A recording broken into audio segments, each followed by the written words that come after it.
legends, I just need liquor. Bring it by the bottle, my collection's getting bigger. I got lots of figures, just posing. If you're talking toys, then I'm sticking my nose in.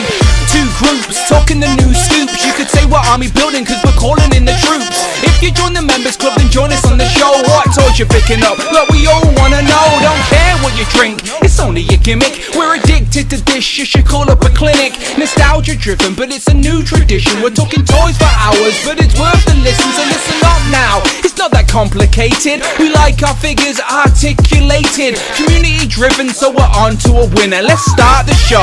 It's Legends and Liquor. Pow, and welcome back to the channel, Dan Who Reviews. As always, my name is Dan W, and welcome to Legends and Liquor. I believe this is episode 103, maybe 4, but probably 3. If I'm wrong, someone could let me know. How are you doing? This is our community-driven live stream where every 2 weeks we get together and have a drink, whatever you want, of course, and we talk about the toy news as a place to just indulge in this hobby with good, like-minded people. And today is no exception, as we are on the road to San Diego Comic-Con, literally about 4 weeks away, if that. So a lot of the companies have started to reveal what their exclusives are going to be. Certain places, companies will have their products for sale before the event, like NECA. Other places like Hasbro will have their stuff in hand at the convention. So yeah, lots to discuss. And look at that hero collection. What's Brandon saying? What's Brandon saying? He says that intro is fire. Shout out the Who crew. May the force be with you as always. Yes, here's some force wielding hands just for Brandon. And we will of course be talking about Hasbro's exclusives, including Star Wars, G.I. Joe, and Marvel Legends, as they have all been revealed to us now. We know what all of the exclusives are going to be. So as always, let's just start off nice and easy. I'll do some housekeeping. I'll cheers my drink to you. I'll go over a couple of pickups just real quick, and then we'll get straight into the news, and I'll bring in group one. Once, as always, we got 2 full groups of people to talk toys. But again, lots of familiar faces, and don't get me wrong, we've got a great crew here. But please, if you watch this show, we've been going for 4 years, over 100 episodes. If you are thinking, oh, I want to get involved, then it's easy. Become a channel member and then DM me on Instagram. 2 steps and then you're in. Literally, become a channel member, then DM me and go, Dan, I'm a channel member. Can I join Legends and Liquor? Yes, of course you can. I send you a Zoom link. All you need is access to a phone, a microphone, a camera, and you can come on and become a part of the community. Become a familiar face. Come and talk some toys. It's a place, it's an outlet of this hobby that is here. It's accessible to you. Why aren't you doing it? Is it a self-esteem? Don't worry. Don't worry, we're good people. We ease you in. You're fine, all right? This is a good place to talk some toys. So let's go through the housekeeping. First and foremost, Legends and Liquor is just a gimmick. You don't actually have to drink alcohol. Just bring your favourite drink. Let's talk toys, collectibles, and whatever you want. As always, Friday is here. I think we've already had a super chat today from Matt Fisher that said, play that sax. But I think Friday's fell out with Matt Fisher because she doesn't want to work sometimes, annoyingly.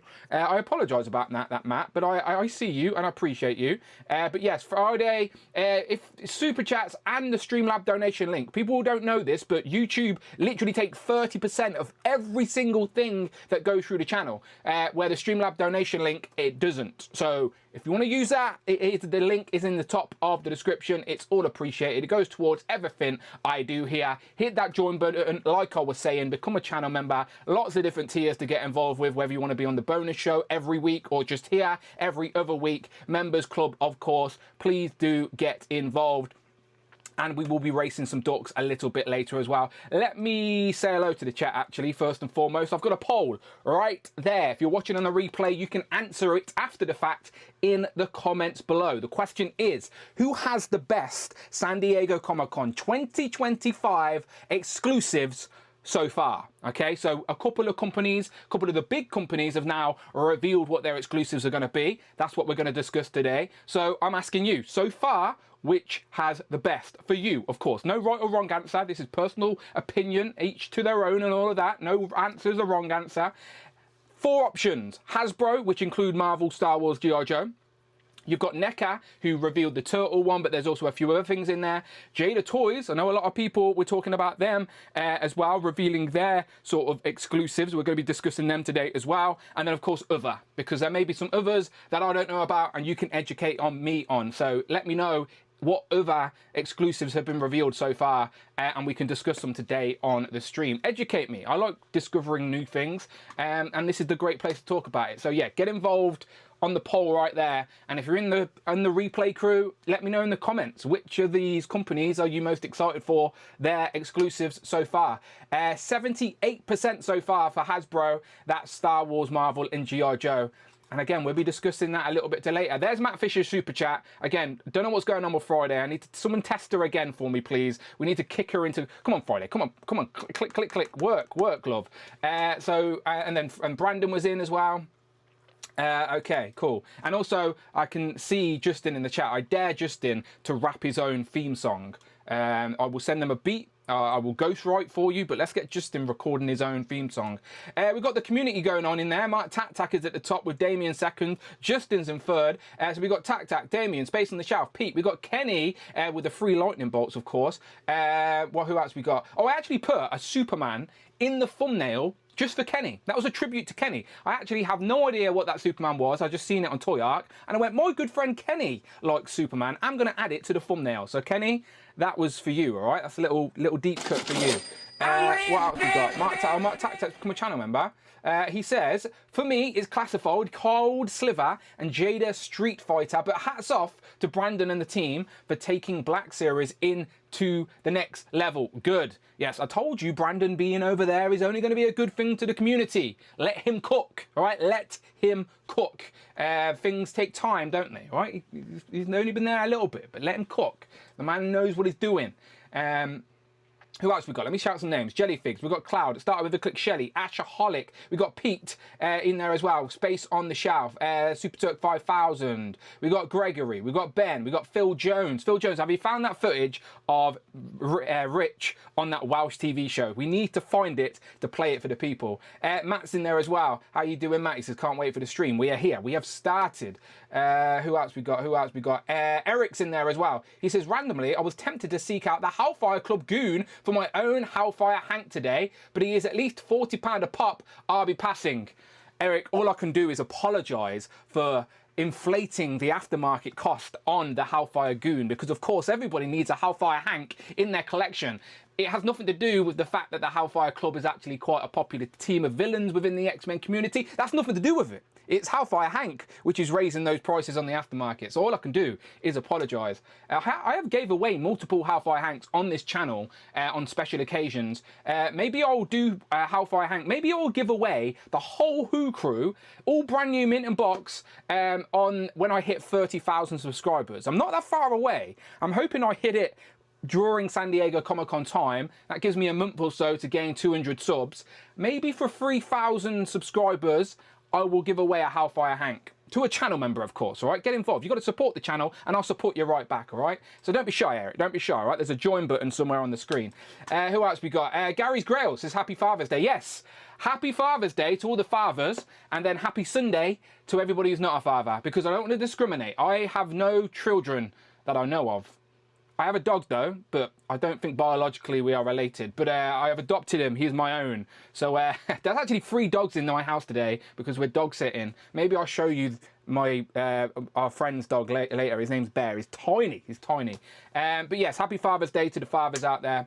I texted my dad earlier, and I said to him, congratulations, Happy Father's Day. You contributed to my creation, and now the world is a better place for it. And he just put some laughing emoji faces. I didn't appreciate that. That wasn't the response I wanted. Who else we got? We got Cheeky Monkey Kiara's here. Hello, Kiara. How are you doing? Right, let me do a few pickups. Oh, wait, actually, I've updated the duck race. Let me go back. Sorry. Right, here's the duck race. So every single Legends and Liquor, we do a duck race at the end of the stream, all right? You know how it is. We've been doing it for years. Season 4 is in the way, and that is your updated leaderboard for Season 4. And see that red line? I've added a red line, all right? If you are above that red line, you are within the championship race position. Remember, the top 10 places will have a single race at the end of the season to crown a champion. There will be, of course, an advantage to whoever finishes top. Right now, that advantage is to STM figures. But of course, anybody above that red line is in it for a championship spot. Is Friday working? Is Matt Fisher there? Okay. Matt Fisher donated $4.99. Can we please, Shay, just get a Jason Solo? Can we just get a Jason Solo? What is that in reference to? That one has gone whoosh over my head and it's gone over there somewhere. I have no idea what you're referring to.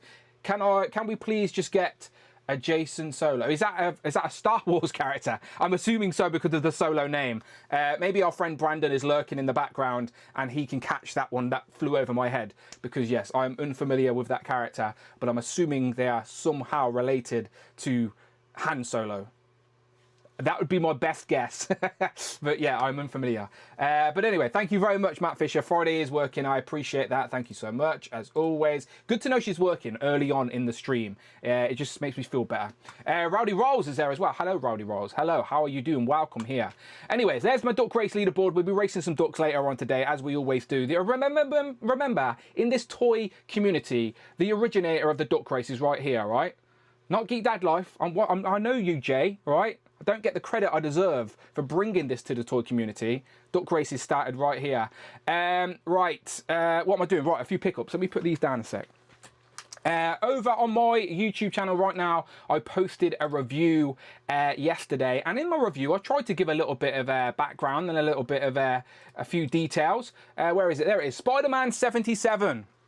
So can you believe it, people? 48 years ago, in 1977, Spider-Man was brought into live action via a movie on CBS, and they spun it off into a 2-season show. Now, in my video, I said that this is arguably the first live action Spider-Man, where I should have really said the first live action like Peter Parker Spider-Man, because I had a few comments telling me about the Electric Company, which I was well aware of. But if you watch those Electric Company clips, Spider-Man doesn't even speak. He never takes his mask off.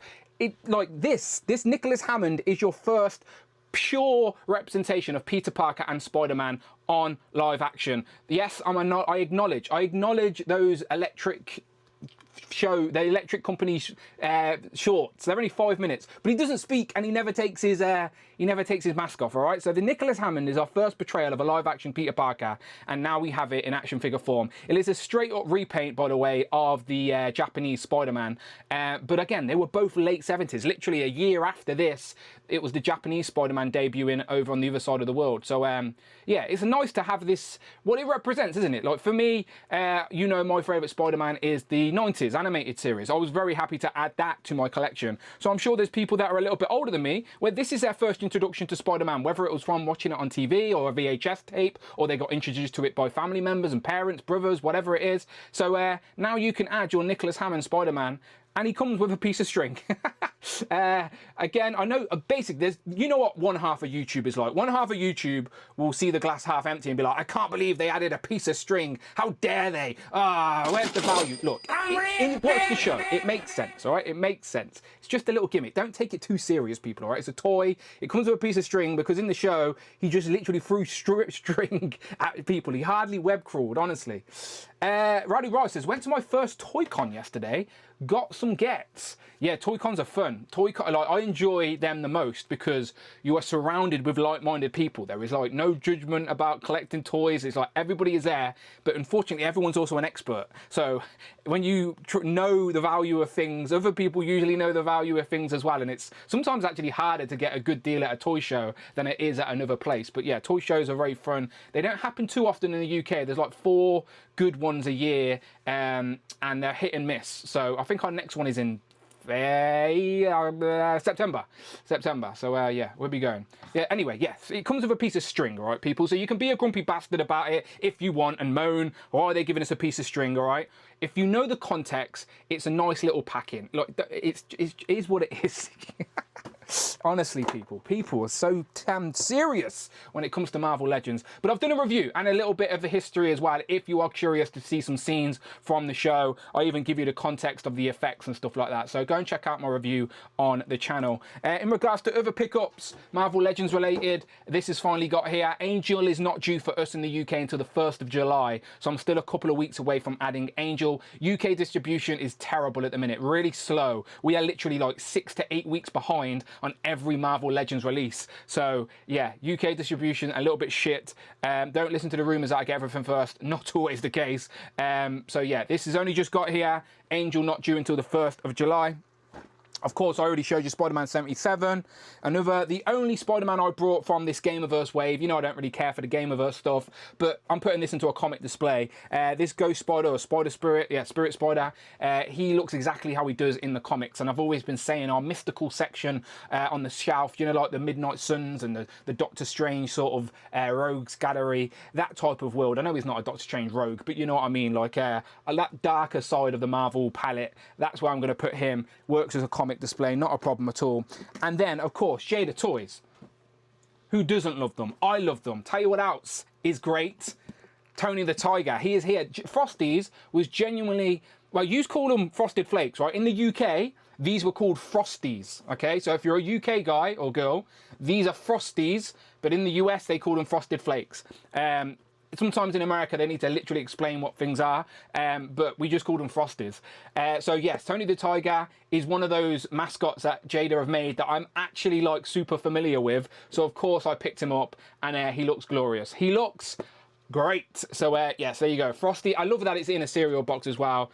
Very well done. Jada Toys doing great stuff. And of course, carrying on with the Street Fighter line, these have finally got here. Sagat and a Blanca. Blanca was my favourite growing up as a kid. So if I ever played Street Fighter at a friend's house or an arcade or whatever it was, I'd choose this guy because it looked like the Hulk. Simple as that. I was a Marvel guy even back then. He was green, he was big. I was like, he looks like the Hulk, I'm picking him. So yeah, Blanca was always my guy. So I'm very glad to have him. And he's massive, by the way. I didn't realise how much bigger these boxes were to the other one. So yeah, so this week was a Jada Toys special, as all of this arrived. All of this arrived. So shout out Jada Toys. They didn't send them me or anything like that. I paid for them, of course, but still, shout out Jada Toys. Because they are epic, and I'm going to open them very, very soon. I'm having a look around the room. I did have a tidy up in this room, so it's looking a little bit nicer. I put Galactus back on the shelf now as well. He's back. So yeah, there you go. Figures all the way at the top, all the way there. Everything's back on the shelf. Galactus Fowler, remember, I did post it on my story, but he's back on the shelf now. So yeah, everything. I'll move out the way. There you go. There you go. Everything's back up. I will do a collection video one day, I promise. People that do occasionally still ask me, but it just feels like such a commitment, an undertaking, that I keep putting it off. But there you go. Everything is back on the shelf. But one more pickup, and then I'll get Group 1 in here. So Group 1, start sending me those fresh DMs. Let me just check my list for Group 1. Group 1, we've got Tanner Cloud, Michael, Robert, and Tom. Start hitting me with those fresh DMs, and I'll get you in here. I just want to show one more thing, and this one is for Cute Cool. I showed it off on Thursday because I was too excited, but Gizmo is finally here.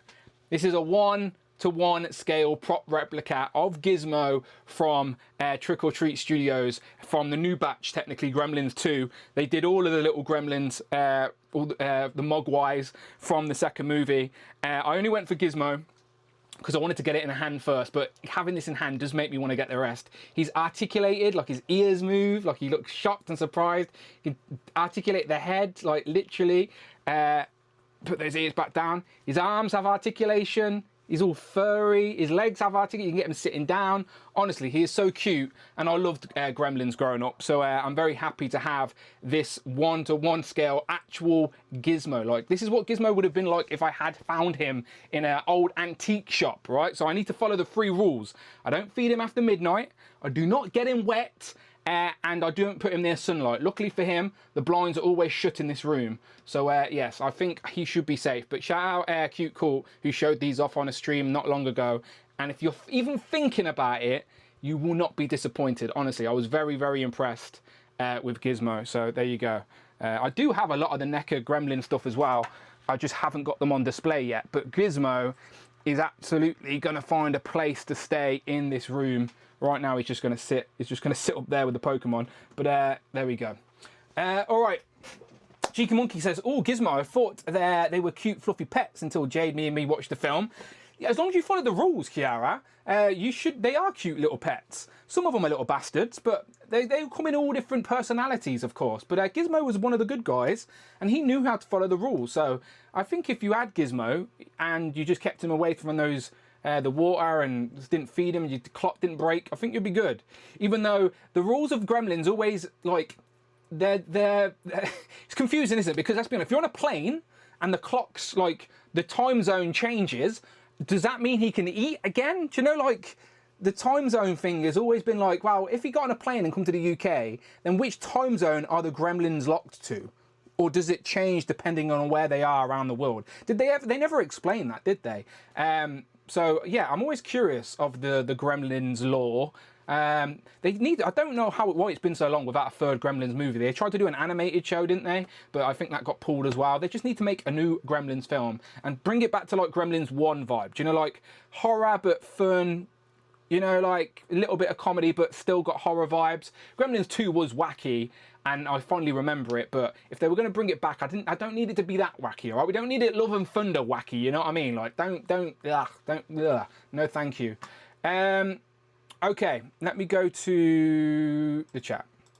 I'm going to send out some fresh DMs.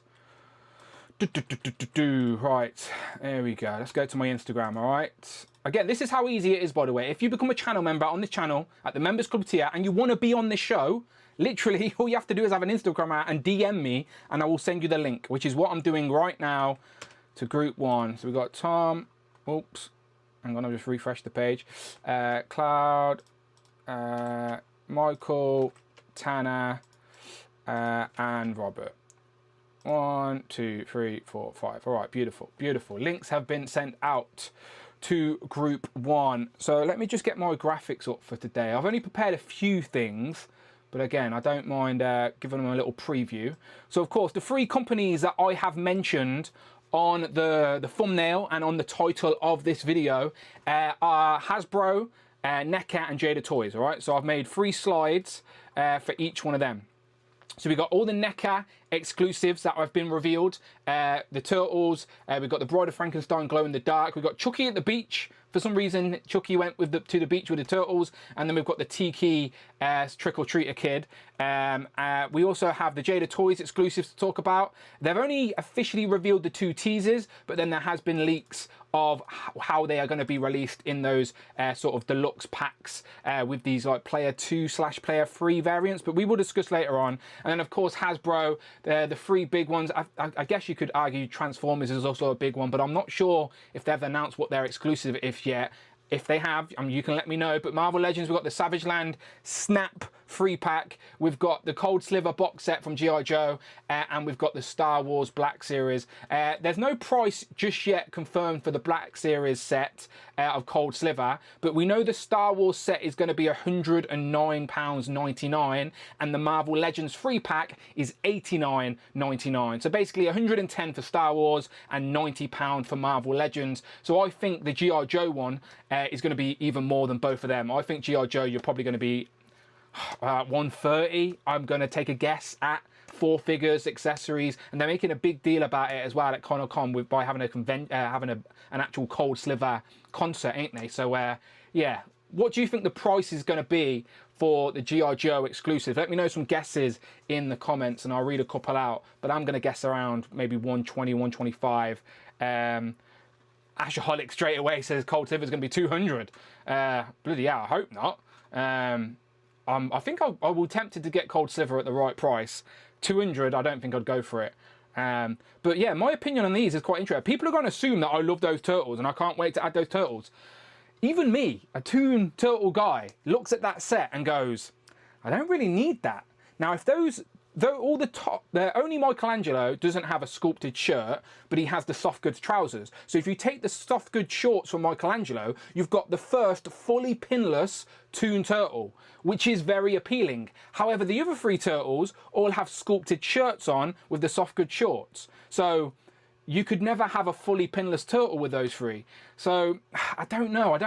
FOMO may hit me, but right now I don't look at that set and get excited. If it was like the Turtles in Disguise set where you could rip off the clothes and have fully like normal turtles underneath, then I would have been in. I wouldn't have cared about the beach stuff. I would have just had some new updated pinless Toon Turtles. But considering this is a bit weird, I don't know.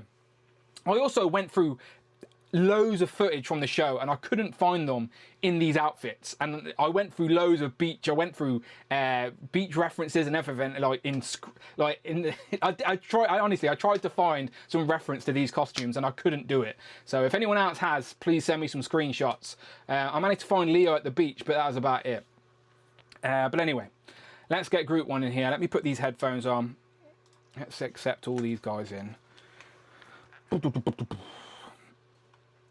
Okay, they're coming in. Take a sip of my drink. Tom, can I just say, that is in a great, great attire that you are wearing today. Yes. Yeah, I haven't worn it in a while, so I thought I'd give it a run out. Look at that. I'm repping it right there with you. Right there with you. Tom designed this, by the way. The man on screen is the person who designed this for me. The Uncanny Dan Who Hellfire Hank hybrid. One of my favourites. T-shirts. Full stop, period. So Tom's here. We got Michael here. Michael, how you doing? I'm doing great. How are you? I can see you may be excited to talk about something in particular today. Well, it's Father's Day. Oh, okay. Okay, I'm with you now. Okay, it took me a minute, but I'm there. I mean, who is a better dad in all the galaxy than Vader? I don't know. I'm not sure people would agree with that. May need to call social services for Luke and Leia. Tanner, how you doing? All good, all good. Enjoying this hot summer day we're having today. So spent most of it in the garden. I've been sneezing all day, so I was worrying I'm going to start this stream and like just keep sneezing, but I'm doing all right at the minute. Underneath we've got Cloud. Cloud, you good? Yeah, I've got stuff. I've got stuff to show off. I'm excited. Good. Very, very varied this time around. Good. And we always get a little tease of what Robert's going to show off. Because if you look over his shoulder, he has a little tiny sofa display that gives us a little clue of what's in store for us today. So just have a little look there. Robert, you doing good? Fine. Good. All right. Nice. I thought you were on mute then. Say something else. Can you hear me? Yeah. It was just a bit quiet. That's all it was. It's all good. It's fine. You're there. You're fine. You're fine. It's all right. Just shout at us. It's fine. All right. Let's do some pickups. Let's just go around the group. Honestly, Rob, I'm taking the piss. You're fine. You're fine. It was just a bit quiet. You're fine. Right. Let's start with Tom then. Tom, got anything to show off? Yeah, I've got a few bits. I think my favourite pickup at the moment is this P2P Park from SH Figure Arts, which I was excited about, and then I saw people reviewing it, and I was not looking forward to it in the way I had, because he's actually ginormous compared to, if you're trying to fudge him in with Sentinel Spider-Verse figures, then he is absolutely huge. But he's just a lot of fun to pose around and mess around with, and he comes with this cool Mayday Park. Oh, so it's an Into the Spider-Verse 2 version. Yeah. I haven't actually even broken these bits out, but it's cool. So I'm assuming SH Figure Arts have done other characters from. Have they done like Spider-Man? I think they've done Spider-Man India. So as well, right? they did Miles and Gwen, and they've done Spider-Punk, and sure they've done others as well. Yeah, Spider-Man India, I think. Yeah, Spider-Man India. Yeah. That was one before this one. But I think before that, they kind of all, you could fudge them all in with Sentinel stuff and it looked fine. But this one is kind of like, I think he is kind of in scale with the other figure art stuff, but he definitely, you can't fudge him in with Sentinel stuff because he is just ginormous. Yeah. I've got him cracked down, but otherwise. Peter B was always quite lanky anyway, wasn't he? So yeah, he's lanky, but he like can't really. Maybe they had to scale him up a little bit, do you know? So you Mayday, would be like not super tiny. Legends, look at that. So he's. Oh yeah, he is much taller, isn't he? He looks like 7-inch scale there. He's got his feet pointing down. Look. Yeah, still he's about half a head taller than that guy. Looks good. It's just a lot of fun to pose around. He's kind of, I think he's my favourite Spider-Man I've got in this year. I've had a few. Very nice. So he's number one, and then this guy came in as well. So that's the Arena Storm. And he doesn't come with this effect. That's false advertising. But he's amazingly nice. He's kind of I think he's a slightly sharper and cleaner sculpt than the Jada ones. So obviously it's different Street Fighter games. He's got a slightly different look. He's got toe articulation, which the Jada ones didn't have. So technically, does he have more articulation than like the Ken version of Jada? Yeah, marginally. Yeah. I think he's a nicer figure, and he does feel exactly like a shrunk down Storm Collectibles. So for value, he's amazing, and he comes with, I think he's got one more set of hands than the Jada stuff, and he comes with this stand is like one of the nicest stands. So in terms of value, with Jada now moving their prices up a little bit, and Storm's coming out with this line to, of course, compete or at least complement what Jada are doing, do you think the value is about the same? Like, if someone is on the edge now of picking which Street Fighter line do I start collecting, in terms of value at least, do you reckon they're both quite level? I would say the Storm one is better. But we know the Jada are going to finish the line, whereas I don't know how far Storm going to get. Yeah. Storm are still finishing out the Ultra Street Fighter 2 line in their main line, and that's been going for years. So yeah, that's. I think they've got 2 of these have gone. 3 of these have gone up for pre-order, and there's another 3 kind of. So who are the 2? Who are the other 2 that are up for pre-order? You've got Ryu and Sagat, and I think the other 3 are Chun-Li, Charlie, and Dan. Okay. I think. So if somebody, with the Marvel Capcom stuff being a hot topic at the minute, people have been saying if you want an accurate Street Fighter team to go along with the Marvel stuff, it's those designs that Storm Collectibles are doing. Big stuff is more accurate. Yeah. Because I guarantee there are collectors right now seeing that Marvel stuff, and they're like, right, this is the time to get some Street Fighter stuff to complement it, and they're going to have to decide between Jada or Storm. Granted, Jada have more out right now, but Storm, yeah. I've never really had Storm Collectibles. I've not even had hands-on with any Storm Collectibles ever before. So I haven't. I'm terrible to give an opinion on because I've never had a Storm, but I trust Tom's. Storm for articulation. Storm are like possibly my favourite line. Oh wow. Because they have the rubber torso, which is why you've got the new Hulk. You can move them around a lot more nicely than many other figures. And have you ever had a Storm Collectible just crumble in your hands and disintegrate like people are acting like this Hulk's going to do? In terms of the rubber decomposing? Yeah. That's more... I've not had that happen on any Storm Collectible, and I would say that is more of a problem with the kind of squidgy body pin... the stuff that has no joints. A bit like the NECA did Batman 89, and they're doing the female bodies. There's literally it's a completely seamless body, and there's a metal endoskeleton underneath. That 89 Batman was crumbling before some people had even opened it. You know, if someone's got one of them mint on card, you'd be mint in the box. You'd be concerned to buy it because you'd be like, it might be disintegrated in the box. I mean, it seems to vary from figure to figure. I haven't touched mine in a while, but last time I did touch it, it was fine. But I don't like to move it around. The metal endoskeleton feels not nice, but then the newer female bodies that they've done like that feel amazing, and they articulate better than any female body I've had in hand. So it's they did the Power Rangers and can't remember the Misty Knight claim that they did for the.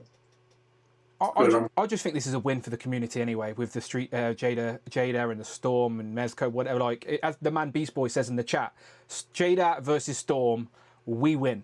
Do you know what I mean? It's literally just giving us more options, and yeah, absolutely, you can get both. And I don't think Storm would have done what they're doing now if Jada hadn't agreed. Absolutely agreed. Even if they'd made smaller things, I don't think they'd be the price point that they are right now. They have to be competitive, otherwise, no one will go near them.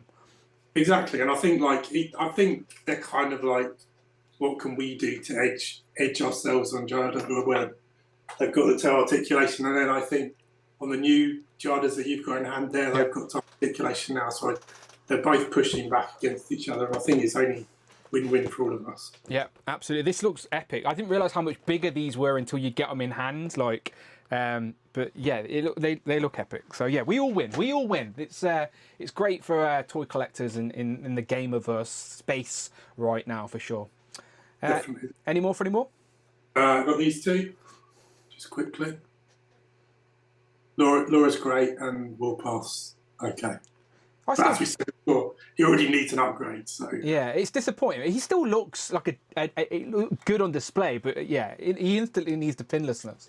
It's just disappointing because you kind of start putting them with other figures, and you're like, well, they're all pinless. And I've just added another pinned wall pass to my collection. I trust me, as a Legends guy, mate, I feel the frustration. Trust me, it's just so close, but so far. But I hope you'll get there eventually. Amazing Yamaguchi Deathstroke. So is that the 1.5, the re-release? That's the 1.5, yeah. Well, it is an upgrade, isn't it? Yeah. I didn't have the original, but it's nice. That's not the actual head that comes with it. That's the head of a third party. But he's cool. But the bargain of the week has to go to this guy, who is like a Mezco style. So who's outfit. this? There's a Mezco style outfit, and normally these third party figures go for like, I don't know, over 50, 60, 70. This was like 25 quid. And he's got full on soft goods, a full set of hands, tray. He come with that as well? A lot of the pre-advertisers were like, don't expect much with it because it's super cheap. So I kind of almost bought it just on the chance it would be decent, but kind of expecting it to be rubbish. But it is actually, the body's fine. It doesn't feel like it's going to break or anything. And he moves around nicely, and you want like kind of... Tom, there are going to be people watching this stream right now that look at that and go, for £25, I also would buy that. Where can people get it from? I go to like VC Toys box, or they've probably got them on AliExpress. What's he called? What's the weird name they give him? OK Toys. Well, there's a question. I'll have to look that one up. Yeah, come back to us before we finish the pickup segment, because I guarantee you, people are looking at that going, for 25 quid, I'll give that one a shot as well, just to have as a background on a Batman shelf. Yeah, I mean, it's a bargain. It's an absolute bargain. He's quite generic as well, so he could be like just the... Oh, he could be anywhere. Like any, yeah. He could be a Jarvis in your Avengers display. Give him a Hoover, for God's sake. And he's probably better articulated than any other outfit that's ever been released, I would imagine, because given the companies that have released outfits before. It looks so more even expensive. if you've got a head sculpt from another figure, you could whack it. Yeah, just put it on the body, yeah, for sure. It looks more expensive than £25, that's for sure. Looks good. And then last of all, I think we've got this guy you mentioned earlier. He is great. Sorry, I'm going to say that every time.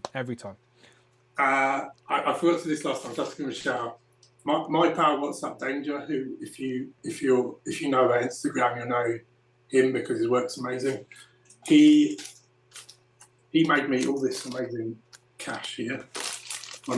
Can he make me some 1/1 scale £50 notes as well, please? You probably could, really. Completely illegal. This stuff, if you try and buy it, it's so expensive. You'll buy like 10 bundles and it would cost you £5. So he said he was going to make his own. And I don't know how he did it, because I think it's insane to try and make this kind of stuff, because my eyesight's appalling up close. But he did it, and he sent me some. It's very cool. And he sent me a Bagman head to go with my Mezco Fantastic Four. Very nice. And he also had a bunch of heads that were lying around that I'd never painted up. But he painted them up for me. So you got Flash and Cable. Is that Cable? Yes, Cable. He's come out nicely. Yeah, it looks good. Are they Legend scale? Yeah, they're Legend scale. Yeah. And then a Spider-Man and another Flash. That's good. Kevin Beatty in the chat is saying Private Butler on Ali for £41. Does that sound about right? Private Butler? Yeah. Yeah, there we go. Right, if you want a Private Butler, people, that's what you need to look for. All right, good stuff. Thank you for sharing. Let's go across to Michael. Michael, what are you and Darth Vader got in store for us? Well, first of all, Tom, I'm very jealous of your pickups. So you have some good stuff there. So I've got pickups that represent 7 different brands. So I'm going to try to speed through these as fast as I can. Okay. But I did pick up this gaming greats from the Black Series from Jedi Survivor, the Battle Droid, Super Battle Droid, and Magna Guard 3-pack. That's an Amazon exclusive. I obsess with my Amazon wish list, and every morning when I get up at 4 a.m., I check it to see if anything's on sale, and that was 50% off. So it's normally 70, and I got it for 35, and I bought 3 of them. Very nice. They allowed you to get 3, so. But I need one more because I have to have an even number. Is I'm everyone like, in the box an army builder? Yeah, the what? Yes. Oh, yeah, okay. Everyone in the box is, yes. Then the Jada Toys mascot, the Flaming Hot Chester Cheetah, he was marked down to $17. And I did not have this one. I have the regular one, but I don't have this one. And I like the fact that it, glows red in the dark. So I definitely wanted to pick that up. Now we go to Diamond Select. May they rest in peace. But I do buy the Lord of the Rings figures. And besides this one, I just have 3 more to get. I'm going to wait till they reduce in price. So they are out. They're not like a pre-order that's going to get cancelled. They're out. Yeah, unfortunately, there were 6 figures that were on pre-order and they canceled. Ah, shit, yeah. Yeah, that's all right. But this was their San Diego Comic-Con exclusive from last year. It's Gimli, the special Gimli release. They did release him in Wave 1, but this is a different look for him, so I definitely wanted to get that. Maybe the licensing will free up for some other company to take hold of the Lord of the Rings stuff.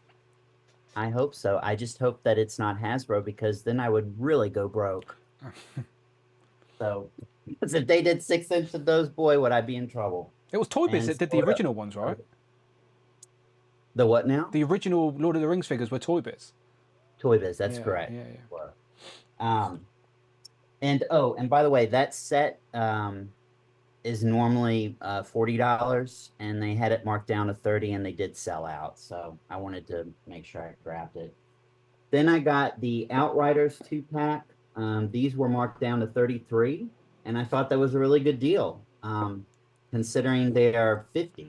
Yeah, so they were $70 for us in the UK, so a lot of people skipped them because of the price. $70? Yeah, I think so. I think they were. Correct me if I'm wrong, anybody, but they were pretty pricey for what they were, so a lot of people skipped them. But I brought a set, and I was actually very impressed with them. So I wish they would go on sale for us, because I'd like to buy another set as well, just to flank Thanos and the Dark Order on the display. I think they're really good. Yes. Wow, 70? I think they were. I could be wrong. So someone in the chat, let me know. All right, so since we're on Marvel Legends, let's go ahead and get Jean Grey, who's wearing her onesie, out of the way. Yeah. So the trigger warning for David Evan Smith. Trigger warning is out there. David, turn away. Yeah. Turn away now. Look. But so Target did get this right. They didn't ship me something that I didn't order, so I was glad to actually get Jean Grey. Before you show anything else, David's not on today's stream, so I just want to show off his little custom. Oh yeah, that's great. Yeah, just while we're on the Jean Grey topic, let me see if I can get it up on screen. There you go. So David, Evan, and Smith, I'm sure you're all familiar with the trio. He went and did some own surgery. He's being referred to now as the surgeon, because he cut the feet off the Dark Phoenix. I think that's the retro carded Dark Phoenix. And he's literally cut the legs off Jean Grey here and literally glued them on. So I think if you wanted to, you could maybe add a little screw and maybe give it a bit of swivel. But I think the gap may just sort of peel away over time. So he's just went ahead and glued them on. And to be fair to him, if I've got the picture here, it looks pretty bang on, like zero complaint. It looks genuine and it looks so much better. Where is she? There she is. So look how much better she instantly looks with yellow boots. It is crazy that, like, I know it doesn't seem like a big deal, but when you actually see her with yellow boots, it just looks instantly better. So yeah, bravo David for doing it. Now I sort of want to send him mine, because I'm not brave enough to give it a go. But I would never do that. I know, either. I'm not brave enough to start slicing up Marvel Legends, but his look seamless, as I said. Like, they look, you can't fucking tell. Like, genuinely looks really good. So David Evan Smith, if you're watching in the replay, look at that. Cannot even tell. Yeah, bravo. Did a great job. genuinely does make a difference. Hasbro, take fucking note, all right? Don't do this shit again, right? Every comic book panel's got green fucking boots. It's the non-pajama version of Jane. Yeah, anyway. There you go. Back right. to you. All right, so we continue. So I love collecting Super 7 Ultimates, Thundercats, and Silverhawks. So I did get a few more. I'm slowly collecting them, so I'm behind. No, I got Snarfer, his nephew. Oh, I couldn't see. Okay, yeah. Oh, okay, yes. Yeah. So I got him. He's from Wave 10. I also got Lion-O's father, Claudus, from Wave 11. And then I got the leader of the Lunatics and her best friend, Luna and Amok. Essentially a 2-pack, isn't it? Yeah, so good. Absolutely. Okay. All right, we are continuing. I'm almost done, I promise. So now we come to Blade.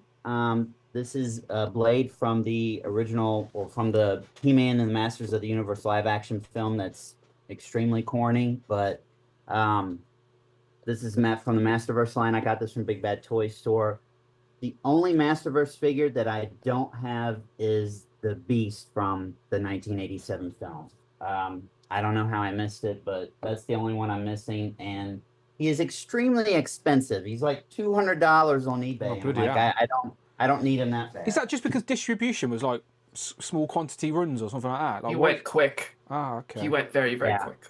I mean, I posted in Facebook, about his distribution. A lot of people told me Big Bad Toy Store had him up for a long time and he was on sale, but I don't know where I was. I wasn't paying attention, I guess. What's he called? Beastman. Yeah, Beastman. I'm just trying to have a look. Is it this one? I could be completely wrong. No. No? Who am I looking No, for? it's the one from the 1987 movie. So if I say Beastman, Masterverse, Beastman movie. Let's have a look. Yeah. Oh, okay. It's the brown. Oh, he looks like Chewbacca. Mm-hmm. He does. Yeah, that's it. This guy. Yeah. Is he in stock anywhere in the UK? I'll have a little look. Forbidden Planet out of stock. Props and Replica out of stock. Yeah, anyone in the UK know where that is? Let's see if we can help out Michael. But there you go. Looking for a movie Beastman. I appreciate it. Thank you. Okay, we're almost done. So the 4 Horsemen in stock sales order came in. And by the way, this is stuff that I've gotten over the past 3 weeks. So when we had Legends and Liquor, I didn't go over some of the stuff. But I did get the standard release of the Toylanta exclusive ATL 25. I love G.I. Joe, and of course he reminds me of Roadblock. Just like No, I don't see the resemblance. And I love his figure. I can't wait to open him. I also got from the Warrior Beast, the standard release of the Headhunter, and he was the Zolocon, but neither one of these are the exclusive versions, but this is the standard release of this year's Zolocon exclusive. Are there any differences? Oh man. The what? Are there any differences from the exclusive to the standard? Yeah. Cloud, it's a special for this one. It's like the green head, the gas. It's like a skull without the jaw, and he sits on these green kind of glowy flames, and he's got these like spectral bits that come out of his eyes.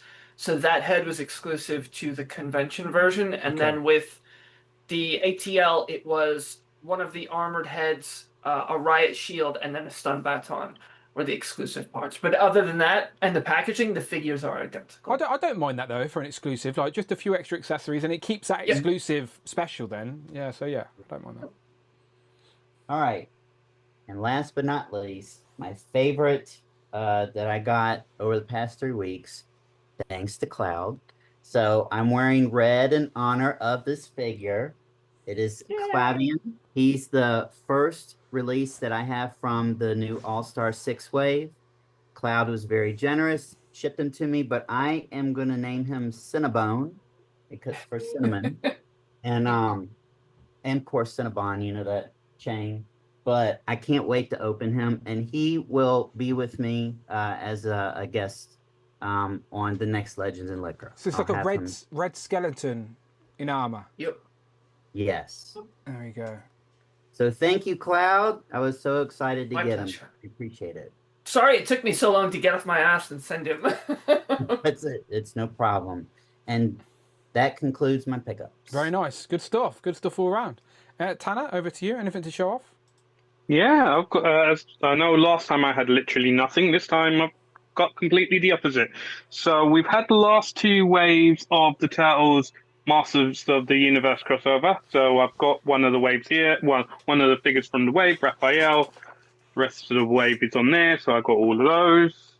And the other wave is with this guy, Ninja, and then these guys on the back of the rest of that wave.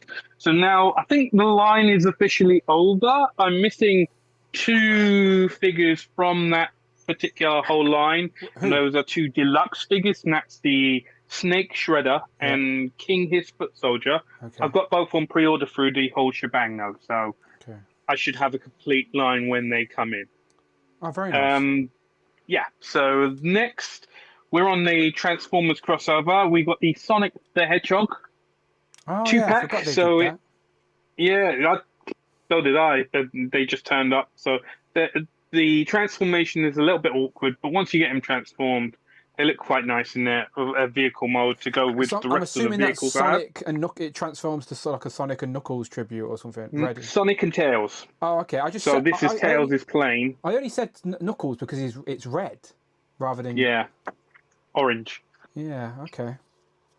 And then we will go on to the third-party knockoff I had. This turned up today. The Mess Toys Symbiote Spider-Man. So it's in the style of the Yamaguchi and Revoltech line. Yeah. It's fallen apart on me a few times, and the way they've named him on the box is a Black Suit Neighbor. So if anybody wants to try and track that down. And how much is that? 20 quid, Oh, okay. roughly 20 quid. So, yeah, he's fallen apart on me a couple of times. He's not as good as the CT. Agent Anti-Venom they did. Okay. Well, no, CT Toys did that one. I don't know if it's the same company or not. So, yeah, the 20 quid, nice. Box came a little bit beat up, though, but... Lots of you accessories as expect well? that from... Yeah, hands, another head, nice stand it comes with. Yeah, still playing around with that one. We will move on Tanner, to... before you move on, where do you put... So, like, you brought that... Do you buy that just as an action figure fan just to check out? Or does that go into a particular display? Like, do you mix out of your Legends, or where do you put that? I've got a amazing Revoltech display up there. So in front of my Spider-Man and Allies display, I've got a line of Revoltechs. And those are the ones I picked up. So this may go next to it, or it may just go back in the box. It depends how much it annoys me with it falling apart as I'm trying to pose it. Aesthetically, I can see it sitting with the amazing Yamaguchi stuff for sure. Yeah. So he's got all the same joints and everything like that, the same build. It's like the proportions, ain't they? Yeah, for sure. Yeah. It's a similar style. I haven't scaled him with one of the guys, one of the ones I've already got, but cuts wise, figure layout wise, it does look like he can fit in well with the Revoltech. So we'll see what happens when it comes to fit him in. Yeah, that's good. And yeah, got him off AliExpress there, nice and easy. Shout out Uncle Ali. Yeah, Uncle Ali sorting us out when we need it. We will move on to our good friend, Mr. Kickstarter, with a Kickstarter, Mr. Hatter, with his Flipper and the Champions of Nefarity.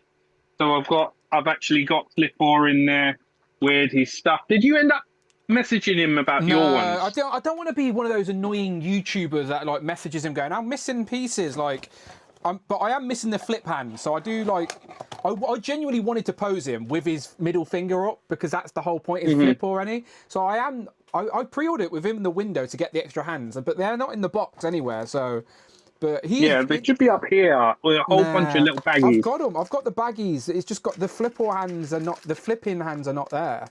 So yeah. And the thing with that is I made a little mistake. I made a bit of a boo-boo with the second one. I thought I got the bad guy of the line, the flaker, but I've got the flake bot. So I checked the order as soon as he came in, and I'm like, oh, damn, I made a mistake. So I have to track down a flaker just to have a bad guy to go with Flipper as well. I'm genuinely though really impressed with like how professional the bit. Like, not that I doubted it by any means anyway, but just like it genuinely is so good. Like, if this was a Mattel box or Mattel logo in the corner, you wouldn't dispute it. Like, it genuinely is so good for what it is, and it fits perfectly in the line. Like, just think, this is the whole reason you brought the bloody turtles, right? Yeah, it's the reason I got the Motu Turtles line, because they fit in well together, similar size, similar layout. And the one thing I like about the Flipper stuff is you can slide it off the back to take out the figure. You don't have to tear everything apart. So if you want to display it in box, you can do. If you want to display it out of box, you don't necessarily have to destroy the box to be able to get the figure out. So that's nice. And it literally has the flipping hand as well. So that's like a mechanism that literally will flip stuff. So, and it comes with a backpack as well, so you can plug it in, and then and this comes out as well, so you get interchangeable hands. He comes with a cape. Like, honestly, I will do a little reveal for Mad Hatter because I'm very impressed. But if anyone was thinking about it, then you won't regret it. It's exactly what you expect it to be, but better, if that makes any sense. But yeah, really good. So we're moving on to Rumble Society in Mezco, and I'm going to make a reference here. If anybody gets the reference, 10 points to you. We got Crab Louie, Crab Louie. What's that from? Yes, it's South Park. They have a Crab People song. So it's just as soon as that figure got announced, the way the name is laid out, whenever I see the name, I immediately think of Crab Louie. Yeah, so there's that. It will go in well with the Rumble Society people. He's just basically a giant lobster, crab gangster person to go. I don't actually have the actual gangster crabs. I'm on the wait list for those on Mezco, so I have a little crab mob going soon. You sound like an insane person. I'm just pre-ordering the crab mobsters. Well, I collect Teenage Mutant Ninja Turtles, so it's anthropomorphic animals, so they're all going well together. They're all going the same together. Of course. Yes. And then finally, we'll move on to Legends. So, like all the guys before have shown, I've got this 2-pack. Good update on Laura, and it's... it will replace the old one. It will replace the old one I got, even though I prefer the old one's knives, to be totally honest with you. But we'll give him the old knives. Yeah, I may end up doing that. So, so there's that. And then we've got Ghost Rider Spidey to go on with the Spider-Verse display. Did you buy all of the Gamerverse stuff, or just that one, like me? I did. I bought them all because I want to put them as part of the Spider-Verse. Well, you're a Spider-Man fan and a gamer as well, to be fair. So yeah. So I want to have a big Spider-Verse display. I've already got a huge one, just to have as many different types of costumes. It's like a Hall of Armor in effect. You don't necessarily have to have a reason for it, and it will fit in, so to say. Yeah. And then Lizard came in yesterday evening through Amazon. Nice little figure there. I'm surprised the tail isn't bendy, which is slightly disappointing, but what can you do? That is a fair criticism. I'm with you. Otherwise, I like it to fill that gap, but there are definitely elements that could have been better, including the tail. And then the last figure I've got, I've made use of the string. Yeah, me too, and mate. look, I did too. I've connected it to the actual web itself, so it's like he's firing off a web or he's swinging to get... Because when it first came, I'm like, why is there a string as part of this? I get it, why there's a string. Yeah. And then I was speaking to my friend Simon, who is probably watching, and he's going, you can actually hook it up underneath the web shooter. And I'm thinking, oh, yeah, you can. And then I came up with the connect it to the web bit as well. So it looks like he's stick to a wall or something like that. So, yeah, nice. There's only one 70s, 80s Spider-Man they now need to do. Turkish Spider-Man. I'm not going to say it because everybody all knows, but Turkish I'll leave it Spider-Man. at that. I'll leave it at that, and that's pretty much all of everything I've got from me. Very good. Some great pickups from people so far. Clive, what about yourself? Okay. I've got a couple of different things, so I'm going to go very, very far from what we usually see on this stream. Okay. And then come back home. Okay. Okay. First thing I want to show off is I recently replaced. Some of you might know this about me, but my absolute favorite writer of all time is Clive Barker. I read him when I was very young. It fucked up my head, and I love it, and I love him for it. But he did what are called the Books of Blood, and it was a series of short stories. And I found volumes 1 through 3, and I have no idea where 4 through 6 went. So I went on Amazon, I found them. They came like sealed, brand new. I was actually expecting pre-owned copies because these have not been in circulation for a minute. So I replaced my Books of Blood, and then I picked up. If you guys have seen, if anybody out there has seen Nightbreed, this is the novel that it is based on. So I'm a complete novice, Cloud. I have no idea who that is or what these books are. So just give me the footnotes. Is it okay? What's the genre? What are the stories? He writes horror fantasy. Okay. So these books are responsible for the movies Rawhead Rex, The Lord of Illusions, and there's one in here that you guys absolutely have to know. The story is called The Forbidden, and it became the movie Candyman. Oh, Candyman is Clive wrote those. That's the first film to give me fucking nightmares as a kid. 1992 or 3, I think it was. I think 92. I think 92. I was fucking that film. Forbidden. I wouldn't look in mirrors for fucking ages because of that film. I was just watching them actually just yesterday because I read the story because I had never read that one before. It's great. The movie stayed faithful, but the ending was very, very different. I feel like the ending of the story and the ending of the movie are very, very, very dramatic in different ways. Like they both work out, but of course I like the story better. Clive Barker is also responsible for my favorite movie of all time, Hellraiser. Oh, okay. So when I was very little, I read his novella, The Hellbound Heart. Pandora's Box. Hellraiser. Yeah. So, okay. He is one of my favorite people in the world. So it was nice to replace some of these and then add a new book. So now getting into toys, I got Astro from the PlayStation game Astrobot. And if anybody has a PS5 and has not played this game, please play this game. It is so much fun. It's classic, old school platforming. It is full of PlayStation Easter eggs. I smiled the entire... What's that? You played both of them? Play both of them because you got the demo one that comes with the PS5 and the actual game. Yep, I smiled the entire time I played this game. Like, even when it gets frustrating, when it gets difficult, and you die like 30 times in a row, you're like, all right, one more, let me do it again. So I wanted a little Astrobot. This is an Nendoroid series. So he's almost as scary. He's a little bigger. What's the company? He's adorable, so I wanted him. What's that? What's the company? Who makes that? This is Good Smile. They do Figma. Figma. Okay, yes, I'm aware, yeah. So, the next in the Sentinel Ronin Warriors line, Anubis. And he's the villain. Dark Warlord of Cruelty. Yeah. Yeah, he's the first one they face. He's the first of the 4 warlords that they see. So he is the first one to be released. I think Sekhmet, the guy with the 6 swords, is next. The snake one. Go into... I got more Final Fantasy VII, these unbelievably expensive tiny figures. Vincent came in. Yeah. They're so good. It's like you said though, the price is so off-putting. The but price if you commit, kills me. I know, yeah. If you commit though, it's worth it, and they hold their value too. So they do, yeah. And this is also something that Cassie and I both love. Yeah, that's good. So she gets excited. Like I got this sold yesterday. I haven't opened a single one because I have to do it with her.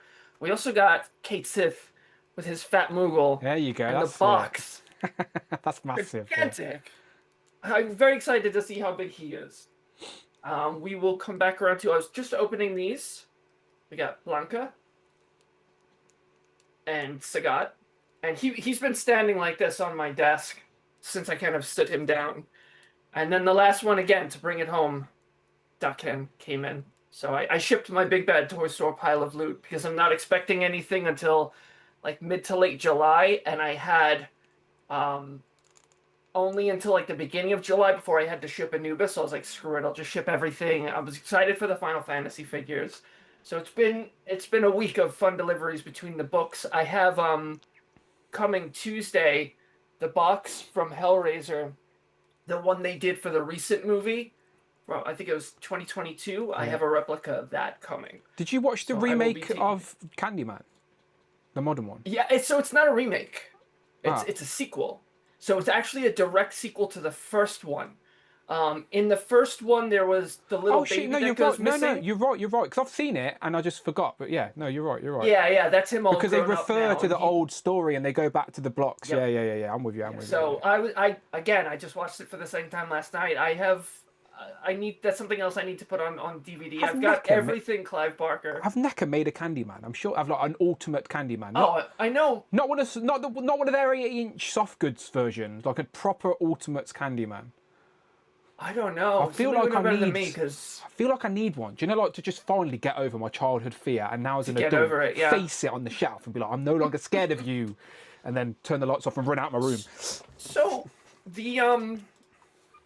the story is actually he becomes a fairly more romantic character, and Philip Glass, the beekeepers, guy yeah. who did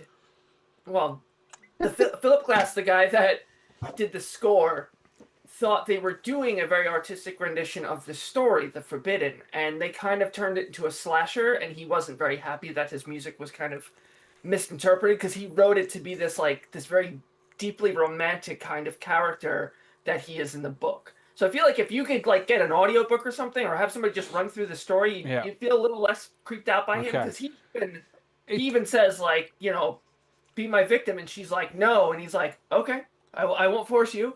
Like he's not how they portray him as like this murderous That monster. film- He's actually a bit closer to they do in the new film. That film put me off trick or treating as a kid because in that film there's like candy with razor blades in it, and I was like, I'm not Yeah. taking sweets from strangers. I've seen Candyman.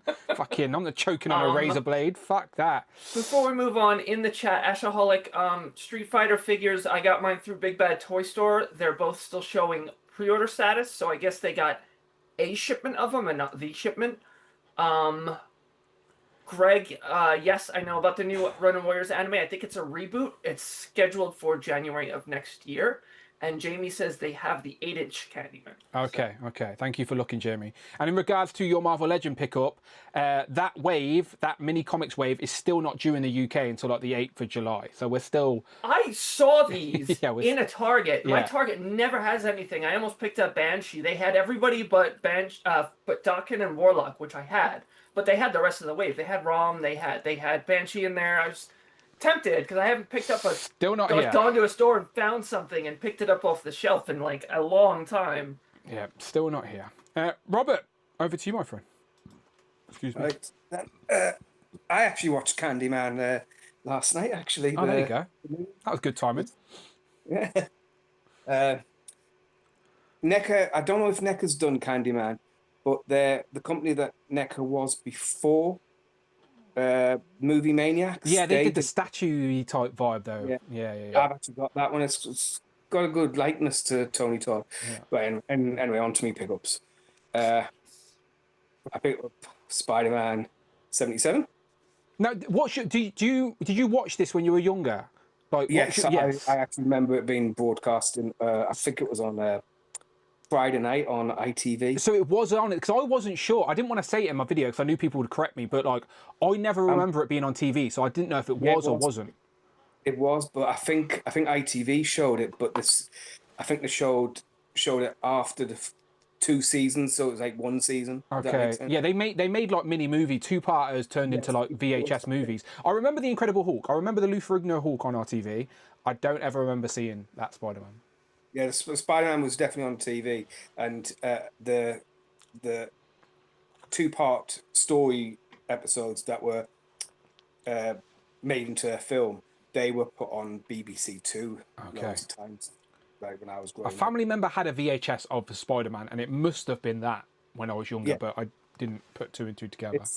It is like it's of its time, and to be honest with you, like you said, I watched the movie. Genuinely, when I got this figure and I knew I was going to do a review, I watched the movie. It's on YouTube. You can literally watch it. So I watched it in 1.5 speed, but I still watched it. But it was it didn't have a huge budget in that, you know what I mean? But they were going to do a Incredible Hulk and Spider-Man crossover. With the Lou Ferrigno and Nicholas. Yeah, okay, yeah. And Bill Bixby. So yeah, that was in the works, but for some reason it just didn't happen. They made a Doctor Strange and a Captain America pilot as well, and like loads of weird shit. I do have them on DVD. Yeah, yeah, so weird. Back in the 70s, the Avengers were there, sort of. But, the Doctor Strange one, to be honest with you, was quite good for its. You know what I mean? It's worth watching. Like, you know what I mean? It's, you know what I mean? It's not too bad. Oh. So I also picked up. Don't want to tell you, I'm just. Go on, say it. Say it then. He's great. He's great. There, of course he is. He is great. It's really nice, that figure, like really nice. It is one of my favourites of the year so far. Oh, can I just confirm with the Americans before we move on from Tony the Tiger? In the US, there weren't Frosties, weren't they? They were Frosted Flakes. They were Frosted Flakes. Yeah. Mm-hmm. Interesting. Did you know they were called Frosties here and not Frosted Flakes? I did. This is a surprise to no one. Now you know. Now anyone who didn't know, now you know. You can sleep at night now. I also picked up, and this figure made me laugh so much when I took it out of the box. And if you've seen my photos on Instagram, I'm not going to do it here because you might get demonetized. Was his tail in a weird place? I can't remember the photos. No, it's basically, if you take the tail off, yeah, right, spin the body round. Oh, fucking hell. And spin the legs round even. We're adults, people. We're all adults here, all right? There's no need for that. Oh my God. I didn't know that's where you were going. Fucking hell. Yes, we're all adults here, people. We're all adults. All very mature people. We get demonetized or whatever. We get fuck's sake. I'm billing you for my ad revenue lost on this stream, which is about 20p, so I think you'd be able to afford it. But yeah, it did make me laugh, made me giggle like a schoolboy. Like, you know, he's better now. And my last pickup, which actually is going to give away my opinions on one of the San Diego Comic-Cons exclusives. But it's a Star Wars pickup. I picked up this. Oh, okay, okay. Yeah. I know where you're going. Correct me if I'm wrong. This is a 2005 release, isn't it? It was only released a couple months ago. March. Yeah. March. Yeah. So it is This year. Yeah, it was the first of the Target. There's four Target retro cards. You've got Professor X, Jean Grey, Mystique, and Weapon X. So yes, it's a 2025 release. I picked that up because of the San Diego, and I've kept it in the box just in case I don't manage to get that San Diego Comic-Con, and I'll probably just sell it. Very good, very good. But also, you can keep hold of it until you get the set, and then you're going to open them all together and have a whole Savage Land setup straight away. Yeah, I've got like loads of dinosaurs already, so I could make a pretty nice display straight away, to be honest with you. Happy days. Happy days. And that is all my pickups. One more thing. Okay. I did dig out my Mezco and he's still all right. Oh, okay. Not flaking apart. He's all right. Yeah, good. He's still all right. Can he still articulate? You don't. I'm assuming you pose him up and leave him. Then you're not constantly changing his, just moving him around. To be honest with you, like I said, I dug him out because he actually is kept in his box on the shelf. Yeah. So I was like, best check on him. Yeah, basically. Yeah, best check on him. Oh, good. Good to know he's good. I'm showing him. No, good to know he's all right. All good. And Cloud did send me the link for the Candyman, but it is what I expected, Cloud. It's the 8-inch soft goods version. He still looks very good though. We show it on screen for the people. If they do like an ultimate version, I'll let you know. Yeah, if they did an ultimate one, I think I'll have to get it just because it's that film that sticks with me. Even though I don't know why I'd want something that scared the shit out of me on my shelf, but I don't know. You do weird shit. I've got a little baby Bruce from Jaws here, and that movie scares the shit out of me. That's damn terrifying. That baby Bruce looked. Yeah, show that baby Bruce again to the people. This is how terrifying that is to be on your shelf. Yeah, that is terrifying. Oh, how cute. That would give you nightmares. Of course it wouldn't. I think even if something like that, like having something tactile that you have control over, that absolutely helps you face your fears. Like NECA did like a big version of that shark, and that shark genuinely creeps me out. I feel like if I had it and could hold it, I'll just put this on my help. shelf. This film freaks me out. Saw. Oh, Saw! I love those movies. No, so do I. I like the films because if you get past the gore, I actually like the stories and the twists and turns and stuff. But it actually freaks me out more than some of the mythical monsters because there's no superpowers in Saw. It's literally just an engineer that could capture you and build you a trap. Like, that's more scary than fucking Freddy Krueger. Yeah, exactly. Yeah. So yes, Thor's another creepy one. Anyway. Let's move away from the creepiness, all right? We'll save that for a Halloween themed show. Let's get into the San Diego Comic-Con exclusive. So if there is any other toy news you want to discuss, then please bring it up as we go round to your segment. But the main the core of the show is talking about these exclusives from multiple companies. Okay, so we've got the Hasbro exclusives. We've got the Marvel Legend. We've obviously talked about that this week. You've heard some opinions on the after show on Thursday as well. The G.I. Joe one was new for a little bit, but since then, the Star Wars one did get revealed, and our good friend Brandon also did the reveal. And again, all the good elements of that, you've got Brandon to tip your hat to for sure. Then we've got the NECA exclusives. Me and Tanner are definitely going to do a Turtles and Tea like pre-San Diego Comic-Con. But again, we can still discuss here our initial thoughts. Don't like it as much as I want, as I've mentioned to. And then Jada, of course, a lot of people are excited to talk about that as they like the potential of displays with the inclusion of the accessories here as well. So they're the three companies I was focusing on. But again, please feel free to bring up anything else in particular as we go around. But I'll try and throw up some graphics as best as I can. Tom, what are your thoughts on any of these exclusives, any of the toy news in recent time? So out of the Hasbro ones, I think just the Savage Land set is the one that I'm in for. Like the G.I. Joe one's cool, but I can't think where I'm going to put it on the display. I've got like that Mezco Pink Skulls band, so I kind of have all the band kit in terms of the props and stuff. So that one's tempting, but I don't know if that. I think the Savage Land set looks cool. More for Shine of the She-Devil than anything else. I mean, Rogue's head looks a bit iffy. I'm going to forget the name of the pterodactyl guy now. Sauron, yeah. Like that kind of annoyed me because I got the Build-A-Figure, but I did actually sell the bigger Build-A-Figure yesterday for 70 odd quid. So wow! So the aftermarket is still dictating 70 quid for it, even after it this dropped. release. I think they were going for 120 last week. So. Still, it's dropped 50. 70 quid basically pays for fucking 80+% of this. Yeah, exactly. So it's not a bad deal. So once I've got Shine of the She-Devil, the other two are bonus, and it's an upgrade on the existing sound. But the Black Series one doesn't appeal because I'm not really a prequels collector. Yeah, that makes sense. And the Jada stuff's cool. The Jada stuff's difficult because I love those flaming bodies, but I'd love the extra heads, but I don't really want the alternate colours. Do you reckon some people are suggesting that Jada might do an accessories pack with these type of effects in the future? Would you? Yeah, it would almost be better if they did something like just a big accessories pack, or even if they did the smashed up car or car that you smash up with a ton of accessories.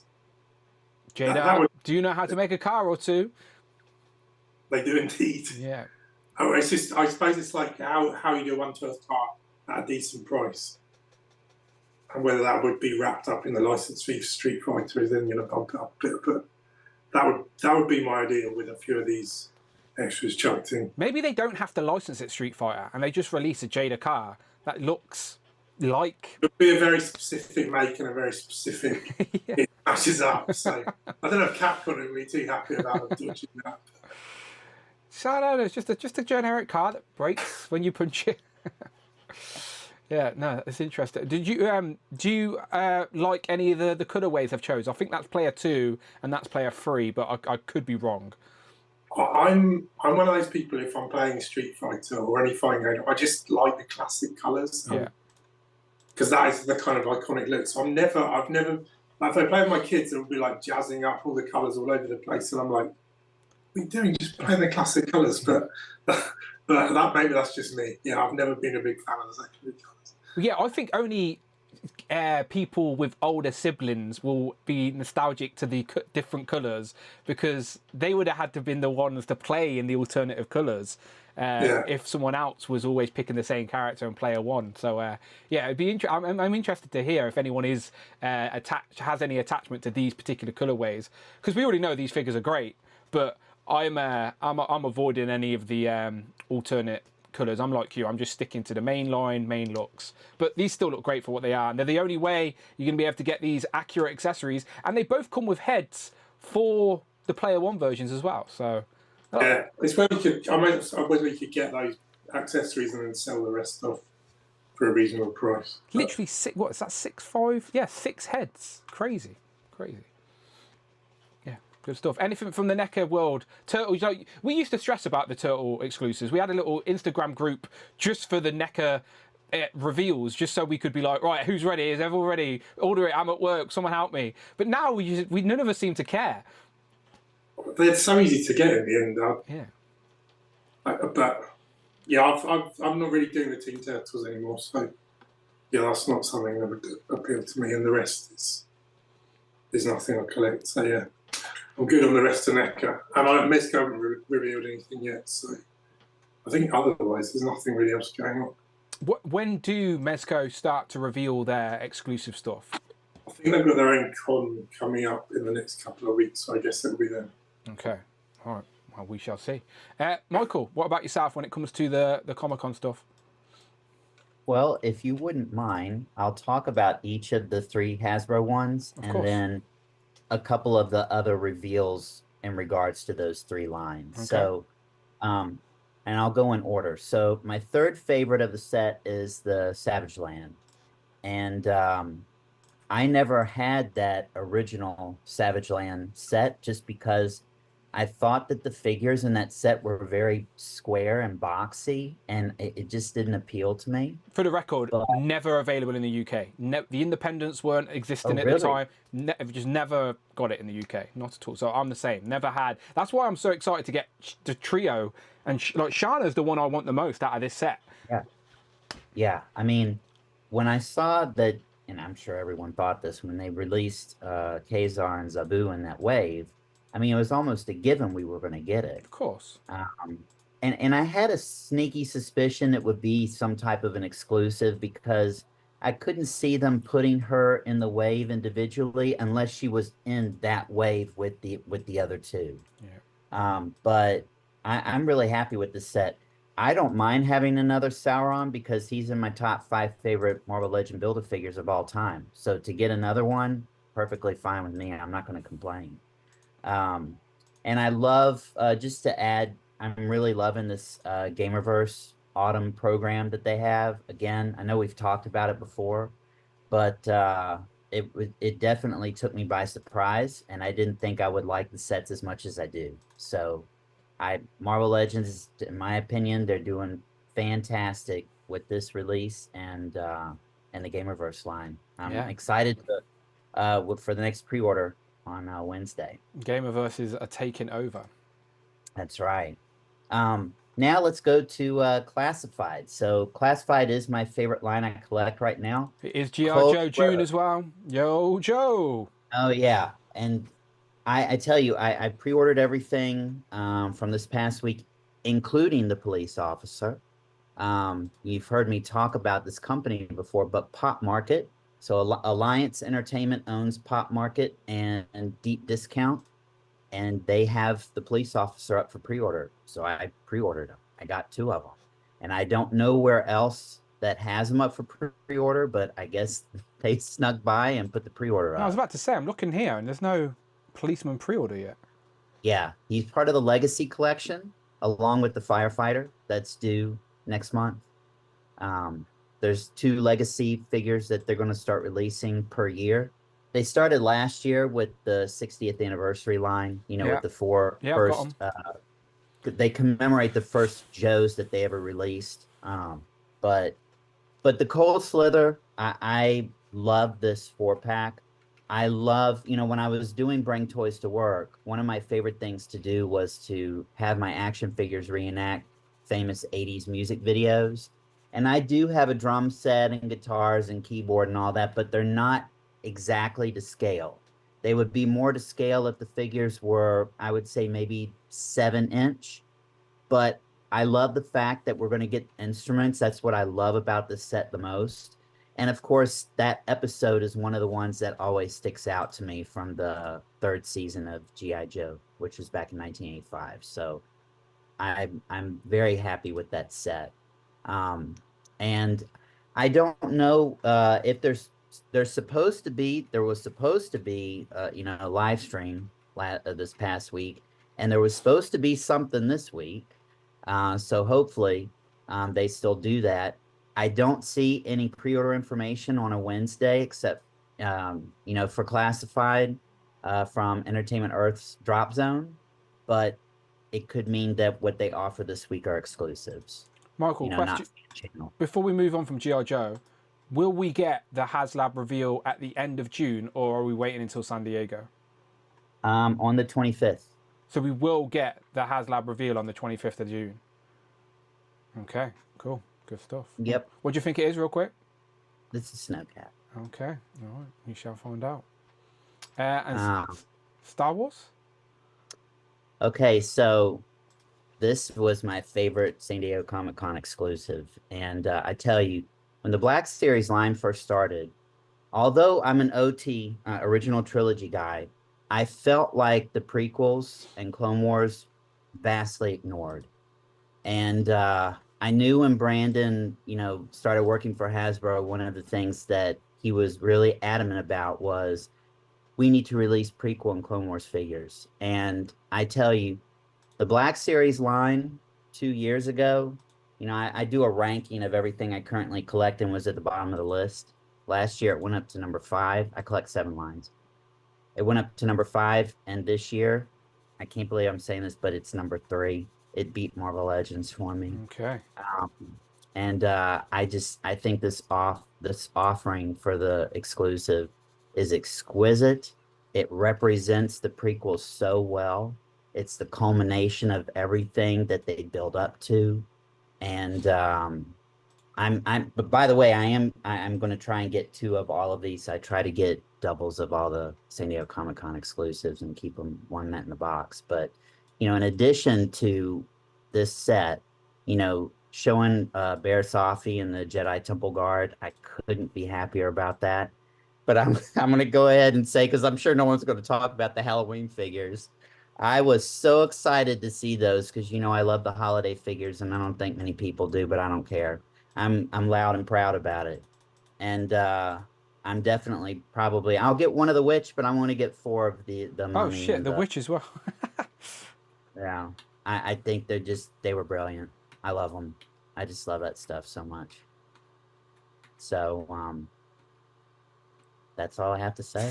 That's so stupid. It's just such a cheap... I know it is, but it's just awesome. A cheap repaint of... it's so stupid. No, I get it. It's toys, isn't it? It's meant to be fun. I get it. It's just I look at them and just face palm. You know what it is?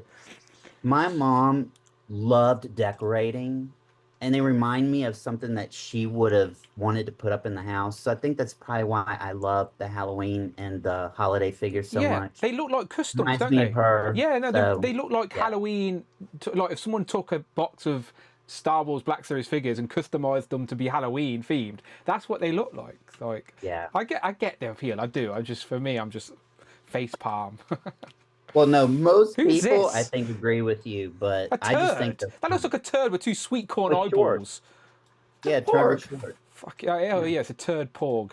That is scary shit. Imagine you have a shit and you look in the toilet bowl and that jumps back up at you. That's the start of a horror film right there. I like if it's got. It's got a whole picture that's just that. I know it's just. They didn't even But zoom where in. something on the picture? Oh, what's that? Oh, it's a turd. Literally, With they short? didn't even zoom in. They just know with there's the cube. It's a turd that's ready for summer. It's so stupid. I'm surprised that ain't a NECA exclusive with a fucking surfboard attached. Either that or a porg with an intense suntan. Yeah. It stayed in the tanning bed too long, I should say. So stupid. That's like a makeup brush. Crazy. All right. Any other thoughts on Star Wars before I get bullied in the chat? No, I can't. I just again, big shout out to Brandon and the work that him and the team does on that line. I think they've really started turning it around, and Black Series line is viewed a lot differently now than it used to be in the past years. So it's because Brandon is like a man of the people, and he's been a part of the community. Right. He was a fan first and foremost. So now he's bringing that fan perspective and that foresight to the behind the scenes, where before the behind the scenes were never really fans first. So they're second guessing what they think people want. Where Brandon's like, no, I can tell you what they fucking want because I was once them, do you know? So it does make a difference, and you can see the difference within the time Brandon's been there, the influence he's having. Yeah, like force hands, fucking effect pieces and shit like that. Do you reckon they've had 10, well, how long has Black Series been around? Since 2013? So they've had, so they've had, what, 13 years to do stuff like that, and finally they're getting interchangeable hands. Come on now, it's not a coincidence. Do you know what I mean? Like, he's a man of the people. He's doing good work for sure. I'm not even a Star Wars guy, but as I said, he's very, very proud of the work he's doing there behind the scenes for sure. Absolutely. Thank you, Brandon. Yeah, of course. Any other thoughts on the other exclusives I've got here? I've got the Jada and NECA stuff up. I don't think they're really fit. I think maybe Street Fighter. Do you pick up the Street Fighter stuff? No, you don't, do you? No. And you don't do NECA stuff When I either. tell you that Mythic Legions, anything that I was thinking about collecting took a big backseat to Mythic Legions, and I'm proud of it. Well, you said you collect 7 lines, right? So let's just give the people a recap. What are your 7 lines? So I'll tell you in order. So Okay. favorite is classified. Classified. Number 2 is Mythic Legions. Mythic Legions. 3 is Black Series. Yeah. 4 is Legends. Yeah. 5 is Masterverse. Yeah. 6 is the Super 7 Ultimates Thundercat Silverhawks. And then, well, I guess the last one was Rest in Peace because it was Time Select War. R.I.P. But you collect 6 lines currently, anyway. Yeah. Well, then, but when Scooby-Doo comes out, that'll take the place of There that. you go. So it'll be 7. Very nice. Hopefully, I think they're due July-ish, so hopefully. And I'm hoping they just show off the whole team at San Diego now. Like, we know they're coming. We know Wave 3 is a female, so it's Daphne or Valma. Which one would you prefer to see first? I think everyone thinks it's going to be Velma, but I think they'll do Daphne. Okay, we shall see. Tanner. But we'll see Wave 2. We'll see Wave 2 at Comic-Con. We've already seen Wave 2, Michael. Have we not? Scooby-Doo, right? Scooby-Doo, but not the 2 ghosts. Oh, yet. you're right. Maybe that's all their show then. Who knows? We shall see. A few weeks away. Tanner, over to you. What are your thoughts on the San Diego Comic-Con exclusives from these companies? So I'll probably only talk about 2 of them, the 2 I'm most interested in. You'll probably guess which 2 I'm going to say a word about. Marvel and Turtles. Turtles and the Savage Land. I'll start off with the Savage Land. Savage Land, definite something I need. Even though I have the old Sauron Build-A-Figure, I'm sure I can find somewhere else to put this new one.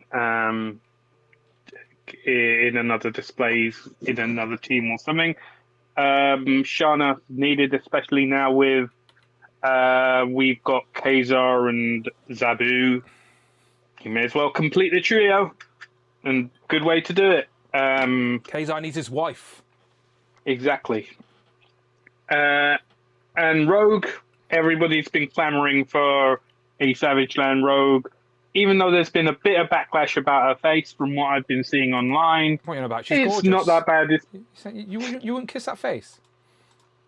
Well, I'm She single looks at the like moment, so Miley Cyrus. my standards are pretty low at the moment. So Michael just said it looks like Miley Cyrus, and you're not wrong. It's the lips. It's the lips, isn't it? It's like because she's like got the teeth on show just a little bit. I can see that for sure. and then sorry. I just said Wrecking Ball Rogue. She came in like a wrecking ball. Sorry, Tanner, carry on. Sorry. Right. And the other thing, Turtles. This didn't actually appear in the cartoon, so it's just completely original design. It's fun. It's nothing. I mean, the thing is with these Comic-Con exclusives, especially for the Turtles, It shouldn't be anything that's like essential for the collection, because otherwise it will create massive hysteria for it. It's just got to be a little bit of fun, which is what this is. I think it will go well with the Bebop and Rocksteady we've already had that are on holiday, and the Punk Turtles, the Punk Frogs, should I say, because they're all in the same garb, Hawaiian shirts. I like the fact that they're all coming with soft goods shorts, though. That's quite cool. Whether or not it's going to be an expensive pickup. Keep calling him Donatello as well. Annoyed the shit. I've watched a couple of streams now, and they're like, "Why is Donatello wearing a top hat?" It's not Donatello. It's got the orange, his purple glasses, but it's Leonardo. It's blue all over the fucking guy. Look, Donatello's just wearing a normal cap, normal hat. Everyone keeps dissing Donatello for wearing a top hat. It's fucking Leonardo, everybody. Look at the fucking bandana, not the glasses. For God's sake.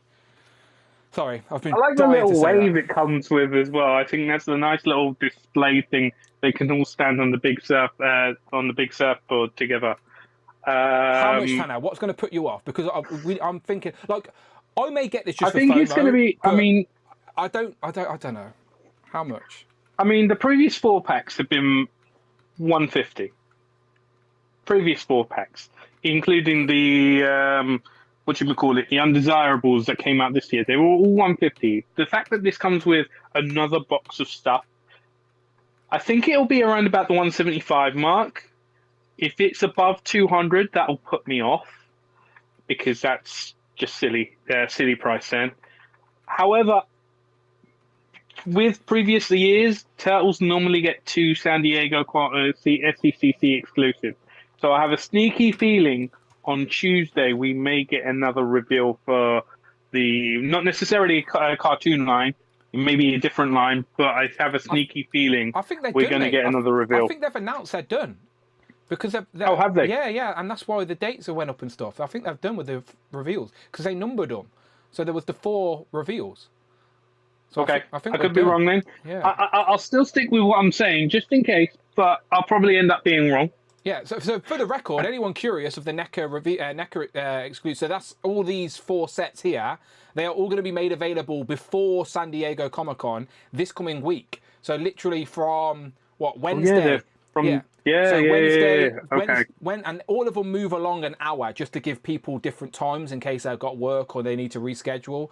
Because these things do usually sell out quick, and usually day one they go really quick because it's like a bottleneck where everybody's going to it. And then as the days go on, they get more accessible. And usually by day 3, everything's still in stock for a good couple of hours. So like Tom said earlier, they haven't been that difficult to get. They just like to create that hysteria amongst the community. But yeah, Wednesday, Thursday and Friday of this coming week, you'll be able to pre-order these on the NECA store, but they haven't revealed the prices yet. So, and they're probably not going to either until they go up for pre-order. So we shall see. But yeah, like Tanner said, it's got an extra. That's the 4-pack. Everyone's got their own regular sized surfboard with a few pizzas, of course.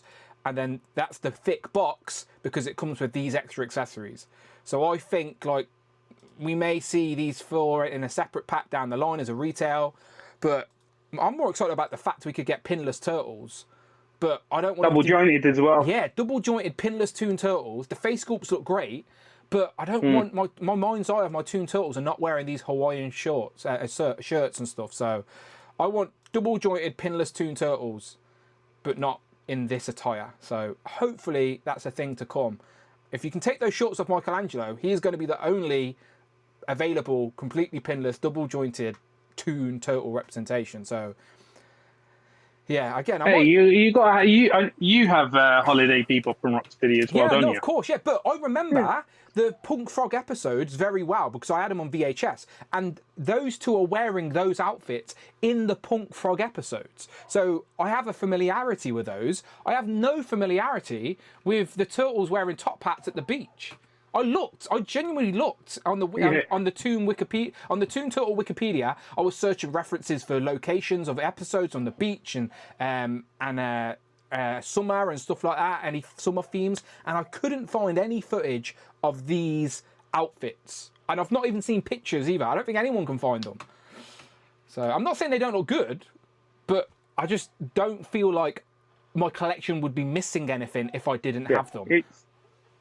It's dependent. As I said, for me as well, it's fully dependent on how much it's going to end up being. Yeah, agreed. Yeah, Agreed.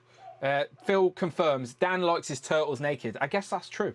I guess maybe I'm just a turtle perv and I prefer them naked. But yeah, it just gives me hope, like, that we will get some too, because I will rebuy multiple sets of the turtles, even make them pinless. For some reason, I enjoy this pinless aesthetic in this day and age. But yeah, I don't feel like. I think that's a good exclusive though, you know, where you feel like if you don't get it, your collection isn't missing anything. So if it's just a bit of fun. Yeah, as I exactly, said. and that's fine. So I'm not mad at it, like by any means. I'm just like on the fence at the minute, just peering over, going, maybe I will, maybe I won't. I don't know. We'll find out next week when we find the price. Any other thoughts on the other exclusives? I know you've been buying the Jada stuff. Yeah, Jada stuff. I'm generally only doing the player one stuff. I'm kind of sad to be missing out on the Flaming Man accessory, but yeah, I'm perfectly fine missing those because I have versions of those characters, player one versions of those characters already. They look nice. Anyone who is getting the player two versions, fair bit, go for it because they look good. Jada have been smashing them out of the park. They've got a little bit of competition with Storm now. We'll see what happens going forward, I guess. Yeah, like we said earlier, the community are the ones that win that one for sure. Like, options are never a bad thing, as we say. All right, Cloud, what are your thoughts on the San Diego exclusives amongst some of our favourite companies? Some of them. Honestly, there hasn't really been anything that jumped out at me, like a real wow kind of exclusive. By the way, I don't disagree with that statement at all. There's nothing, like, as much as I like the Savage Land set and I like the other things, nothing is like, oh, must have, I need this. Yeah. I like the Marvel 3-pack is cool. A little bummed it's that 3-pack because I would have liked to have added Shauna, but I've also missed Kazar and Zabu, so oh well. Yeah. It's an easy pass. I am really tempted by the Cold Slither set. I don't know where I would put it. It depends on how much it is, and the drum kit is too small. I would know. I own a drum kit. It's a little too small. I would love a proper, like, in scale with any 112 line drum kit with a bit more, with a couple of more cymbals. It works though. Like looking at that picture though, you know what I like. If you've got a drum kit, obviously you've got a different perspective. But like, I look at that and think it looks fine. Do you know, like it's fine. It's just for me, like they're like a rock or a heavy metal band. Like that's more of a jazz kit where like the toms tend to be a little bit thinner. Everything's a little bit tighter. Whereas like if you were playing like in a heavy metal band, I know it's like we call it cock rock. It's all like glam rock stuff. Even then, they had like the 32-inch the two 32-inch bass drums, like the big, deep bass drums, and then they had like the 10 to 14, like the 16, the two standing toms. They had the snare, like the big, deep snare to get all like, you know, those just really kind of like dirty kind of sounds out of it. And that's what I would like to see. Like, I'm not expecting a death metal kit, but just something that moves away from this. Everybody does this minimal, you know, let's just do like this tiny little drum kit, like give them two toms, give them a snare drum to give like the illusion of what a drum kit would be. But again, as a musician, it's like especially being a drummer, I'd love that representation on my shelf, like a little drum kit that I could put like a little Wolverine or something behind would be fantastic. And that's the temptation to get it, is like, it's probably as close as I'm going to get for a long time. The guitars are great. I like the V. I like the, it's either a Warlock or a Bitch. I haven't seen pictures in a while, but the BC Rich that the guy's using, awesome guitars. Those are to scale, which is nice. The bass could be a little bit bigger. See, I'm being nitpicky, so I'll shut up. I was going I'm to say sorry. I don't think most people are looking at the instruments in the same detail as you are, which is a fun. Yeah, it's a fun perspective for sure. But Yeah. I don't think anyone else is being that Like critical. the toms are so shallow on the drum kit. They're so shallow. It bothers me. It's like, hey, you're a rock band. You want a deeper sound. You don't want that Look, pop. You they're want in a that experimental phase of their career. They're on their second album now. They're just trying to change to a new sound, trying to appeal to a new audience. But it's really tempting. I love the Dreadnoks. I haven't even like I think I'm missing like 2 of them. I haven't even finished them. So it's like where am I gonna put this? I don't know. I think I just want it because I love the characters. It's so unbelievably goofy with the guitar and everything and like the glam outfits. It's great. This is the one thing that's really tempting me.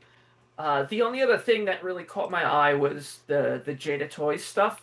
Oh, hang on. Before we move on to Jada, I've just got news. We can exclusively hear music from Cold Sliver's new experimental jazz album. Let's see if they're going to send that across. Let's have a little look.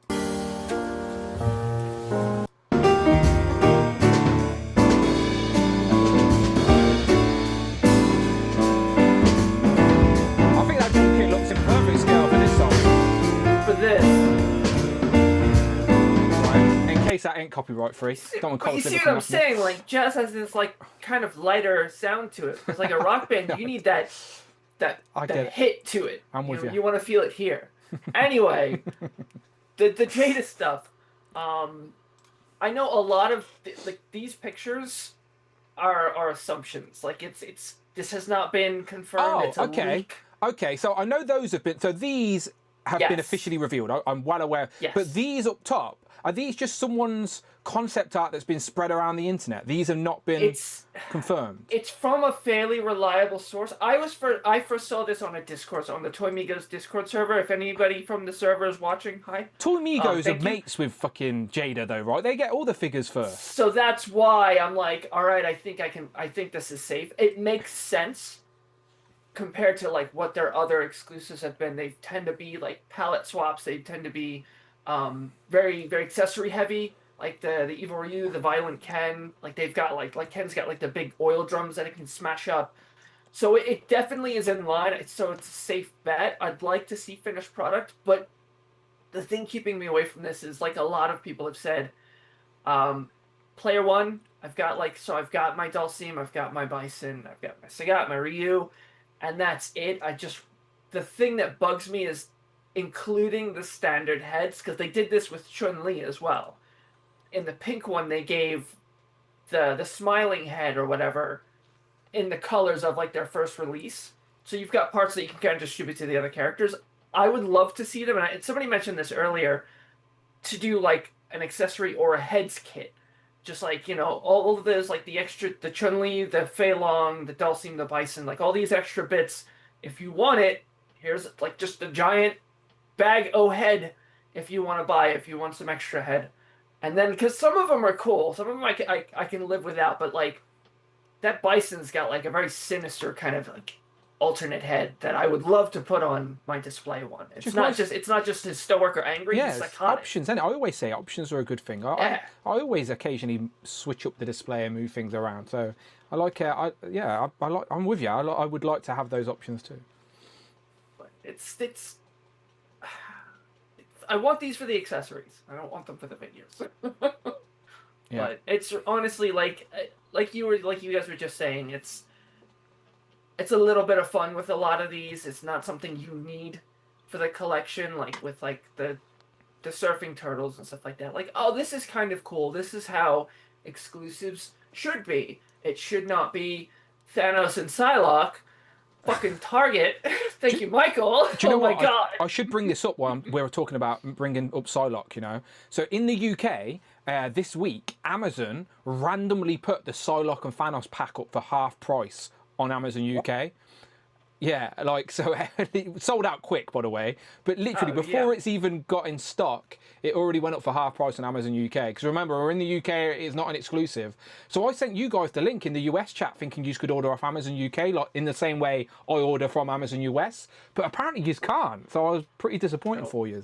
They limit certain items because like I can get because I get like a lot of the tea biscuits and stuff, so I can get that stuff. But like usually things like this they put a restriction on because they've got their own distribution here.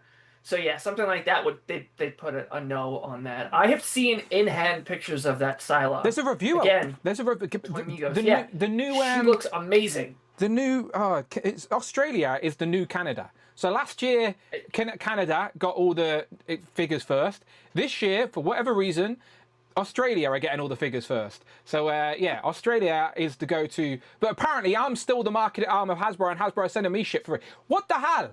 Hasbro, are you just not aware I'm your marketing arm? Where's my Psylocke? Send me these figures first. I'm not in Australia. There's a few of them. Yeah, here you go. Gamer vs. Psylocke Marvel Legends review, FWCI Collector's Edition YouTube. There is Shazbot the Collector on Instagram. Yeah, is showing some unbelievable pictures of her. Fair play. So, I hope everyone so who wants a set can get a set. And if you guys struggle, obviously hit me up and I'll help you. I think it's still in stock for us. Yeah. It's all good. All good. Yeah, Michael hooked me up, thankfully. Oh, so good. I was annoyed because like I had a headache the night before and I woke up like just a few minutes after 9 and they were gone. But that's not how you do exclusives. This is how you do exclusives. Like I don't care about my Surfing Ninja Turtles. I can pass it. Or that's kind of fun. I'm going to get it. It's there if you want it. We've said this countless times on these streams. That's how it should be done. You don't want to miss out on, Savage Land Rogues that some people really, really want in their collections and don't want to buy a 3-pack or, I agree. I think everybody would agree in the community that exclusives should be those fun variants, alternatives, not the main characters and main gaps in your collection. It's got to be... Like Cold Slither. Yeah, exactly.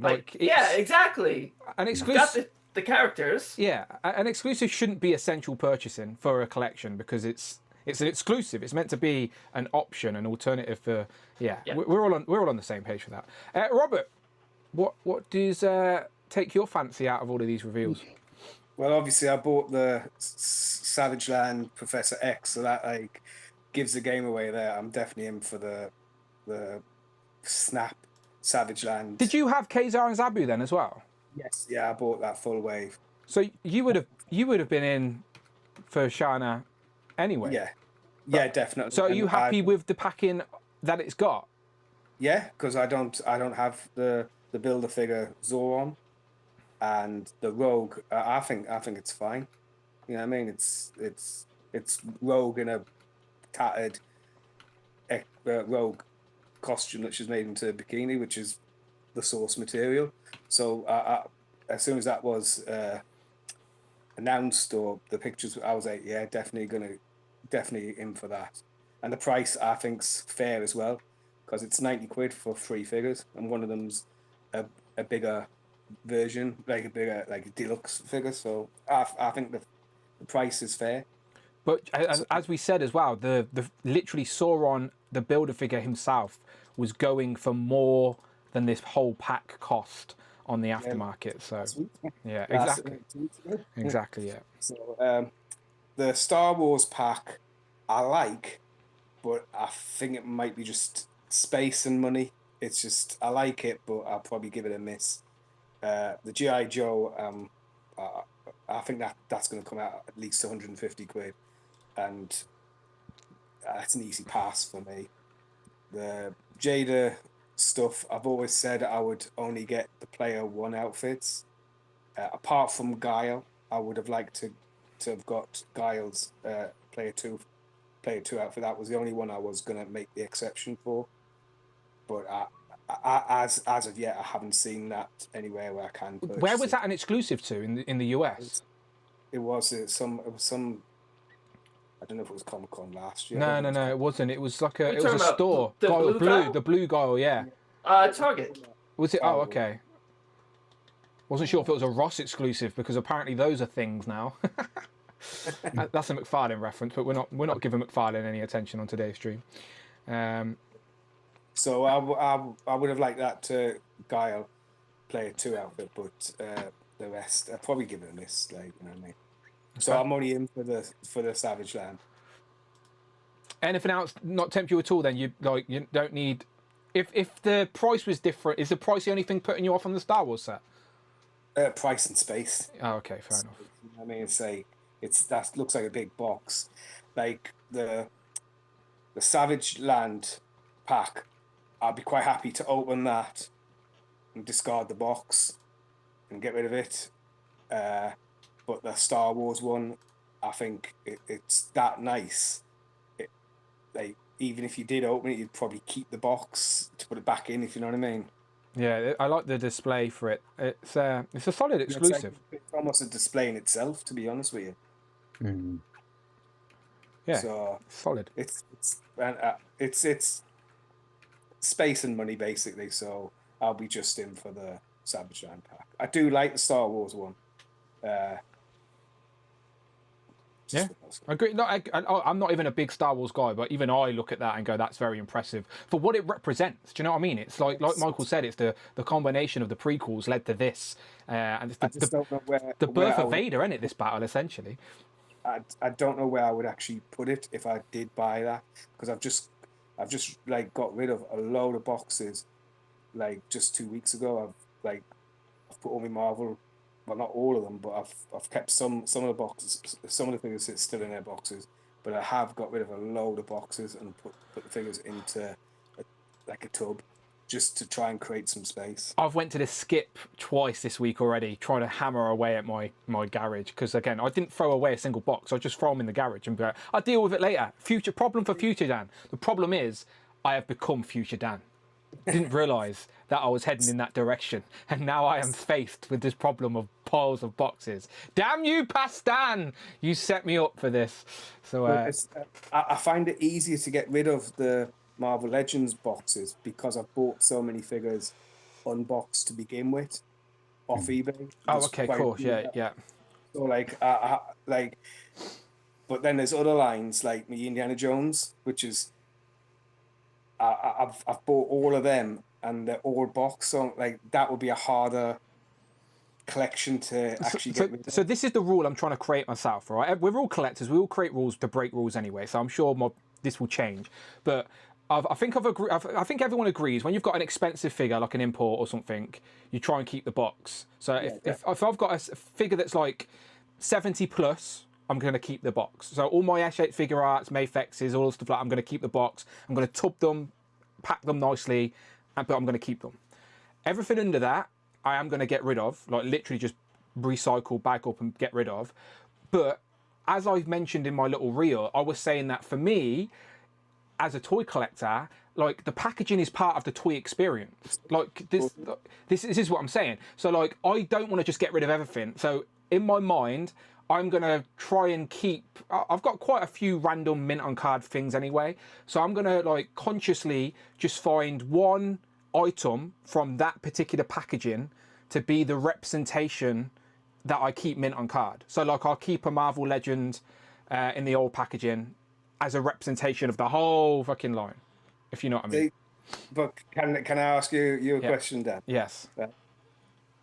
You're saying like figures under a certain price, you're going to try and get rid of the boxes and that, Yes. right? Yeah. Are you telling me you're going to bin this box? That's what you're not. So okay, that's an example of where this is part. Like it's so perfect packaging, isn't it? Like you're not wrong. There's no way I'm binning this box. Yeah, no, you're not. It's out of the box, right? But I am keeping the box. It's too nice to actually See, we're breaking my rules already. I only made these rules a minute ago, and we're breaking them already. This is typical collectors. Tom, You just got to put your foot into it at the moment after you open it because it's the only way. I was about to say, Tom, you buy more imports and stuff these day and age. So do you keep your boxes, or is everything You gone? saw I shared it to the chat my video of when I emptied my loft. Oh shit! Of course you did. Yeah. And my whole living room was just sky high with boxes. Your missus was out of the house, wasn't she? And I remember you sharing it. Yeah, I was absolutely like, she's going to come back. She's going to freak out because there was literally boxes everywhere. But Legends, I've never, quite early on, I decided not to keep the boxes because it was easy when you did builder figures because I thought often you keep the builder figures, you might sell a couple of figures from the wave and I'd put them back in the boxes and it was kind of like, they weren't worth anymore unless I put the builder figure part back in. The piece is So missing anyway. why am I keeping these boxes? Because I'm probably going to keep all the builder figures. Yeah. So they went a long time ago. That isn't true anymore. Because you don't really get builder figures that often. But I got rid of all my Turtles boxes, which mine are all piled up. So do you feel better for it though, Tom? Like I need to know that I'm going to feel better once I do it, because I'm still quite hesitant. I haven't got rid of any of my NECA Toon stuff yet. It's all piled up in the shed, and I'm like, I know it's taking up a lot of space. It needs to go, but am I going to regret it? I don't know why. it's the biggest problem with collecting is you just get this. The stuff is cool, but you just get this mass of like stuff, which is great on its own. But when you start running out of places to put that stuff, be it boxes or figures, they suddenly become like anxiety provoking. Yeah. Do you think? I do. Well, that's my. I ain't got. Can I tell you? Sometimes I'm like, why am I buying this stuff? Because I don't have the space. And I know quite often be like, I'm just going to get rid of all this stuff, and it goes round in cycles where I'm like, I'll be really into something, I'll buy loads of it, and then the next year I'll be like, why did I buy this stuff? Because I want to put something else in its place, and I don't have space to keep it. And year on year, it becomes more and more of a kind of the fuck. The collecting's not like everyone thinks it's a start and a finish line. There isn't. It's like when you're in this hobby, you're in it. You're always buying, you're always selling, you're always getting like it's just a forever changing and evolving. It's part of the hobby, and it's part of the process. What were you going to say, Michael? Sorry. So since today is my older sister's birthday, I'm going to share a statement that she always told me that helped me get rid of a lot of my boxes. She said, a cluttered space leads to a cluttered mind. And when you get rid of things that you thought you never could, and you detach yourself from it, the relief that you feel is unlike anything else. So I will tell you, although it was difficult to throw the boxes away because you're letting go of something, it was a greater joy to be able to look in that room where they were and know that all that stuff is gone. I don't have an attachment to it anymore, because you do get a relief when that happens. So yeah, I don't know Michael, what to make of that statement, but it really helped me. Michael, by that statement, my room signifies that my mind is chaos. You've only got that one room though. You're in a family home, so it's different. You have to stick it in there. But if you have boxes stacked up, and let's say you had a closet, and when you opened it, it was an avalanche of boxes or whatever, and you're like, I wonder who's got one of them. Who's got one of them? I wonder.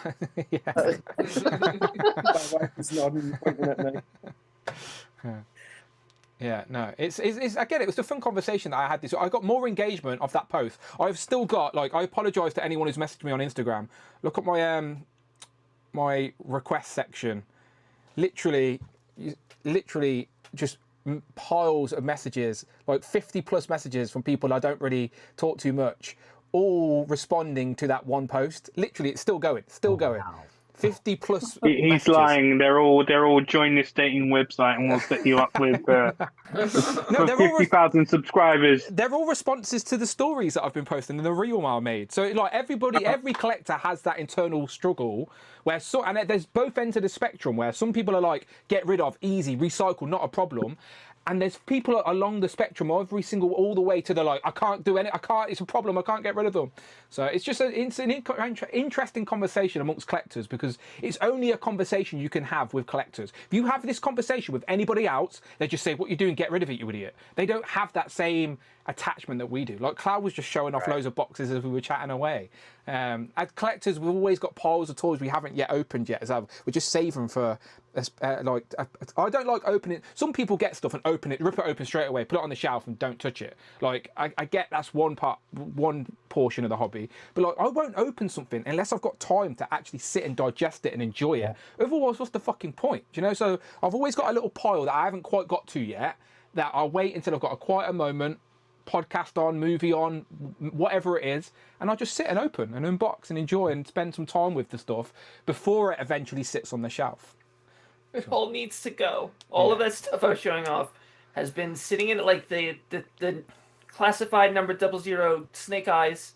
I've got an old Toy Biz X-Men figure set. There is some NECA stuff, and they've just been in a closet hiding, and it's like I just need to just trade or sell these, get them out of my house. I probably have got £1,000 worth of stuff I'm waiting to sell. I just haven't listed it yet. Like stuff I've already confirmed, already agreed that I'm getting go of this, I'm selling this, I'm moving on or whatever, and I just haven't done it yet. So I need to just dedicate that time, and I would create some space that way as well. So. I've sold tons of stuff this year, and just all the time. It's insane. And it's not because I don't necessarily want the stuff. It's just like I think I've definitely shifted more towards premium stuff, and then like some of the older stuff that you've got, you put it next to it, and it's like this doesn't even fit anymore because it feels You're also a creative though, because you're now collecting with a different mindset, because you're not just collecting to put on the shelf. Like you're collecting to customize, to take pictures. So you're looking at items from a different perspective, if that makes sense. Yeah, exactly. So, and I think like I was talking to WhatsApp Danger a couple of months ago, and he says I'm not a collector, I'm just a photographer, so he doesn't even think about it. He's like, I don't have the space to collect, so I don't collect. And I was almost like, I'm just fucking jealous of you because I'm just. It would be nice to actually get the stuff in, just take photos of it, and then move it on. But sometimes you want to. Yeah, you'd like to know you've got it. You want to go back to it. It's like, oh yeah, but I can use that one in another shop. But then it's like Mark was saying to me, oh, how many police officers are you going to get? How many green shirts are you going to get? And I was kind of like, my instinct is to go for more. But then, in reality, if I took a shot, I probably wouldn't use more than 2 in a shot. So yeah.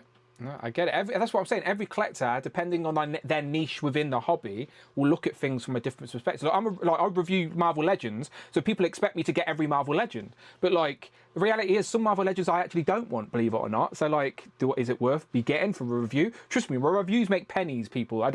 People think the live streams is the bread and butter of this channel. But legend reviews are like what people expect. Like, do I bother reviewing this? Like, does anyone really care about seeing my thoughts on this after months since the Americans? You know what I mean? Like, it's just sometimes like, nah. I'd rather chat to you guys.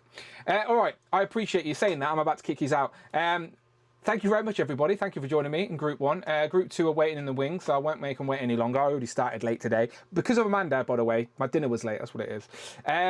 Tom, tell the good people where they can find you online. Mini Plastic Multiverse on Instagram, and I'm going to start posting shorts again soon. I've been busy doing things for Hasbro. Ah, sneaky.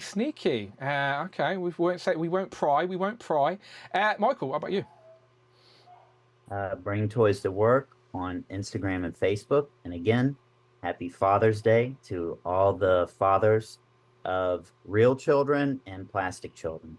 Yeah, if that's the case, David Evan Smith is going to have trouble with his 3,000 kids at home. Tanner?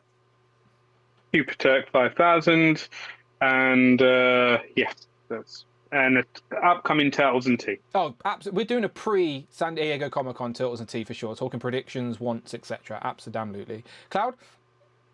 I'm on Instagram at cloud_network. And then since I just got Blanca and Sagat, I'm probably going to continue trying to post some Street Fighter pictures. So, because these guys are awesome. Yeah, I agree. Got them literally a day or so ago and they look very impressive. And last but not least, Robert? If consuming on Instagram at Robert8643 Thompson. Thank you very much. Good. Links are in the description. As always, people, you don't even need to remember, because all you have to do is press the description and click the button and go and follow these people. Collecting Rush says, don't forget the fur children. That is true. We need a Father's Day for the people that are fathers of non-biological hairy animals. Yeah, right, get out of here, people. I'm going to get Group 2 in here. I appreciate you all. Chat to you again short. By the way, the next Legend of Liquor is best action figures of the year so far, as we will technically be halfway through the year, 29th of June. So start thinking about it. What are your top 3 action figures of the year so far? And not backtracking things, stuff that actually got released in 2025. I know there's rule breakers. There's always rule breakers out there. I'm watching you. Anyway. You better cue that other intro on the next Legend of Liquor. Ready. I've always got it ready. Right, get out of here. Off they go.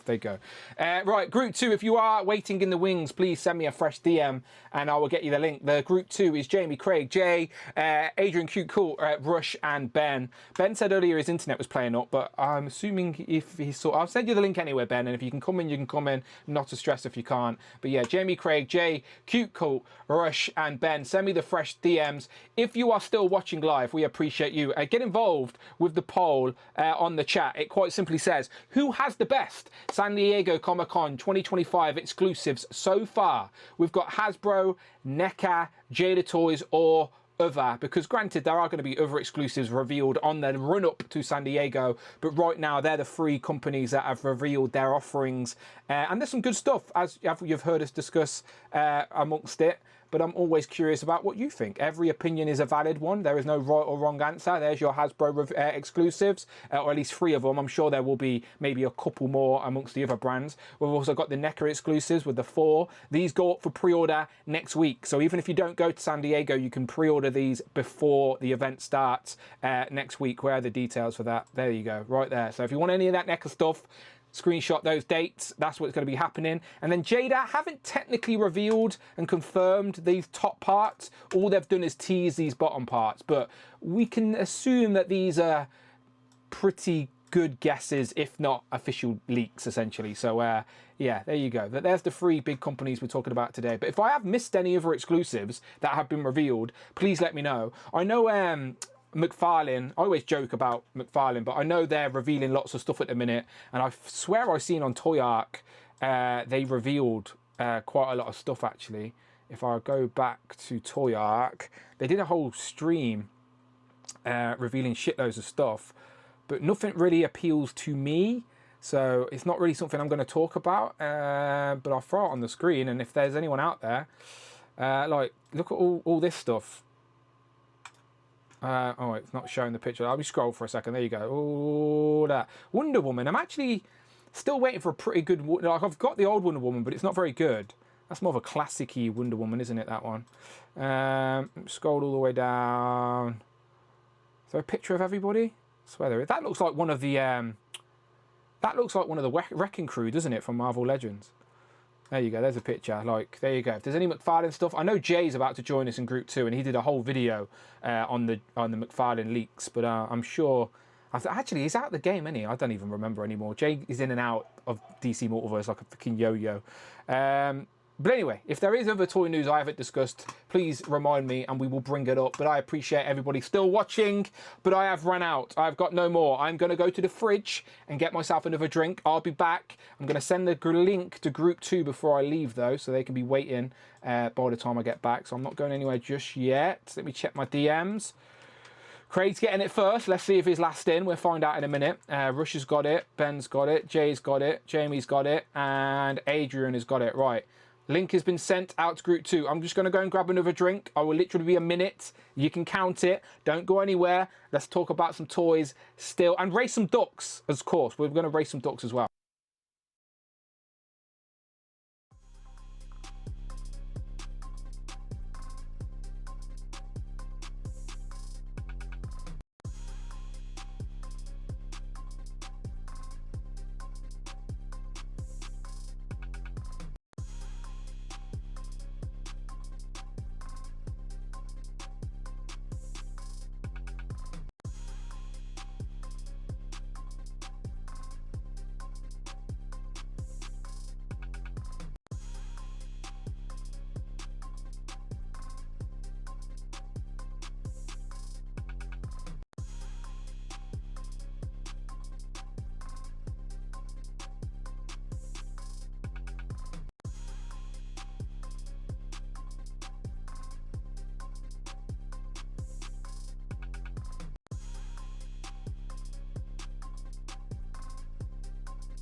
Pow! And I'm back in the room. Right, let me get these guys in. Sorry, I've got 3 dogs in my house at the minute. Ted's got some mates over. I was going to bring them up, but it's too much. That'd be a pain in the ass. Okay, let's see who we got here. Right, we've got Craig. Craig, how you doing? I'm fine. All good. Then we got Ben. Ben, your computer working okay? Seems to be. All good. But I just don't end up freezing or something. It's all good. Hopefully you freeze in a really awkward position and then we will laugh at you. No, you'll be fine. We've got Jamie. Jamie, you good? Hello, how are you? I'm fine, my friend. We got cute, cool Adrian with all the gremlins. I'm with you now. I got at least one. They did not disappoint. They did not disappoint. You need to get the other ones now. Honestly, it's so tempting. Honestly, because it's so good. It is so tempting. I love the way you got yours displayed as well. Always very fond. Grizz Gizmo, stand there, my friend. You haven't fallen over or anything yet, have you? No. Okay. I wanted to tell you too, some people were getting them with the ears broken, so just be careful with the ears. They're fragile. Oh, okay. No, mine are fine currently, so I will stay away from the ears. Jay, you good? I'm hot. I think I must have sunstroke. It's been one of those hot days, and apparently it's getting hotter. I'm a grumpy bastard. I don't think I've ever been around your house in the summer. So, like, do you use your garden? Like, have you got somewhere outside to sit and chill? Well, it's kind of full of the former old sofa, and all the stuff is out there, so we just skip. so it's not the most inhabitable place in the house. It's the savage land out there. Okay, Literally. very much on theme then. And then another fur father himself is, of course, Rush. Rush, how you doing? Just like you guys apparently are doing over there, I'm sweating my ass off, but that's because my AC is starting to go out. So I'm about to spend over 10 grand on new AC unit for my house. So fun! Wow. Are they that expensive? We don't even have AC in the UK. 'Cause we don't need it because it's so fucking cold. But they're 10 grand. Shit. I thought my boiler was you guys expensive. talking That's about like heat 3 over times the there? price. I don't want to hear because right now it's like I know I'm going to do conversions. It's 92 degrees here in Florida. It feels like 100 with the humidity. So let me look at those conversions. It's not got to be high 30s, let right? you guys know because it. Yeah, when you give me the probably. Fahrenheit, I don't know Fahrenheit. But if you give me, so when you tell me it's hot, I'm like, I don't know if that is actually hot or not. So I need centigrade. It's in the 30s. The actual temperature is 33.333 Celsius. God. But because of the humidity with how hot it is, it feels like 37.77777. Wow. Do you know, as much as like to live in, that must be a pet, but I'd love for the UK to get 2 weeks of that weather. Do you know what I mean? It would save us a fortune on holidays. I spent thousands of pounds to fly to Greece earlier this year, and it was colder than fucking Rush's house. Do you know, it's crazy. Anyway, first world problems, people. So I've got 2 fans pointing at me right now, including a misting fan. So every so often, I'm just going to be spraying myself with water to stay cool. So yeah, that sounds like a good idea. To be fair, all right, let's ease ourselves in then with some pickups. Craig, you're up top. Let's start with you, my friend. You got anything you want to show off? Yeah. My first pickup was this winged lady turned up. Thank you to Andrew. Just talking about McFarlane, weren't I? That's Hawk Girl, Yeah. right? Yeah, Hawk Girl. This is the original version, not the platinum. The platinum's like a bit more of a classic look to go with the Hawkman that come out. But I have the modern Hawkman, so this one's perfect for me. Andrew picked up one of each. He was lucky enough to get one of each, and he said, "Which one do you want?" And I was like, "This one, please." So happy day. But he knew I was looking for it just as much as him. So when he found them, but they go for like 40, 50 online. So it's just absolutely crazy. Retail 33 as well. So he's a good man. I just realised that the Wonder Woman I got goes for like £100 on eBay, and I'm like, yeah, I'm well it's tempted. mental. Yeah, I'm tempted. And I've got the variant of the first Wonder Woman, so I've got the one in the classic colours. Yeah, and she's worth even more. Yeah. So, but we're getting another Wonder Woman. I just seen she's going to be released with like Godzilla or one in that monster line. But the thing is, they've used the horrible, shitty legs they used on Wonder Woman 86, was it, or 89 or whatever. Them legs just horrible. Is it this one? Are we talking about the same one? The one I just showed off? No, I'm talking about a different one. They're releasing one with, they did Batman with King Kong. Yeah. And they did the Flash with kit a beaten up King Kong. Yeah. So they're going to do Wonder Woman with Godzilla, I think. Okay. And it's like she's in a modern look, but she's got like those legs from the movie version they did, the first Wonder Woman, where she's got them shitty high heels, and it just looks terrible. So it's one of them. Is it? Do I pick up? Because I do want a modern Wonder Woman. Yeah. Because I wanted. That's the one I wanted, really. But I like my classic version, but I didn't pick up another one because I just thought I'm going to get sent another classic version, knowing my look. Because you know what my look's like with figures. Well, Craig says you're a jammy git. He seems to be jealous of your Hawk Girl. Yeah, so but like I'm still on the hunt for a Supergirl. Like for my Forbidden Planet in Birmingham, they had 2, and literally they were just gone. By the time I got there, I saw all the rest of the waves. I was like, oh, there's got to be a Supergirl there somewhere. And he was like, I got 2, and they literally, as soon as they come in, they went off the shelf. As soon as we put them out, they went out. So, but my next pickup was these guys come in, the X-Force pack. So I'm looking forward to opening this, but I think I'm waiting for Angel to come. Yeah, I might do the same. 1st of July is due for us. Because I'm just redoing the display as well, which is going slow, but it's getting there. Like all the animated stuff's now in the corner, so I've got like the TV in the corner on the top. So the plan is like the top shelf's Wolverine into like some X-Men on this side, and then X-Men all on that first shelf, and then everything else from there. And then I had this guy turn up, Spider-Man 77. Did you watch that as a kid, or do you remember it? I remember it. It was like, it was one of them, we'd go to the video shop, and if you see a VHS with Spider-Man on, you'd be like, oh, that looks cool.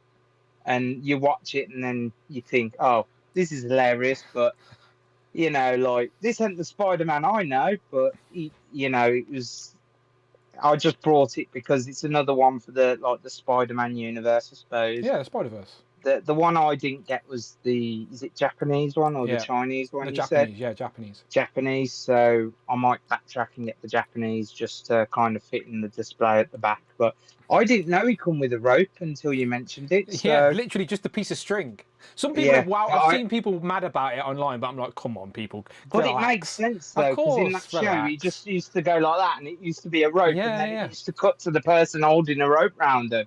It was just so funny. So, and then I went to a store up, you know where you said your office used to be. There was a Smith's, so I passed that Smith's, and I saw this figure on sale. I thought, £3, I can't. Why not? Of course. So, and then I saw Homer, and I thought, why not? Let's get Homer. At least I can have the family. And then, as I went training in Southport, I passed Entertainer, and I thought, I'll go and have a look in there. And then I saw Bartman, so I thought, you know what? Let's get Bartman, because he was an exclusive as well. So, you know, but I'm looking just to get the main family for now. But I do like the look of Krusty, to be fair. I think he looks great. So maybe I'll pick up Krusty and maybe a few supporting characters. Look, I like the line so far, but it's just very slow. I expected it to be a little bit quicker in the UK, considering it's Jax who do the Mario and Sonic, but really slow. We don't even have Wave 3. We don't even have Marge in the UK. So can we at least complete the family, please? Jax? Yeah, if we could complete that family, I think I'd be happy. They'd look great on the shelf, just the family. I have no doubts they will. So that's me for Do all we my even know if it's pickups. actually coming? No, this is what I'm saying. I don't know. I don't know if any of the toy companies have even committed to continuing. Yeah, I have no idea. That's my concern. Yeah. I also picked up another thing, well, quite a big thing for me, but I graduated my training for management as well now. So Congratulations. So I'm trained to be an assistant manager. It's just waiting for a role now. So happy days. But yes, I graduated. So the further up the corporate ladder you go, the more money you get for figures, Craig. That's what it is. That's what we're doing it for. And for food and living essentials, of course. But we focus on the toys here. Of course we do. I've got some Sentinels to pay off. That's true. That's true. I told you, I've been ready for those Sentinels. I'm ready. I just want it to, I want them to come and go now so I can get rid of that cash, because I'm looking at it going, oh, that's a nice little pot of money building there. Ben, what about yourself? Well, you got any pickups? I know you have because you've been showing them off all week. Show the people, my friend. What you got? Let's start with what Craig has got as well. Got Yeah. Homer. You're in too. They got ya. They got ya. So, Yeah, there you go. Bart. Are you waiting until you get the family to open them then? Are you like waiting to get Marge too? Yeah. Yeah. Shelley is going Orlando. I Yeah, think she's she going said she's Florida. going to have a look for Shelley, Marge for me. add me a Marge to your list. Shelley, just bring back a suitcase of Marges. You've got plenty of customers here in the UK. I've heard that. Yeah. Craig wants one, Jay wants one, Ben wants one, I want one. We all need a Marge. And a Maggie, of course. Maggie, it's a I two-pack. don't care if it's not in the box. If that makes just sense. fill your to fit in the pockets with suitcase, Marges. fine. Fill your pocket with Yeah. Marges, Shelley. Sorry, we'll just that was a service announcement for Shelley there, Ben. I ended up getting Jason from Vinted. It's the one that I ordered from that bloody geeky whatever shop, and it was sold out even though it said it was in stock on the website. But yeah, I ended up getting him on Vinted, which I'm quite happy about. It's the 2017 version, but I don't. Is that do you have a preference in regards to? I think he looks very similar throughout all the different films anyway, all the different chapters. But do you have a preference or? Part 3 and 4 are quite similar, but he's just more. If you look at his face, he's very. I didn't even know the mask came off. Yeah, he comes with 2 heads. One's got a big gash through the side of his head, so you can like stick the machete in it if you want, or the axe or something, which is pretty cool. But yeah, he's quite similar between the two, but he's more. His face is more wrinkled in this because he's actually like dead. He wakes up in the morgue. No, I like your little horror. We were literally talking about the horror stuff in the group one, and you've got a very nice little horror setup. Did you watch Saw 2 yesterday? Oh, you didn't, did you? I got like halfway through, and then fell Grace. I looked over my shoulder, and Grace has just got her eyes closed. So I have to finish it next week. Oh, you're a good man. If Amanda fell asleep during a film, I'll just watch the end of it and go, tough, you fell asleep. I've got this one I'm very happy with. I've not opened it yet, but Oh, this is the big one, right? yeah, look at this. From the reviews, he looks amazing, and he's huge. Yeah, he is massive. I don't know, can you see it? Yeah. So the wolf from Werewolf in London, right? American Werewolf. Yeah, Yep. yeah. Kessler Wolf. Yeah. It looks amazing. I can't wait to open that, but to be honest, I don't know where it's going to go on my shelf, so I might have to buy some bloody Ben's been Rises or displaying his something. horror figures with the boxes on the display as well, and it looks really nice. But that box is so big, we're not really sure how he's going to fit it in a Calyx cube. And this one, look at this. There you go. That's retro. See, you weren't even born when this film came out. So when were you introduced to this film? I don't know. I was quite young, to be honest. I don't remember exactly when, but I watched it with my dad. Look, Craig's showing it there. Yeah, Craig's got one too. Yeah. What's the weapon he's got in his hand there? I've just got bloody. Craig's just given him a screwdriver. He's I literally just given him a gave screwdriver. one a screwdriver and one a pencil. He's literally just given him because- household utensils. But that's what they thought No, with you're in not the wrong. show. No, so, you're not Was wrong. that an you know, Argos it kind of pencil, fits Craig? Say again. Was that an Argos pencil? No, it's just Argos got don't do normal pencils generic anymore. We're in HB. 2025. You don't have to write down your order anymore. I haven't been to Argos in years. Argos pencil, what you They on got rid of about, that Jay? 10 years ago. It's like the banks with pens on fucking chains anymore. It's all digital. We're in a digital age. And he still. I don't know if Still you'll be able works, to yeah. hear it, but Hold him next to the mic. Yeah, there we go. Let's hear him. press his back. He's got a little button on his back and a switch for different sounds. This one, you should go. Pretty cool. Maybe mum laughed for some reason, but Tommy Lee You hear that? Jones. Which one is yours? Is yours the one that actually has the Tom Lee Jones voice on? Because they swapped the voice out because he says something. It's Tom Hanks' brother. Yeah, because he No, said that's something. what they did with the Woody Tom and joke. they changed the voice because he says it wasn't child friendly enough for the toy. So they changed it, but they couldn't get Tom Lee Jones to record the voice for the toy the second time. So it's like someone that sounds similar to him. Okay, well, But- don't say anything. Press it and we'll go quiet. See if we can hear it. he's a bit fiddly sometimes. You can see the lights, I just can't hear him. I'll try and like squish him against my mic. Oh, there you go. Yeah, we heard him. Oh, Yeah, you can sort of hear him. It's how it works. Those figures, like from that film, the toy soldiers, are really expensive on the aftermarket. Really expensive. Always been very intrigued to get the Gorgonites. How much was that? Going for 15. That's a good price. Archer is 22.50, I think. You do So realise okay. you need an Archer Yeah, now to Archer, go. Yeah, you do. Because He's only got... like Craig's display is just those two, and that's a solid little representation of the film. Yeah, he's literally of this scale. He's only got one Archer, so I'm hoping he's not... I'm going back on Thursday, I think. So I'm hoping he's not sold out, but yeah, he's 22.50. I might be able to hear him a bit better with this off, or it might sound awful, I don't know. You can hear him, it's just very quiet. That's all it is. It's all good. Because they're so old, the voice boxes, mine are the same, the voice boxes are so quiet. It's still impressive that it works after all this time, though. If anyone Did he come with his gun? 27 years old, that's crazy. No, just empty. I was going to say, be a bit more if he come with his gun. I paid quite a bit just to get him with his gun. Yeah. And the Archer, you can't find Archer for a good price with his weapons anywhere. So, hence why he's holding a pencil. That's a good idea, so I might do that myself. You know, it's quite hard to stand up, those feet are quite loose. Any more, Ben? No, that's it for me.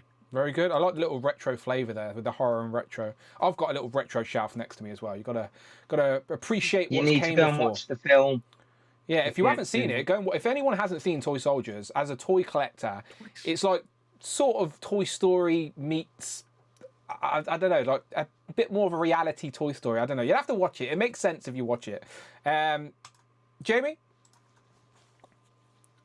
Not a whole lot, just a few more customs. So I did a custom Rose, which is. Oh, that's good. Does look. Is that because you want to? Because you want to? It was, yes. Yeah, I thought so. How many people got that reference? Jay got smile. Jay got that reference.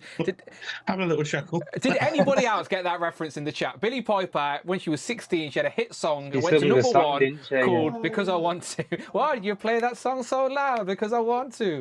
And she plays Rose in Doctor. Anyway, ignore me. How about three people got that? Funny?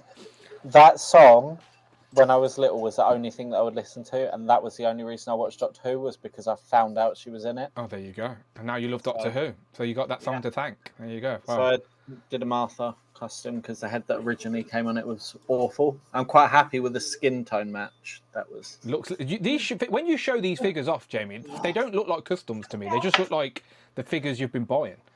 And this one is a full kit. So this one. So these are all 3D printed pieces you're buying. The heads of the first two are. This was a whole 3D printed kit. Okay. So this was a character that appeared in the last two episodes. So I guess because the line has a limited articulation, it's easier for these customizers to create these kits. Yeah, I mean those are 5 points if you're lucky. Yeah. So, but they look fine on the shelf. I don't pose them up, so they're vanilla posed. But that's all I got. Is the family watching Soccer Aid? I usually like to watch. What's the score? It is 3-1, 3-0 England. Okay, interesting. I like watching Soccer Aid. Soccer Aid in the UK is like celebrities play a charity football match, and it's usually hilarious. They're all shit, but it's usually fun to watch. Rush, what about yourself?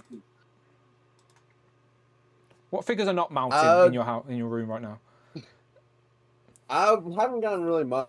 It's like the X-Force box that came in, and I'm pretty sure Cloud said that she wanted my X-23. So, beyond that, the only other thing I haven't gotten in because everything's still on pre-orders. You know, my birthday was this past week. Oh, happy belated birthday, my friend. My wife got me a little time. Thank you. My wife got me a nice little, add-on for my Haunted Mansion collection. That looks very cool. That's from the end of the ride, right? You drive right at the end of the ride. You go past them, right? Yeah, in the graveyard scene. Yes. Which is funny. This actually helps, connection to their things. Everyone's talking about, gaining the Tony the Tiger figure from Jada Toys. Yes. In the song, this one here is the same voice that voices Tony the Tiger. Oh, there you go. So same guy. So, we have learned something new today. I did not know that. How does Tony the Tiger connect to the Haunted Mansion? Now we know. Yes. They're both great. Thank you. We're obligated to say that when we bring up Tony the Hog, I'm afraid. Beyond that, no, I'm going to be treating myself to, as I said, a brand new AC unit in my house sometime soon. And oh yeah, also for good luck, I can see this up. So look, you're about it, you know, with the Duck Race leaderboard. If I have a quick, let me have a look. Have I still got it up? Let me have a look. Let me have a look. See. Right, where is it? There it is. Yeah, you're about it, Rush. Look, 23 points. You're about it. yeah, you're I don't know where those other points came from. Was that like, you know, the 10-hour streak or something? You must honestly. I'm like, how did I get up that high? You must have won points somewhere, and I've added them on after the fact. Because sometimes I focus on one particular person, add their points, without realising that actually somebody else with their like 4 or 5 points moves up even higher. So, yeah, as long as you're above that red line, Jay's even about it. Jay's even about that red line. I'm close. I didn't realise how close I want. Now I want it. Now I'm getting itchy. Now I'm like, actually, I want to be part of this. Virtual Dave, Mikey Moonboot, Shelley. See, Shelley thought she was out of it this season, but Shelley, look how close you are to that red line. So, oh wait, hang on a minute. Jamie had to go get his duck shirt too. So we're getting a change. There you go. Look, there you go. Jamie's got one in, and they're both. Look at that. So my brother went to Benidorm a couple of weeks ago and was like, "I need to get this for you." There he is. So. There he is, Jamie.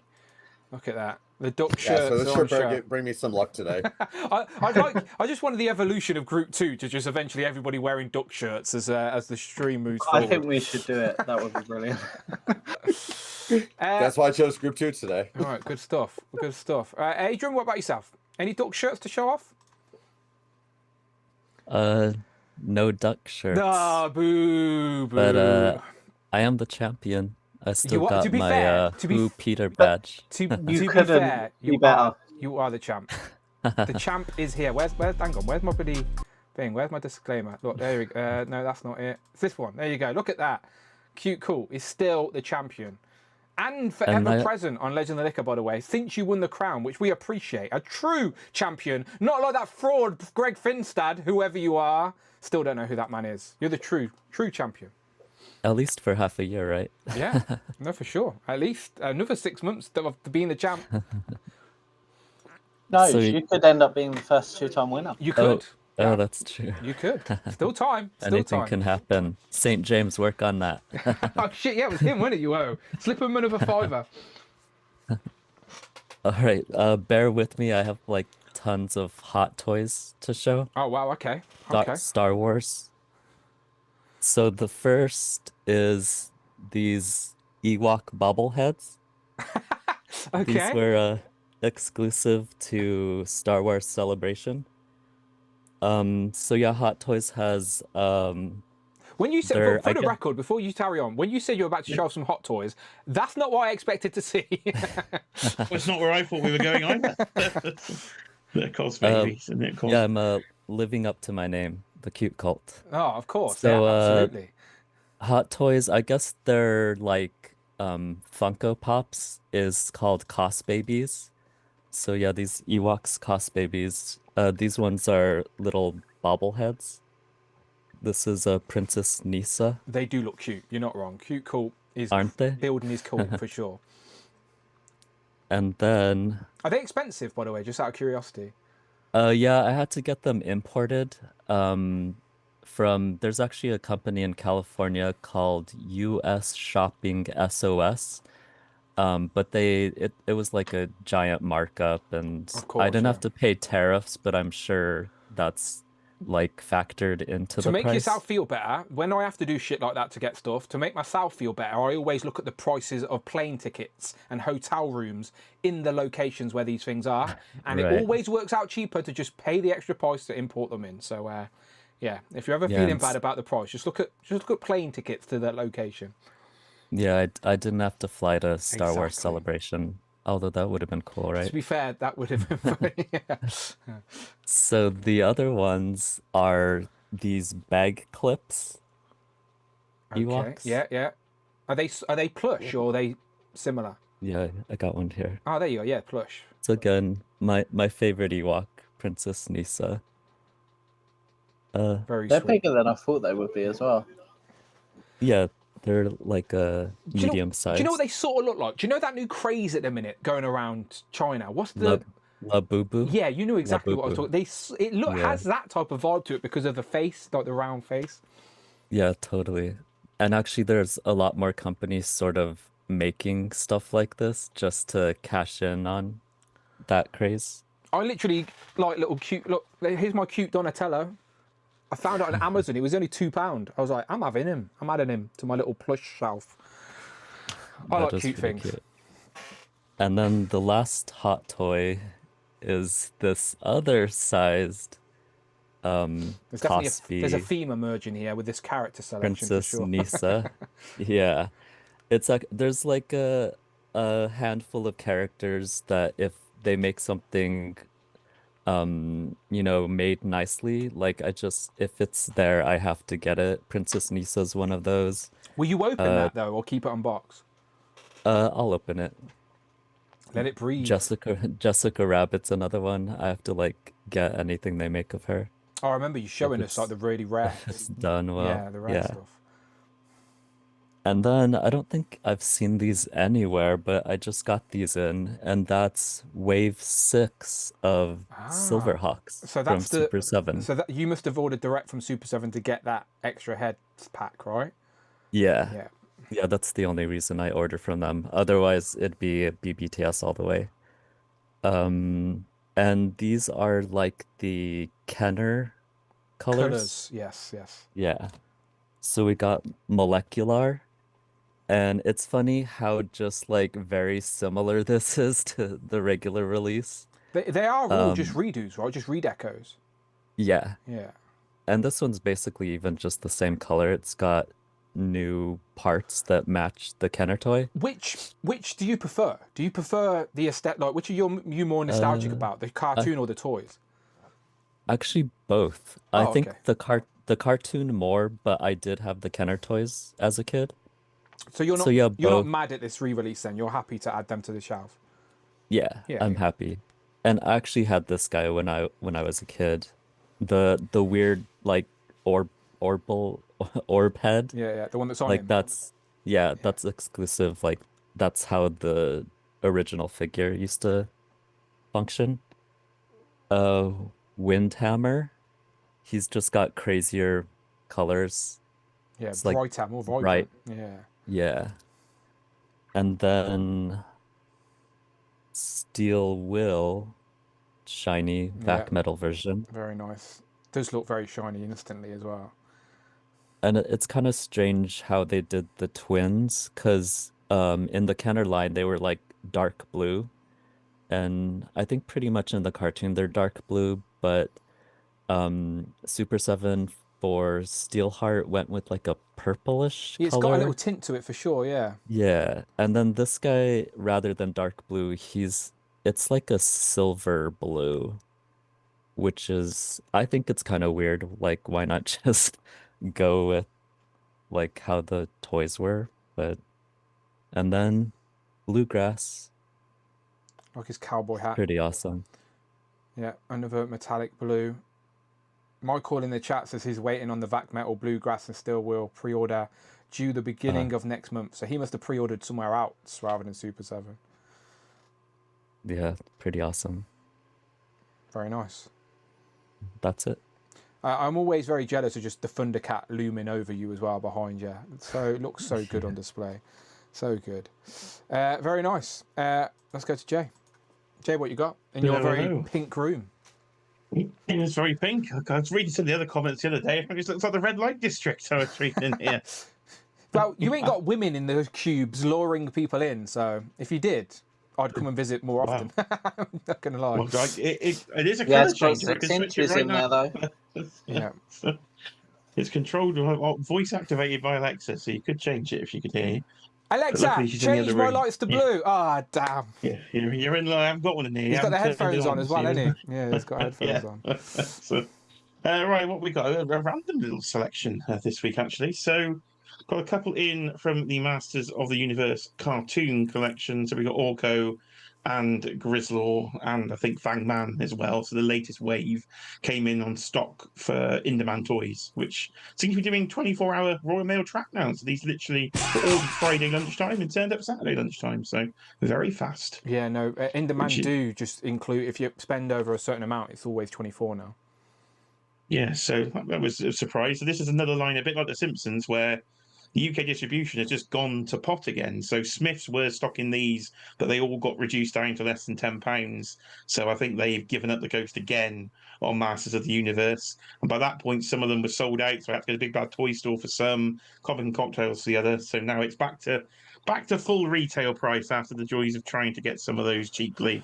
But I still do need a full collection. Rich said on the Thursday show, if I showed off a She-Ra, he was going to faint. So I might buy a She-Ra just to show off on a stream to see if he faints. She was £10, right? She's £10 in Smith, so yeah, go get yourself a She-Ra. You can give Rich M a full colouring. Yeah. What else we got? So a bit of Lego. So the Quickie Mart has arrived since the previous Legends and Liquor. So I've got the little gift with purchase there just to represent. Are you that, opening it? All... or keeping it for a little bit? No, I am opening it. That is, I've got one spare Homer ready to go in. Where will it go? Where will it live? Just on the shelf then? Yeah, I've got 2 Billy bookcases kind of behind off camera behind the Lego City. So he'll be going on the sort of bookcase diorama display. And then the Quickie Mart is already built and in the city. And I tried to customise some of the benches. I made a little picnic area. Made a nice little scene. And you could utilise the other minifigs you have as well. Yes, finally, because I did backtrack series 1 and 2 with CMF figures. So they finally have a home, which is nice. So the Quickie Mart didn't take too long to build, about 6 hours, I think, to get that thing built. So you can. I might give it a go next weekend. I just need a quiet weekend. Amanda goes away in a week or so, but it might be something I do with her. I might do it with the niece and nephew. I don't know, but I need to make some room for it, Jay. First, if I built it right now, it's just going on the top of Amanda's fucking wardrobe. I need to find a room to display all the houses. Nice dedicated area. Yeah, for sure. What else we got here? So we've got that's a new thing from Todd. So a red platinum. That must be a thing that he started recently. So I've got the Super Friends version of the Riddler that again has gone up as an individual order on Star Action Figures here in the UK. So we haven't got to. I know David Evan Smith on a big hunt trying to get this version of the Riddler, but it was much easier to get over here. So my final McFarlane line representing DC before we get into the most anticipated line of the year in Mortal Kombat. Said nobody ever. Carry on. So, Rhea Ripley, can't get enough of Mammy. I am a Mummy completionist, so this is it's technically a cheeky monkey pickup. She was in Smith's and picked me up a Rhea Ripley because you can't leave Mammy on the shelf. So I love it when you blame Kiara for your toy purchases. If you weren't around, Kiara would be buying toys. No. She doesn't know life without me now. It's been over 10 years now she's been stuck with me, over a decade. Poor woman. Of living with a toy collector. Poor woman, I know. Absolutely. Joking. Disaster for I love you her. both. What else we got? We got Dan's favourite wrestler. It wouldn't be Legends and Liquor. We'll have another version. Another version of HBK. So this time we have the SummerSlam 2002. Shawn Michaels in the William Regal Build-A-Figure wave. So again, shout out Hill Phones, who is my wrestling figure source these days. So he saw they were in stock at Argos, let me know. And I was off the next morning to Argos to go and pick up the Build-A-Figure wave. But if you're a mint on card, people don't buy it from Argos because they slap big. Roman Reigns is even worse. They slapped it on the front of the Roman Reigns figure. So if you're mint on card, just be careful of Argos. You wanted to build Regal? Yes. Yeah. Yes. Which head? The modern or old school? An old school head for me, I think. Yeah. But it's annoying when I kind of need two, so I'm going to have to try and find another suited body. Yeah, just get another suit. Yeah, I think I've got enough. I've got a couple of. I think I brought maybe Kane's or JBL. I've got a suited body if you need one for sure. Yeah, I think I've got a few. I've got a couple of the Gene Oakland Build-A-Figure as well with suits. I think I can chuck him on. Last one for wrestling, and then we'll get on to some of the other lines, is Kurt Angle. This, again, is a Target exclusive, I believe, in the US, but I missed out on Mattel Creations when they put up the international stock. It just sold out too fast. But the whole shebang imported him in, so he's a little more expensive. So this is Kurt Angle on his way out of WWE, the Wrestling Machine, where he had the gum guard in. So like I had dipped out of wrestling by then, and then obviously he went to TNA after. So that's probably the angle I don't need, but I will be in on the next two angles that are coming out. You know, the Intercontinental European Champion and also the Edge match. The defining moments where he gets his head shaved. I'll be in on them, but that one I don't need. He looks very good though. He does look very good. Yeah, that's 2006 angle. So he is literally on his way to TNA by that point. So I was about to say it seems more TNA how I imagine him in TNA. Wrestling Machine. If you go back into the TNA figure line, they actually did a Ruthless Aggression figure pretty much of Kurt Angle from the TNA line in the exact same. They need to do a TNA where he has all the bouts. Do you know he's got like 6 bouts or whatever the fuck it is? That'd be sick. I'm still waiting for them Power Town TNA figures. Oh, I don't think I'm ever getting them. Yeah. I ordered Jordan Grace. No doubt there's going to be a WWE one before that one comes out. Yeah, probably. 100%. Yeah, Mattel will get you before the Power Town actually get here. I finally shipped my Hobby Link Japan sort of pile of loot. So Superboy from Mayfest has been sat there for over a month. I've been waiting for something to ship with him. 60 days. Okay. So who were you waiting for? Who else were you waiting for? I was hoping Rogue might come out. I think she was due by the end of this month, but she didn't turn up. So I had to. Luckily, I had another purchase I could make to actually ship with him, because it kind of splits the shipping and makes it like £10 shipping if you do that per figure. But the figure to go with him was the Bring Arts Cloud. So I've got the Final Fantasy VII Cloud. Yeah, it's rare we see Cloud in Group 2. It's very nice to see you make an appearance here. We got some representation there of Cloud here in Group 2 with the Bring Arts version, I think. So this is for my Super Smash Bros. Display. So Cloud is out and in the collection. So this is an empty box. But it's a very nice figure, actually. I don't think I've owned a Bring Arts figure before. Very sort of... play Final Fantasy, or was it just from Super Smash Bros? I have played Final Fantasy VII a long time ago, but I wasn't particularly very good. But yeah, this is mainly for my Super Smash Bros. Display, so I can mix things in. And it was much cheaper going through Hobby Link Japan. Sort of like, I think it was about £40 cheaper than the UK. So they're the same. That's the same brand that Cloud was showing off in Group 1 with the other characters. It's the the Bring Arts. Yeah, there's Play Arts and Bring Arts, different scales, I do believe, within that line. 2 more pickups, and there's another one for the Super Smash Bros. Display. This time it's Figma. So I'm mixing lines, people. Celebration here in one display. So this is the Tears of the Kingdom version of Link there from the Zelda games, and the blue outfit again. That is the Figma. So supposedly a very, very good figure. Is that the outfit that's accurate to Super Smash Bros?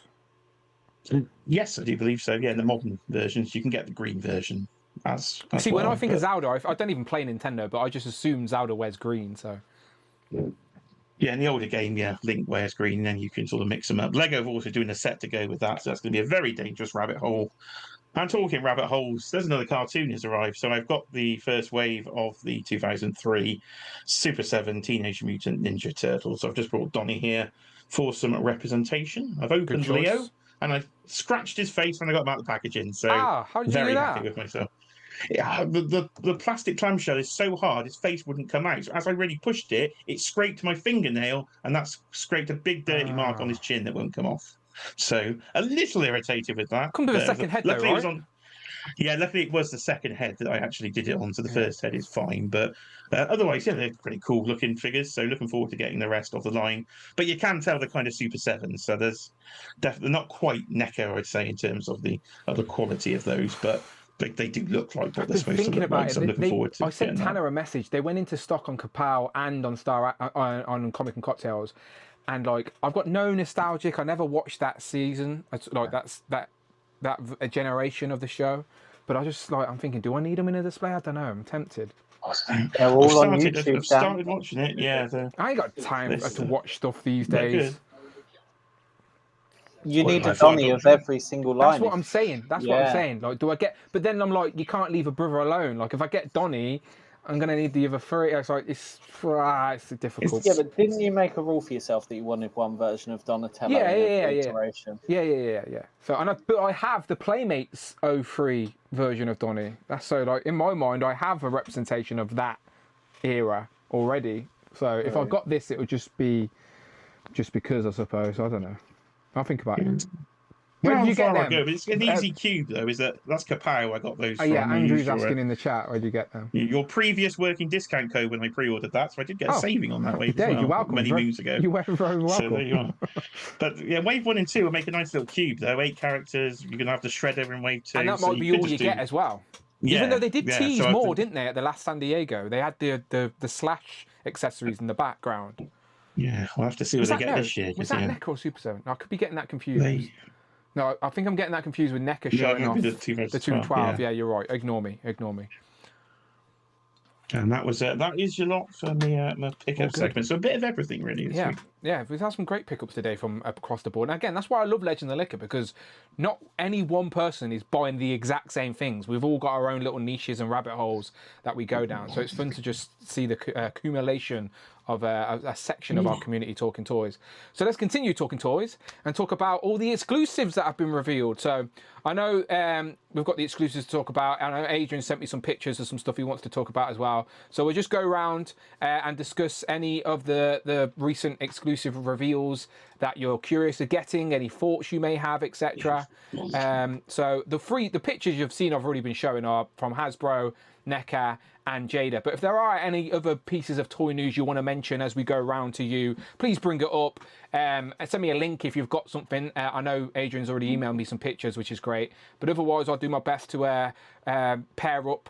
One thing I never mentioned before we started, so I just want to mention this before I pass it over to you guys, is that last Saturday was Ghostbusters Day.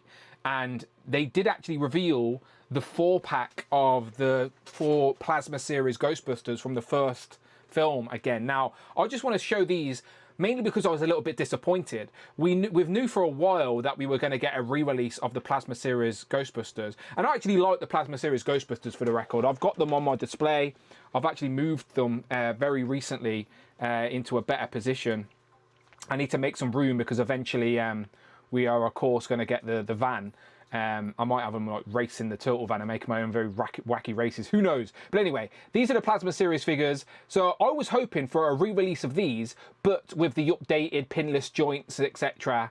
However, you would have seen there in my image, no updates. It's essentially the exact same figures in a 4-pack, which is a little bit disappointing because after 3-4 years since those were initially released, it would have been nice to see them get the updated treatment. So yeah, we are getting a 4-pack, of the Plasma Series. They are calling it, I can't remember, Rooftop. Yeah, Rooftop Showdown 4-pack. It's already up for pre-order. It's all 4 of them, but I genuinely don't think they have been upgraded. I think it's genuinely just the same 4 figures we got many years ago. So I was a little bit disappointed with that. They also revealed that they're re-releasing, well, not re-releasing, sorry, they are actually putting out the 84 version of the Proton Pack. So if you remember, the HasLab was actually of the modern films, the Afterlife films. So this isn't a HasLab anymore. This is now direct to order, but it's about 300 and something quid. And I noticed some people were saying that they don't sell the wand separately, or it doesn't come with the wand. The wand suddenly went back into stock in the day that this went up for pre-order. So if you want the wand, get it now before people start backtracking when this does eventually come out. But I'm not in for any of the roleplay stuff, but I do admit it is very cool for what it is. And then they showed off some more retro stuff that I'm not really interested in. But yeah, I just wanted to acknowledge it was Ghostbusters Day. And hopefully we get our Mondo Ghostbusters very soon, because I know there's lots of reviews out at the minute. Where is he? There he is. Late till August, they sent an email out to me saying. So he was meant to be in our hands by now. And there are some groups out there. I know the Yes Have Some podcast. they're obviously very Ghostbusters centric, so they've showed them off. Pixel Dan's had a review, Toy Shiz has had a review, so hopefully they're on the water and on the way to us, because I just want to get hands on. I just want to check them out for myself in person. But so far, I've pre-ordered the 2 that are out, and yeah, hopefully by the end of the year. I thought by the end of the year we would have the 4, but it doesn't look like we're going to. I reckon it's going to be a 2026 jobby that we're going to have these complete. But yeah, just wanted to bring up Ghostbusters before I threw it over to you guys. But I'll throw it to Craig. Craig, what are your thoughts on the exclusives that have been revealed? Right. Shall we start with Joe's? Let's start with Joe's. Start wherever you want. Yo, Joe, June. Yeah, I was happy with the samurai-looking figures and slice and dice. Were these all? Were these gone up for pre-order already? Yeah, these ones. Pre-order already, yeah. So the images up. yeah, the slice and dice pack looks great, and Ninja Force. How many times have I said we need more Ninja Force? So I'm glad that we're getting that set, and the accessories in it are just out of this world again. Like, we've got those different masks and different heads. How does he see anything with that bloody mask on? Look at that. Magic, Dan. Magic. You can't see shit with that. It's just a metal plate over your face. It'd be easy to beat in a fight. You can't see shit. But it might be a they do sell one-way mirror. Halloween masks Might that be a look just one-way like that mirror. as well. Okay, all right, fair enough. Maybe you can't see. There you go. Slice and dice.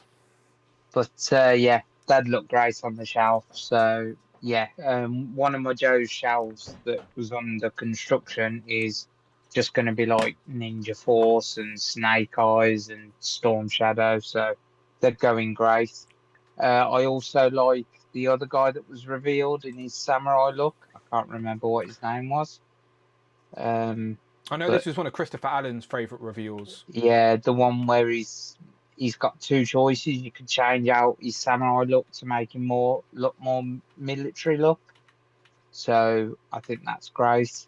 I think he's another good reveal.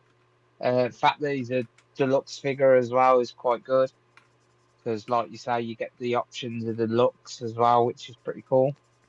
So like I say, he'll fit into that shelf pretty cool as well. Christopher Allen made a good point as saying it should have been a 2-pack, because there's so much stuff in here. You can essentially build a second character anyway.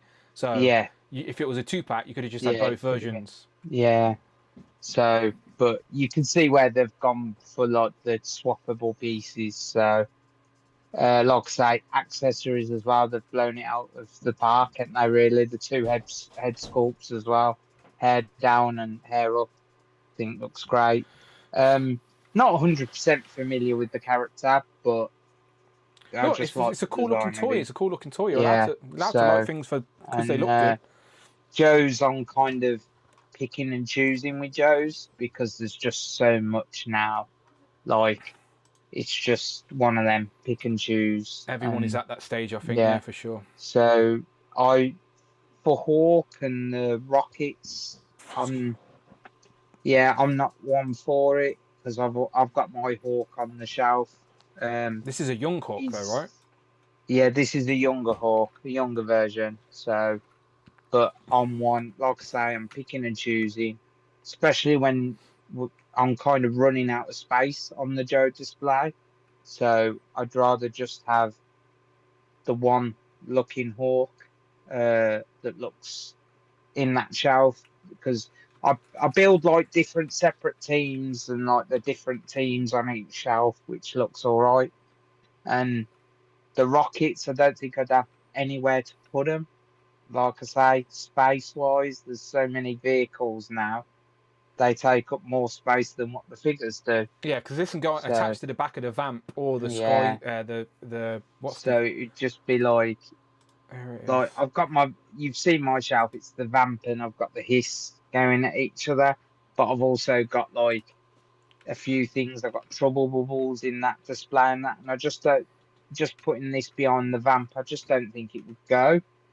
Personally, who knows? Maybe if it goes on a sale somewhere, I might pick it up like I did with the Cobra version Stinger. of the Vamp. Yeah, the Stinger.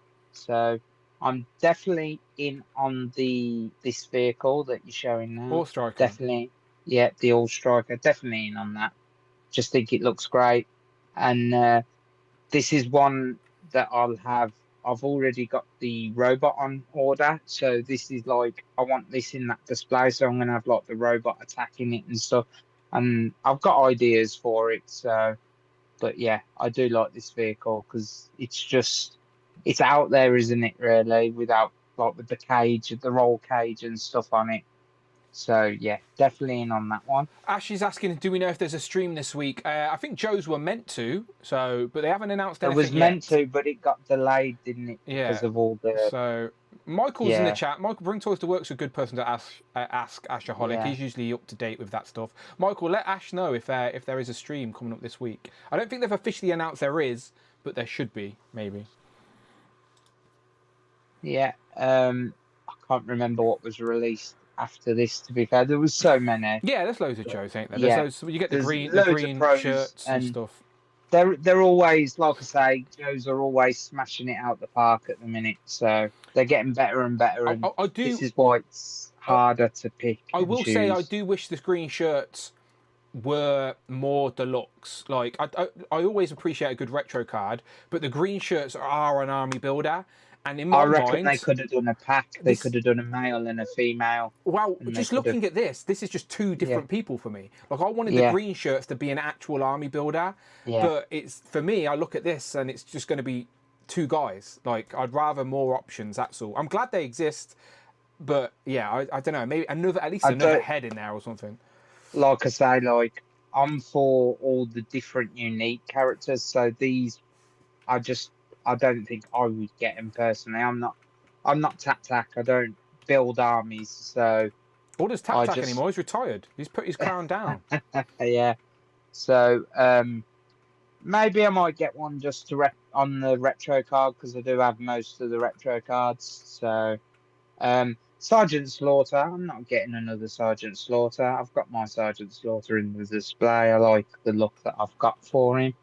So I haven't gone in on the other look that we had. So I'm not in particular gonna go for this look. So but he's packed in with another good character, so who knows? I might buy him anyway. So, but it's not a set that I'm desperately looking for. I know that I know again. Another shout out to Christopher Allen, everybody's favourite. I know he was a big Mercer fan, so he's very happy that he can get Mercer for sure. As it when it comes to the HasLab, we kind of all know it's going to be the Snowcat. Is it? Is it? I'm kind of surprised that it is the Snowcat because the Snowcat is quite small, so you'd think it'd be like a Vamp release. But they classify it up. They will give it a little bit of an. Yeah, I reckon they're going to give us all certain characters in snow looks. So I'm hoping we get like a Scarlet, a Snake Eyes, from that episode in like the snowy looks. I reckon they could easily pack in like a little jet ski thing, maybe, or to go with it at the side. That would be quite a nice, But if it's a HasLab at a cheaper price, I wouldn't be mad neither. So, but from Joe's, we'll go to Marvel. I think I spoke about this on the extra show, but I'm definitely in on the Savage Land pack. I missed out on Sauron the first time, so I'm glad that we're getting a new one. I'm not so mad about the different colours to him and the different looks. I really do dig the head sculpt with the hypnotising eyes. I think that's really good. I like the eye effects as well. I like that because I always have my characters displaying like their powers. So to have him displaying with effect pieces, displaying his eyes and he's draining someone's power, that'd be great. Rogue, she looks great. I think she's good, but the face is a bit meh. But how many rogues do you have where you've got a spare head that you could probably swap out. So, you know, and then we've got the other one to go with these two. So yeah, we're gonna have a quite a nice little Savage Lands display going on. Like I said on the extra show, there's a storyline called Crossroads that went run alongside the when the X-Men was in the blue and gold uniforms. While they were in space, Rogue, Magneto, Nick Fury, quite a few of them teamed up with Kazar and that to take on the one Rich was on about. I forgot her name. The witch that was with Garrock. So, but yeah, I could do a little Savage Land display right next to my blue and gold team. So I think that will go quite nice. Oh, what was her name? So yeah, Xanadane. Xanadane, that's it. I couldn't think of it off the top of my head. But yeah, I think that'd look nice, complement each other, like two little displays next to each other, which would look quite good. Talking of that comic, there's the comic. So as I'm doing the displays, I've got it down. But yeah, I'm definitely in on this pack. The fact that it's named Snap on the box set or anything doesn't bother me. You know, the box goes in the bin anyway. So unless, you know, sometimes I keep an exclusive box. So, you know, but just jump back to Joe's just for 1 second, because I've seen Flamingo Sauce in the chat says, I'm praying it's not the Snowcat and instead the Avalanche. The Snowcat, I think, can be easily done like the Vamp. So the reason we think it's a snowy item is because the tees, it was snowing in the background of the HasLab tees. So just to give a bit of context to anyone who maybe doesn't collect Joes or know what the vehicles are, I thought I'd quickly just show them. So here's the Snowcat back in the day. So it's like a mini tank type thing. So Classified can absolutely do this, but people are saying that it doesn't need to be a HasLab. I definitely think they could classify this up and make it a HasLab with the actual the tank treads at the back, just like similar scale to the Hiss tank, big rockets, canopy for a couple of people. I do think that could be a HasLab. But the Avalanche is another good suggestion. So I just wanted to show that. It's more tank-like. Speaking of Joe vehicles, I think I got a cool one right here. Canoe. Hang on, I'll come back to you in a second because no one can see you at the minute. Only we can. So yeah, this is the Avalanche, which is a bit more tank-like, but it has an extra vehicle that comes out, which does look pretty cool. It'd be interesting to see them do this in the Classified line as well. Personally, though, the way they've been going on that. Is it the mass storyline as well with their figures? Yeah. And I'm pretty sure the Snowcat is in one of them episodes. So it would make sense for them to go down that route if they're doing it, because obviously they've released all the figures that were in them storylines, even the polar bear. So, you know, but it would be nice to see either. I wouldn't complain at either, to be fair. Yeah, no, I agree. I just throw that out there for context for anyone in the chat curious what those vehicles are. Let me show the vehicle that Jamie was showing though, because he's showing the vehicle that we all need as a HasLab. Of course, we need a G.I. Joe canoe. We do. It definitely needs to be a HasLab though. Like I don't expect it to be less than $300. It needs to. You're not going to pay $300 for this? No. I'm saying it has to be as a minimum $300 because the type of quality we need from this canoe, I need it to be at least $300. It's pretty good thickness. Stalker Volume 2 back in the day came out of a canoe. I'm just saying, I've been planting the seed with the Hasbro team for multiple years now. It's only a matter of time. My stepdad got an ice cream, and I was like, I need to steal that boat from you. I was going to say, is that an ice cream boat? Yeah. Don't give Hasbro ideas, all right? Any more thoughts, Craig? There's quite a few more, to be fair. Oh dear, Star Wars. Buckle in, everybody. Get comfortable. Get yourself a Star drink. Wars. Fucking hell. The next one. I'll come to you next, Jay, so you can go and eat after. Star Wars, I think, smashed it out of the park. I think I was with Jay. It was a dream come true when I saw that set of Anakin and Obi-Wan doing their final, like their battle in Return of the Jedi, even Revenge of the Sith. Sorry, but I think that's a great set. I love. Like I thought when he got the figures out, I was thinking, oh, we're just gonna get the figures. But then when they started bringing out more and more, and they were like, we're getting Force hands, we're getting this. It's just like this set is gonna just look great. Especially that I've built my Star Wars shelf out now, and I've got it like in episode order. This would go.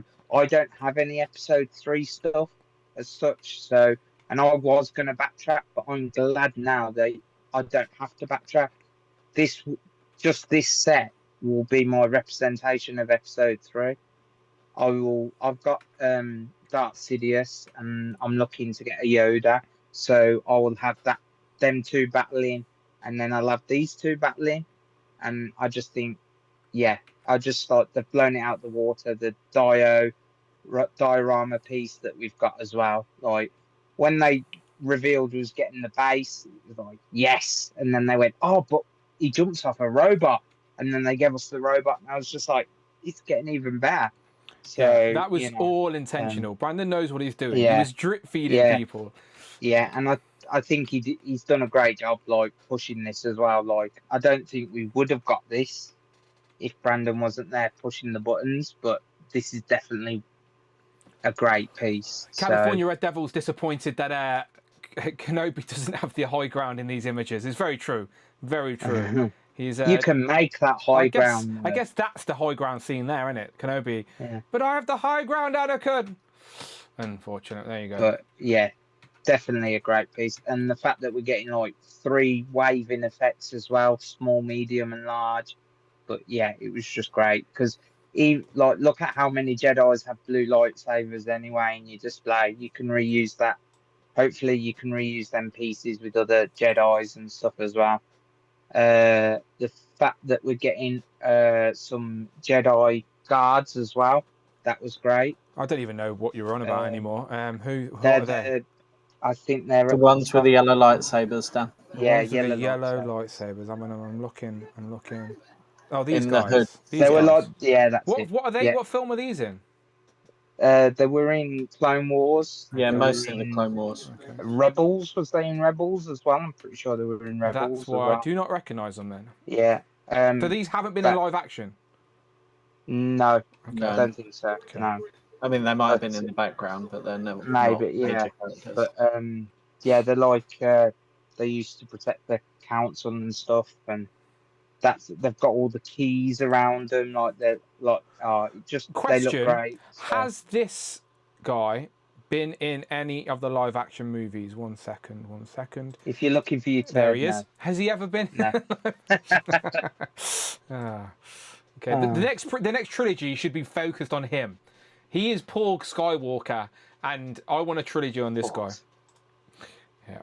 But, and then Offie, we're getting Offie as well. Oh yeah, of course, Offie. Let me show you Offie. Here he is. Woman. There he is, Offie. Good. Yeah, right. No, it's which one's Offie? It's the woman Jedi, the one really. This one. You the fact that we're getting another Jedi added to the Jedi Council and that sort of group is great. So. She turned into a witch. But yeah, I'm not in on the holiday stuff, so yeah, Michael can keep the holiday stuff. He's witch with his feather duster, but yeah, he can keep that. As Star Wars goes, that's it for me on Star Wars. I just wanted to talk a little bit about some of the McFarlane reveals that we've had. Okay. Because no one else has, but I'm in on that DC line, so until it finishes. So, but these ones. There's quite a few, so I'll just briefly go over some that Kite Man we had revealed. Kite Man looks great. Went that one ages ago. No, I think Kite Man was revealed after this lot, so it doesn't matter. But he looks great anyway. He's in his green. He's got his yellow kite. He looks great. So Mirror Master looks good as well. So Mirror Master's in them lot that you've got. I'll just show that image. Yeah. That would save me jumping around. Yeah. But Mirror Master looks great. We've got the Asbat looks great as well. Beast Boy, we're just getting ones that to fill out gaps, like Sandman as well. Like he'll go great in the JSA, and then This we got Kite Man, Wonder this the Woman. one? Yeah, that's the Kite Man. Yeah. So I just think he's a quirky character, and he looked great on the shelf. So, but yeah, some good reveals from McFarlane, to be fair. So, just depends whether we can get our hands on them. But but I see Wonder Woman becoming the hardest to get again. But I do like that Silver Age look as well. Craig, so, do you reckon I should sell the Wonder Woman I have? Just no, keep up. Do you reckon it's going to rise in price? I reckon, yeah, probably. Interesting. But even then, like, have you got a Batman? Have you got a Superman? Yeah, and I've got loads of So DC multiverse stuff. As long as you've got them three in that look, I think that's all you need, Dan, in a display. But I'm thinking, do I even fair. want these? Again, I'm only speaking for myself. I've seen these displays, especially at Jay's, and I've seen Craig's. They do look good when you put them together. Like when you put them together, it's a very colourful DC display with representation from all the different corners of the DC world. Like I appreciate that. However, for me, I just don't have a place for the DC collection, so I'm thinking of just selling all my McFarlane stuff. So that's my DC at the minute. Yeah, and it does look colourful. It looks And like a double They page do look spread. colourful all together. Yeah, you pose them up really well as well. Like it does pop. Like undoubtedly, it does look good. Just I ain't that deep in though. Do you know? I've only got a few, so like, I'm like, do I just get out now?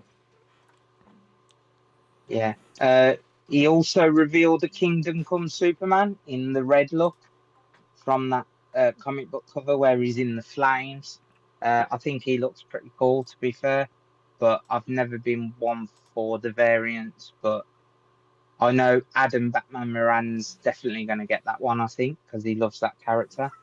So and he's like me. He enjoys the Alex Ross looks and that. So. But yeah, I think we're just gonna get another. I think before he gets rid of the license, I think he's just gonna bang out as many characters as he can. To be fair, and to be fair, some of them are looking quite good. So, and they're looks that we should have got ages ago, really. So, but yeah, that's me all done. Really, I wasn't NECA or anything with Jada or anything. That's fair. Like, again, this is a place to talk about the toy news. Yeah. Absolutely not a problem, mate. All good. But poor Jay does need to eat dinner before he goes to bed tonight, so I'll throw it to Jay first. Sorry, everybody. Jay, the floor is yours, my friend. Okay, right. If we could go to the Star Wars reveals there. I did watch your video. SDCC. Like, you know me. I'm just a casual Star Wars guy, but I did watch your video just to see how excited you got about it. And the excitement has stayed. I think this release here of the Obi-Wan, the Anakin on the Mustafar with the base is almost like the reason I collect action figures. It's this guttural feeling you get when you see something you think, holy shit, that's like the best thing I've ever seen. Oh my God, I need that. I got so fanboyish, I started voice noting Brandon during the stream going, this is just like the thing. Did he respond to you at least? This. He did, yes. Yeah, good man. Good man. He said I would very much enjoy this set. But I started messaging him before he even shown the actual extra bit, the droid as well. So I went back and thought, there's even more. So I'm going to be a big dirty fanboy here, but this is half the reason we collect. This gave me a feeling of, oh my God, this is like 20 years. I've just wanted that on my display, that exact thing. Anakin, Obi-Wan fighting over the lava of Mustafar, the little droid off to the side. The only thing I'd add on, I want a half chopped up Anakin on the side as well, so we can get that in the future. Just pop his hand That off. would be great. Arm off. Yeah. A fully chopped up version with nothing left over on the side once he's got the high ground. But this is, I know I love this. I thought when the price came out as well, it was much less than I thought. I was fantasy booking 150. You were at like least for already this, just 'cause I willing to thought- pay it as well. Yeah. Jay's video is like, oh, if it's 150, I'll pay it. If it's 200, I'll think about it. But I'll probably get What it. is the price, Jack? 110. 110. 110. That's great. That is. Yeah. And for those that don't want the base, I'm sure they'll re-release the figures later. Question then, Jay. Right, as a Star Wars fan, a lot of the Star Wars community were very critical about the recent Revenge of the Sith retro card figures, not including Anakin and Obi-Wan, and like because they're the main characters of the film, obviously.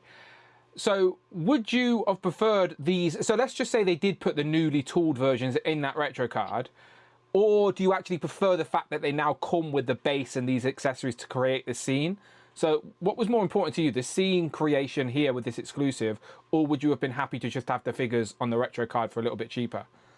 Oh no, for me, it's 100% the scene. Like I've got versions of Anakin and Obi-Wan in his exact same outfits. The version we already have of Obi-Wan is terrible. It's one of the worst figures in Black series. The Anakin's okay.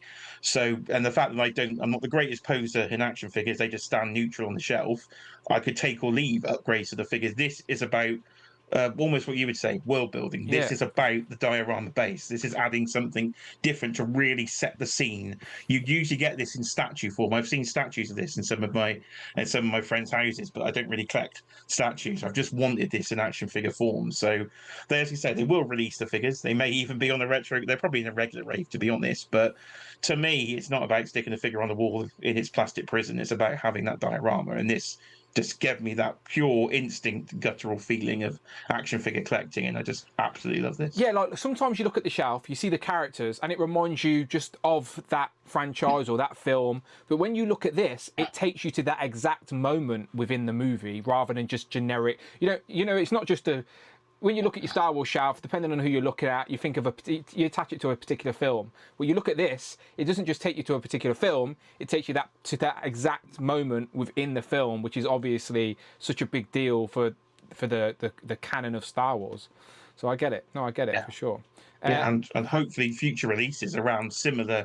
If we could get similar sets for SDCC with Dio pieces in, that'd be fantastic. Yeah, Black Series have done Dio's pieces in the past, haven't they? They tried some with the prequel, the sequel trilogy. The next one should be Bespin Luke and Jada. There's plenty they could do within the Star Wars world. Kurt is asking, Jay, will you get the 3 3/4 Mustafa playset for your background?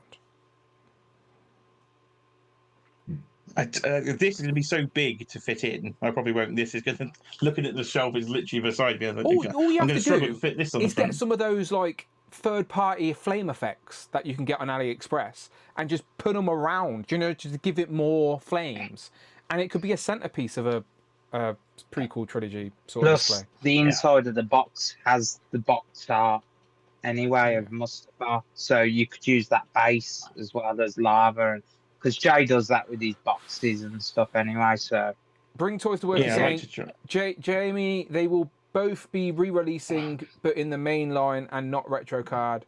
They are in the wave with Stand Trooper. Do you know what's he referring to there, Jamie?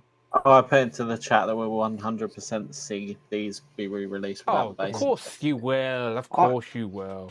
I reckon the way those retro cards are going, though, I reckon they will release them on the retro cards. Yeah, it's not bad. People would buy them again. Honestly, like Jay said, the exclusive element of this is the world building that's attached to it for sure. If I remember rightly, the initial figure come with a red lightsaber, Anakin, so they may do that. Yeah. Me too. Yeah. What else has took your fancy, Jay? Well, let's go to the exact opposite feed. Let's go to NECA, shall we? Let's go to the Turtles. We can do that. I'm a massive Turtles fan, the same as you. But I talked about a guttural feeling, oh my God, I must have this. And that is the exact opposite feeling I received when I saw this Turtles surfing. Because when the bloody hell did Turtles go surfing in Hawaiian shirts? I genuinely spent at least 2 hours of my work day where I should have been working looking for some accurate reference to the Turtles wearing these outfits, and I found a few scenes of them at the beach, but nothing of these outfits at all. And I think they look good, like for what they are, but for what they are is not something we need. They're not essential. But like we said in Group 1, like that's fine, that's what an exclusive should be, but it just feels like a missed opportunity because I still think there's plenty in the Toon world I would have loved to have had rather than this. Do you know what I mean?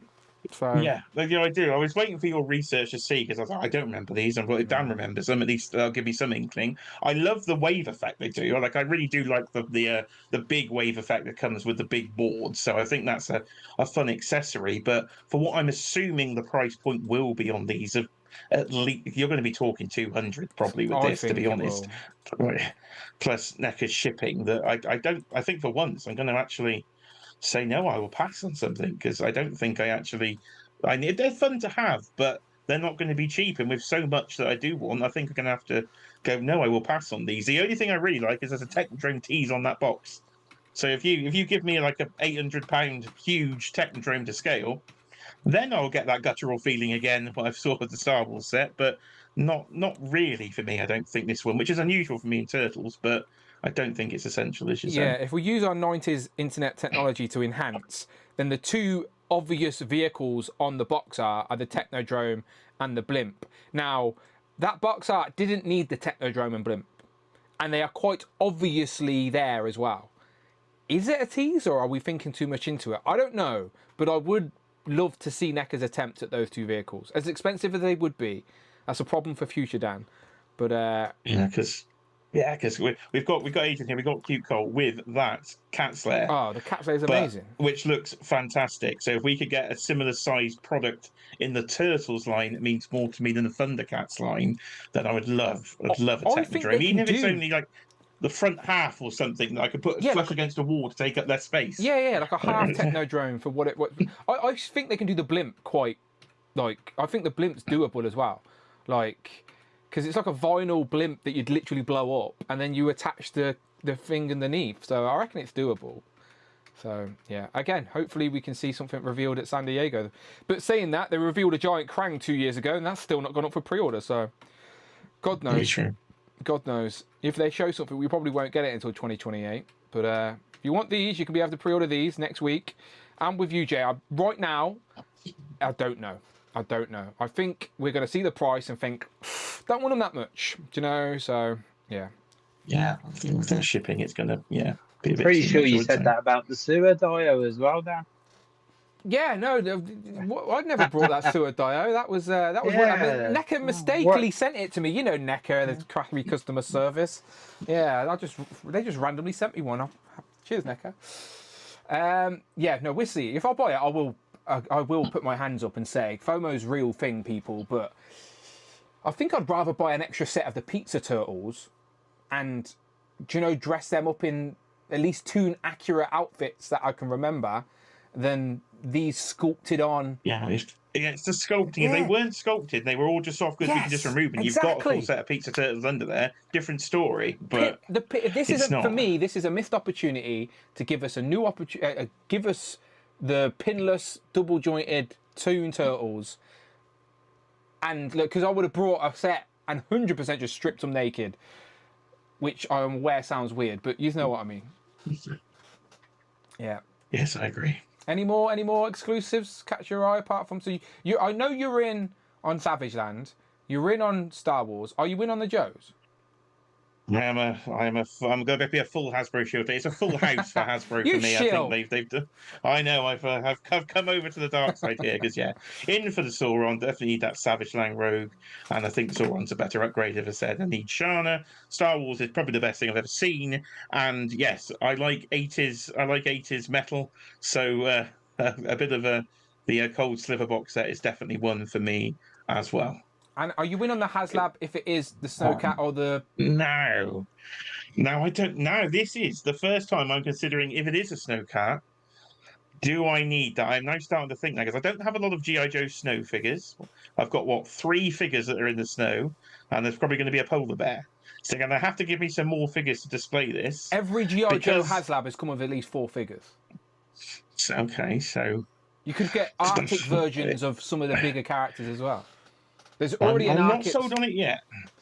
Which is unusual. Like I've always, Joe has, I just buy him but now I'm starting to think with all this stuff. Like, do I need a snow section? Because I don't have a snow section, And if I'm going to display this properly, I need to build a snow section. You're going to get cans of fake snow, and before the end of the year, you're going to have a shelf covered in white fake snow. I've done it before with the Mythic Legions, and the snow stuff just goes everywhere. So Cheeky Monkey was not happy with me when I put the sort of Cyclops in the Frost Troll in the Mythic Legions display. So I don't know. I prefer, to be honest, I want a water vehicle.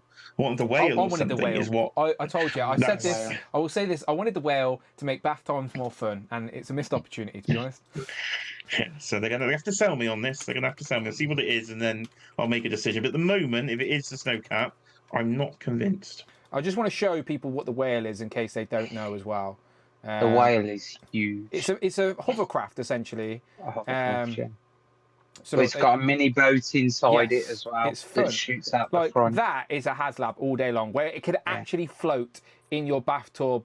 Yeah, like weapons, fucking yeah. Like honestly, I wanted that was land, sea, and air. We wanted. We haven't really got a sea vehicle yet with the Joes, and yeah, I think that's got to be a future HasLab. Well, it doesn't even need to be a HasLab. Just make it happen. Make it so happen in some way. I want this epic little hovercraft. Yeah, I'll also review that in my bathtub because that would be a What was the last thing you reviewed in your bathtub? It was one of the scuba divers, wasn't it, for the G.I. Joe line? I forget what it was. Torpedo, called. Wasn't it? Torpedo. The first one that came out. Yeah. So if you want to see and Jay, he just dropped in the bath, and he was like, "Yeah, it doesn't float." Jay reviewed Torpedo in his bathtub. Go back on the channel and find it. Good stuff. Any more, Jay? Well, the only other thing isn't exclusive. It's way exclusive. It's not SDC. It is the Mondo Carnage. I thought it was in. It was in your thumbnail. It was in my thumbnail. So, yes. Is it still in stock? I didn't even check. I literally just checked a few minutes ago. Yes, it does seem it still is in stock. I do believe. It's pricey. I do want it though. That is the issue on this one. I have already cracked. I cracked before I even made my first video on it. But yeah, it's the fact we're no longer offering free shipping with Mondo is adding another $40 onto this. So how much did this cost in British pounds for my sanity? Like 200 and something. 225. Okay. There's a lot there. There might be an import fee. That's the. I don't know if they're shipping it from US or China. But the thing is, that's something you can deal with when it comes. Right now. So yeah. It wasn't as bad as some of the other ones, which were slightly higher priced, because they did initially say this was $285, but then they listed it at $245, which is more in line with their normal prices. So the fact that was okay made it just about bearable. But it looks like it does the opposite of what the Hasbro one does, because the Carnage, I think, is one of the weaker figures in the VHS sets. Yeah, whereas this one with the sculpted lines, this looks very nice. So I was wondering if you might be tempted, but if you're going to get this, then you're going to want Venom. That's exactly the problem. And you're in. That's exactly the problem. There's only I think if they do a Peter Parker, I know it's probably a boring figure for some people, but if Mondo did a casual Peter Parker, I think I'd buy that because that wouldn't surprise me if that was the SDCC exclusive this year, because they haven't said what their SDCC exclusives are. Yeah, but if they didn't do any more, that's still a little solid representation of the Toon show for sure. But that on screen right now, for me, if I was going to backtrack, that's like £800 to £900 worth of toys. It's like crazy money. Do you know what I mean? I'm about to buy some Sentinels and a Dragon Man at some point in the next few months, I'm sure. I just can't do it. I want to, but sometimes the collectors, there's things you want, but you just have to just bite your tongue and be like, I can't do it. So, but yeah, it looks great. I'll just come around your house. You can come and see him. He'll be in the cabinet. He looks very cool. So I'm just hoping for more announcement at SDCC. I'm really hoping for Kingpin, Hobgoblin. But to be honest, any Spider-Man villain. That's what I'm saying. The villains, any of them, they've got to do if they do Chameleon as well. I feel like Chameleon's my guy as well. Yeah,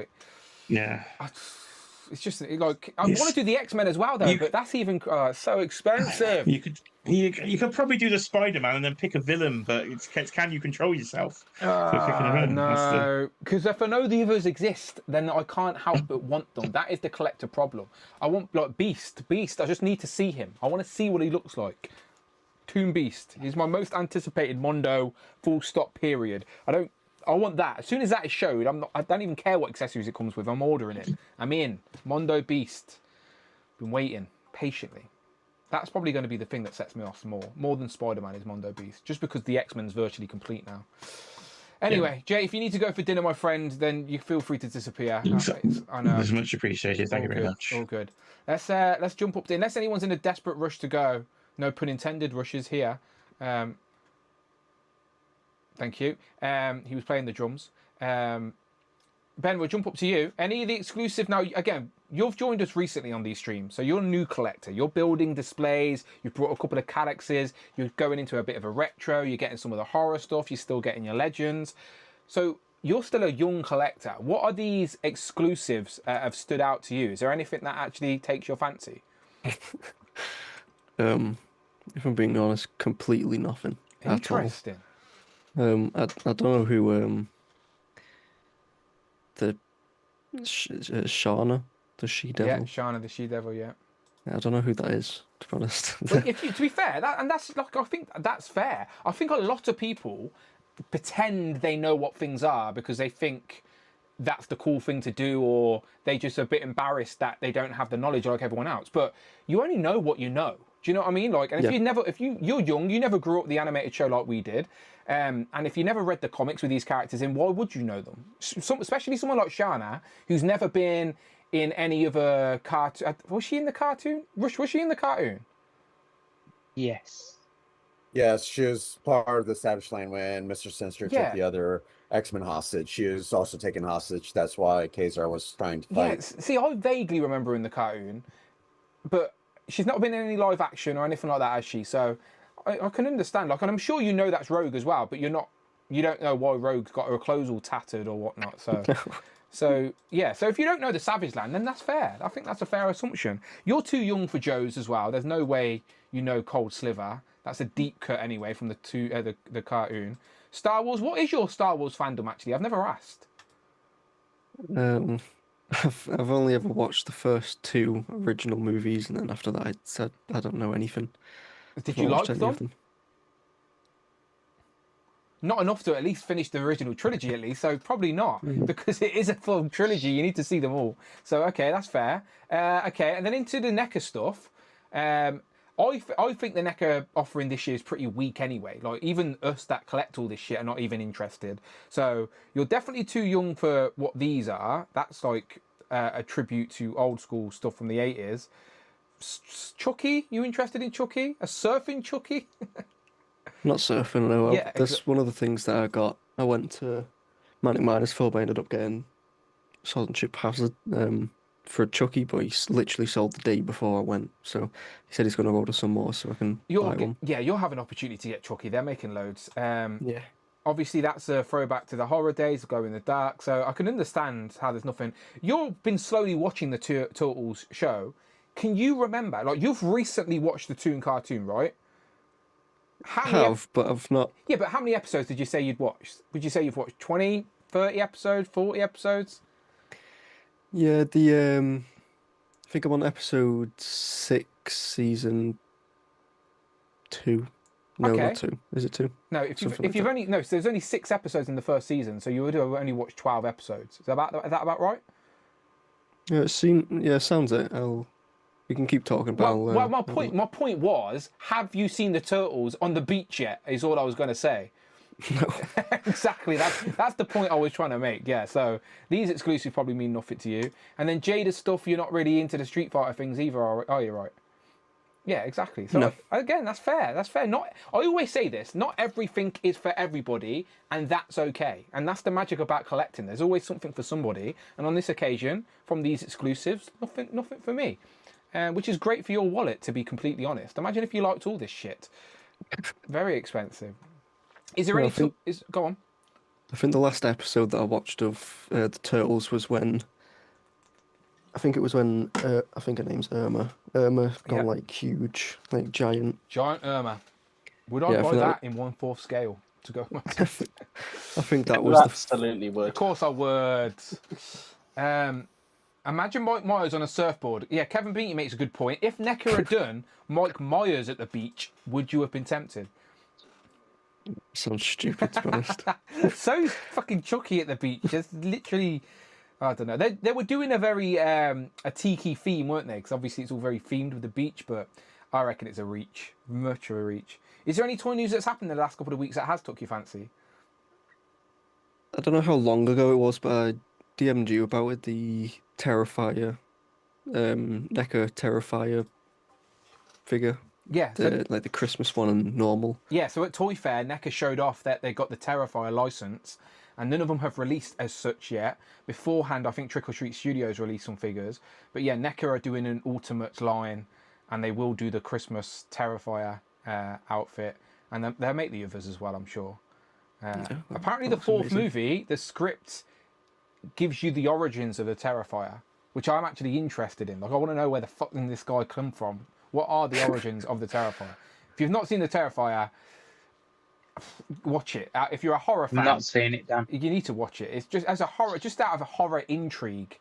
It's horrible. It's horrible. It is like gore to the next level, shock value gore for sure. But you can't help but watch. It's annoying. It's like but you need to see it. Like Can I show them on Thursday stream as well if Grace brings them with the Lego figures? Yeah, of course. I don't know if you can actually see on the camera, but Grace asked me if... Oh, no, you can't really, can you? Oh, so it's minifigs. So it's either horror-themed minifigs. Yeah. Yeah. She asked me if that was a good pose for Terrifier. You can't really see it, but... He's got a knife out. Yeah, she's got a nice little... I think that's a perfect pose. Display coming on, and she sent me another picture of her... All of them. She's got Ghostface, Terrifier, Slenderman, Chucky, and Freddy Krueger. These all must be custom minifigs, right? They're made very fucking great, but Lego have never done a official horror theme set, have they? No, they're Slenderman as well. That's cool. Yeah, he's taller than all the others as well. He is pretty cool. They're like £2 each from the Manic Miners place, so it's quite it's a really little cheap fun, to get on going. fun little cheap collection for sure. Yeah. Yeah. It's always nice when you can find a little cheap pocket of collectibles to just buy. I wish I found more cheap lines I liked. Not the case. Not the case. Yeah, show them when you get them in hand. If she brings them around, show them off for sure. Okay. Jamie, what about yourself? What stood out to you? So Marvel had me until Brandon popped up, and then the Star Wars stuff just blew me away. I mean, that third film was the first Star Wars film I saw in the cinema. Not the first film you've seen, though, right? You'd seen the previous. No, film. I'd seen the previous. I was going to say that yeah. must have been confusing as fuck. Yeah, no, it was. I had seen the previous ones on like VHS and stuff, but that was the first one I see in the cinema, and my stepdad, who's no longer with us, took me. So it had some. Yeah, that's a nice sentimental menu for sure. It, yeah. Absolutely, yeah.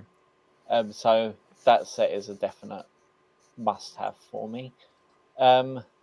Again, I do like the Marvel stuff, but my attention's diverted to the Star Wars stuff. I mean, since Brandon's gone on the team, everything that I've asked for previously when he's been on the streams has been revealed, bar pregnant Padme from the third one. They still need to make Padme in her like royal garb. Do you know when she's got the makeup on and the big round dress? They need the Black Series hasn't done one of them. Figure Arts was going to do one. Yeah, they showed that prototype off about 10 years ago, and it's never been up for pre-order. So it's a look. That's like my mind's eye of Padme from Episode 1. Yeah. Barriss Offee is a character that I've wanted for a long time. She's integral to Ahsoka's story, so kind of need her. Wait, is she the Jedi up here? Yes. Okay, yeah. This one here. Yeah. Her. Yeah, so her storyline intertwines with Ahsoka's quite. So she's in the Clone Wars, but not in the Ahsoka live show? No, she's not in the Ahsoka live show. Okay. She's also in Tales of the Jedi as well, that there's or Villains of the Tales of the Villains, whatever it was called. Tales of the Jedi. Yeah. She's got her own storyline in that. The Witch I do want, as a fan of Wicked and Wizard of Oz. It does have that vibe, doesn't it? My bread and butter, yeah. It does have that vibe. Although that broom does look like the feather duster from Beauty and the Beast. You can clean your keyboard with it as well. It's 2 in 1. Yeah. Other than dust your figures. Other than that, nothing really grabbed me. Jamie, will you be buying this? I don't think Pooporg is on my list. Okay. Just checking. Just curious. I did send you a link You on did. Instagram It was to Wednesday figures, right? They should be Yeah. on Toy Arc anyway. Let's have a little scroll. Yeah, it was a Toy Arc link, so they are on there somewhere. There he is somewhere. I'll find But him. they went up in There the you UK in the last couple of days. So these got a shit on. People not liking these. What are your Yeah. thoughts? I mean, I like what they represent. The heads are just not good. They're not. I mean, Wednesday looks more like Winona Ryder had a baby with China. No, Winona Ryder's better looking than this Wednesday. Yeah, but this Winona Ryder having a baby with China. Okay. They did her dirty, but again, it's what they represent. So these I are not love soft goods, the right? series. No, these are soft No, goods. they're the 8-inch. Oh, soft okay, goods, okay. NECA stuff, yeah. They've got the exclusive set, and then they've got a single packed Wednesday in her traditional Addams Family outfit. So that's their school. I've not seen it. I need to watch Wednesday. Would I like it? Is it good? It took me a while to get into it, to be fair, but for me, Tim Burton is like one of my favourite people. So anything Tim Burton related is. I remember the Addams Family's films when I was a kid because it was the Christina Ricci one. Yeah, the Family Matters one with it's the guy who plays Doc is what's his name? Someone help me out. You know what I'm talking about. Uncle Fester is Uncle Fester. Who's the guy that plays Doc in Back to the Future? What's his name? What's the actor's name?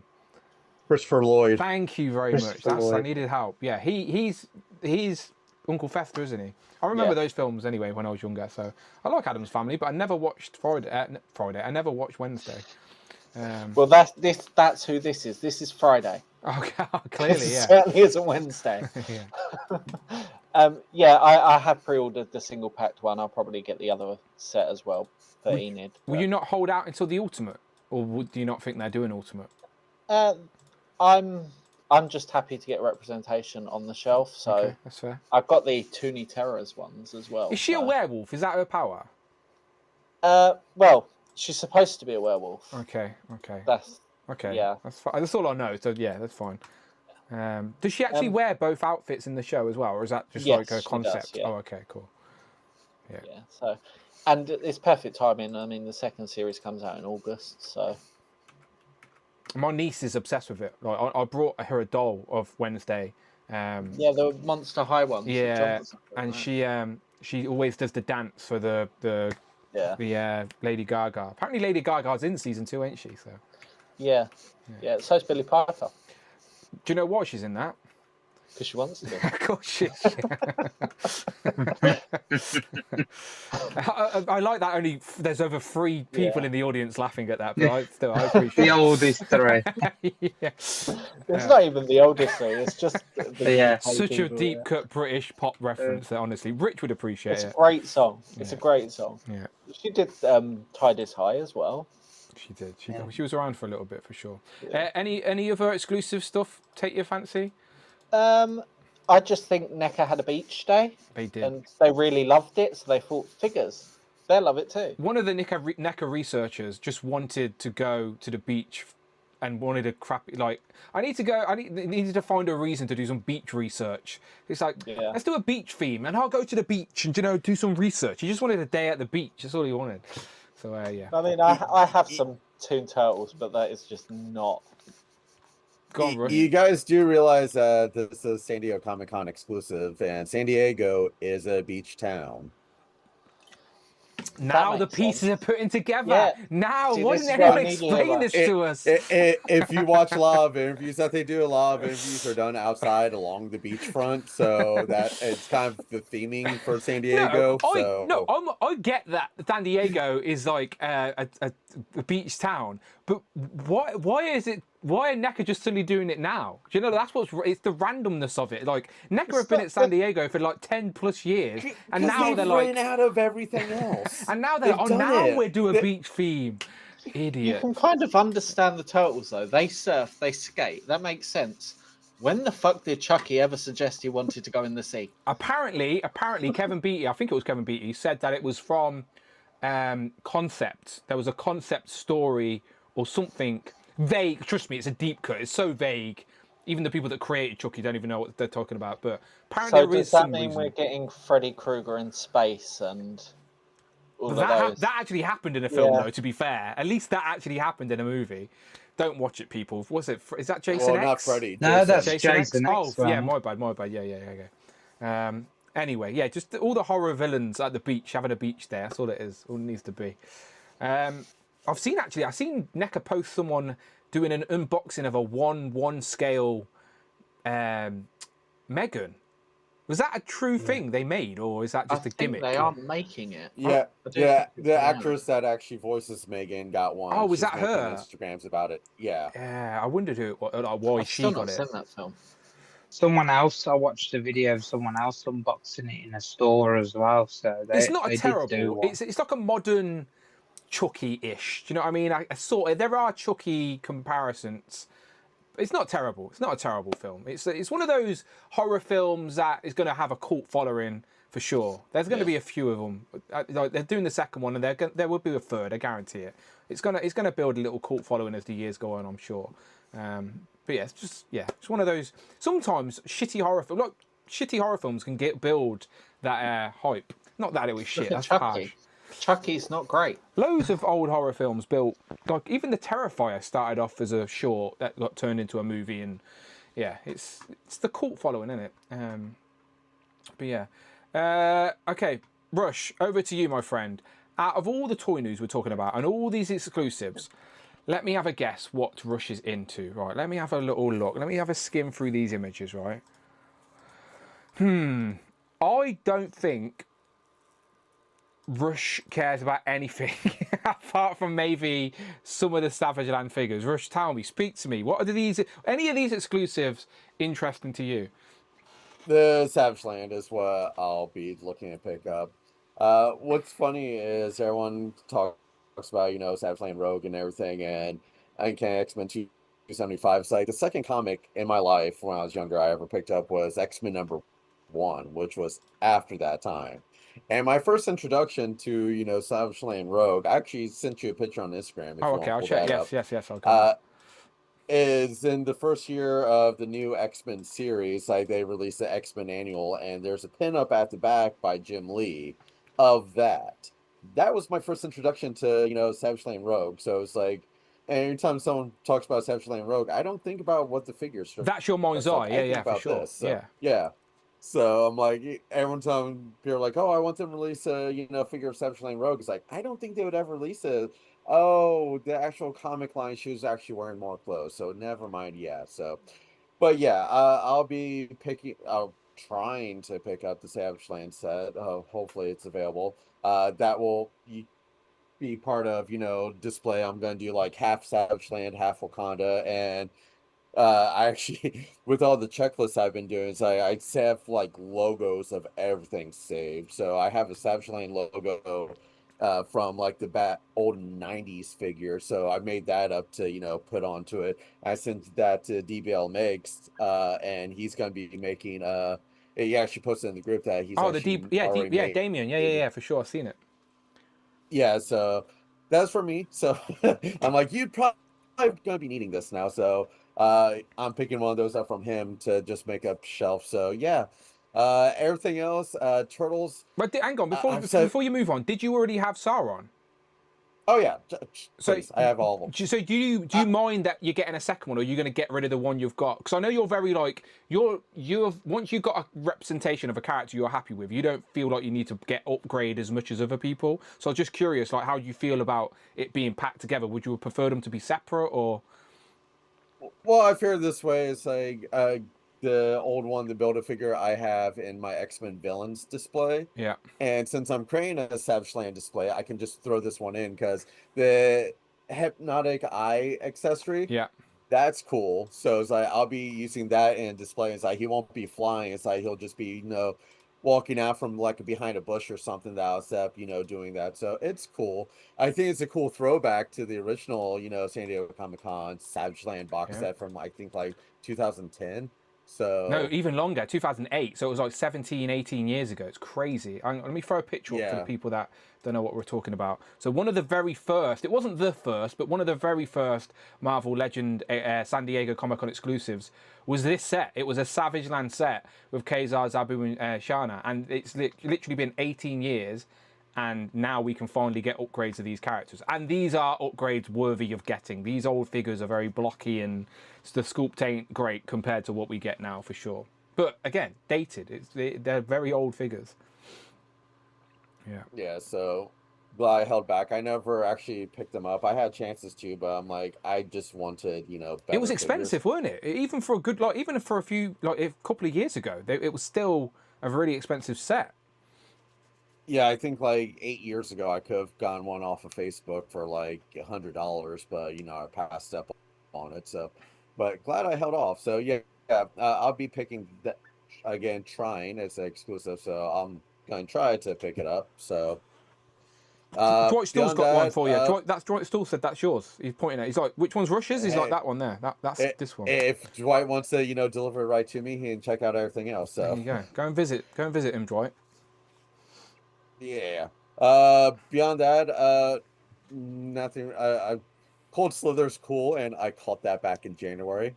Thank you. You did. To be fair, you did. It's on here. You can literally find the proof. Yeah. Back on your show, we're like, what do you want to see Hasbro do this year? What toy releases? And I threw this up, and I'm like, it could be a San Diego Comic-Con, and it was. Hasbro listened. Exactly. To be fair, If this wasn't our... people, you guessed the Joe one bang on. Lots of people guessed the Marvel Legends one bang on. Like, they've been pretty predictable. Is it because they're running out of stuff to do? The later they get, the deeper they get into these lines. Maybe, I don't know, but no, not a bad. No, I don't think it's a bad thing as long as they're giving us what people want.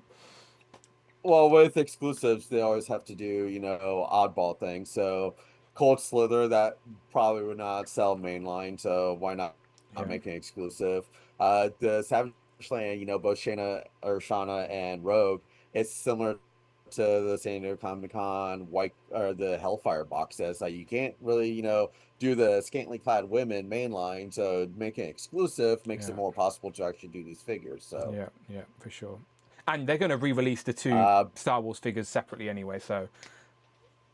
Yeah. Oh, yeah. Didn't they already do that a few years? Or no, that was a HasLab that they re-released. Yeah, they always re-release the figures separately. The only thing exclusive to this set will be the base, I think, but the two figures will get re-released for Star Wars, so, yeah.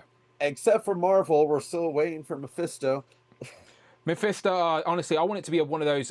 I'm hoping that it's on their radar for one of those... not that I want it to be a made-to-order thing. I just think if that's the avenue to make it happen, then so be it. But they can't show any of those plans off yet until they give us Dragon Man and Sentinel. Do you know? Because they can't put another one up when it's been over a year since the last one. So I think we won't get any of that until later in the year. And I hope it's Mephisto. Here, I'll make the next prediction. Mephisto for the PulseCon exclusive with the release date in October for Halloween. I would take it. That would make sense, and I will absolutely take it. He is one of the biggest gaps now in the Marvel Legends line, for sure. When it comes to villains, he could possibly be number one. What other big villain are we missing in the Marvel line? Like, granted, there's a few out there we need, but who else? Who is above? Who outranks Mephisto in the gaps of Marvel Legend villains? This is a question for everybody, by the way. If anyone has someone more than Mephisto that we need, let me know. What about a Tuma? A Tuma, I guess Namor could do with some more villains, but I don't think he outranks Mephisto. Mandarin. On the retro Fantastic Four card would be good. A Mandarin's another good one as well. Tuma was on the Fantastic Four card, like you said, and so was some of the Inhumans. And some of the Inhumans are rumoured, like Gorgon and Triton, are rumoured to be in 2-packs, which I think might get revealed at San Diego. So... don't be wrong, there's still villains we need, but Mephisto, he outranks Atuma, he outranks Mandarin. Yeah, I think he keeps on winning the most wanted Marvel Legend poll every year. Last year when I posted that video of like, are we going to get a Sentinel or Mephisto? Like, Ryan Ting messaged me and was like, how do you know? And I was like, I don't know, I'm just guessing. And he was like, oh, I'd love to make it happen one day. So... he knows. Do you know what I mean? The people that need to know are the ones that know we need it. So that's been a year. So hopefully within the year, I don't know. Fingers crossed, people. Fingers crossed. Ashaholic says Made to order Kindergarten Robbie Cup. Reyes. As long as I don't care how they release it. It's a character. Again, for me, you know me. It's about filling. You're the same as me. You want those gaps filled, those characters on the shelf that we don't have. So I don't care if it's a made to pre-order, a regular pre-order, a HasLab. I don't care about the release format. If it's released in a price point and whatever I'm comfortable with, I'm in. I'm in regardless. It's not a tumor. I got the Kindergarten Cop reference, Ashaholic. We appreciate it. Okay, let's go across. Go on, sorry. Yes. But going back, Star Wars, not interested in the Turtles. I've said before, I still have the Turtles in Disguise Mate, 4-pack that I'm not doing anything with. I might buy that off you, you know. I have it, so, and it does have all the feet. Do you know what? I might buy it off you because that is still one of my favourite Toon sets, and that's the type of set where if you strip them naked, it's the regular Turtles underneath. Still very tempting, for sure. It's like the animated turtle line. There's not many more that they can probably do with that, so that's why they're stretching to Archie and everything. And even my research, I can't find anything beach scenes. Mate, again, I'm not even lying. I genuinely spent hours looking and I couldn't. The closest thing I see was a cover of a comic, but they weren't wearing any outfits. I wanted to post just surfing. I wanted to post a picture on my Instagram with this box set and then the actual images from the show, just to because I couldn't see anybody else doing it. So I thought the people would appreciate seeing that, and I couldn't find it. And NECA have just said inspired by multiple beach episodes, which doesn't help.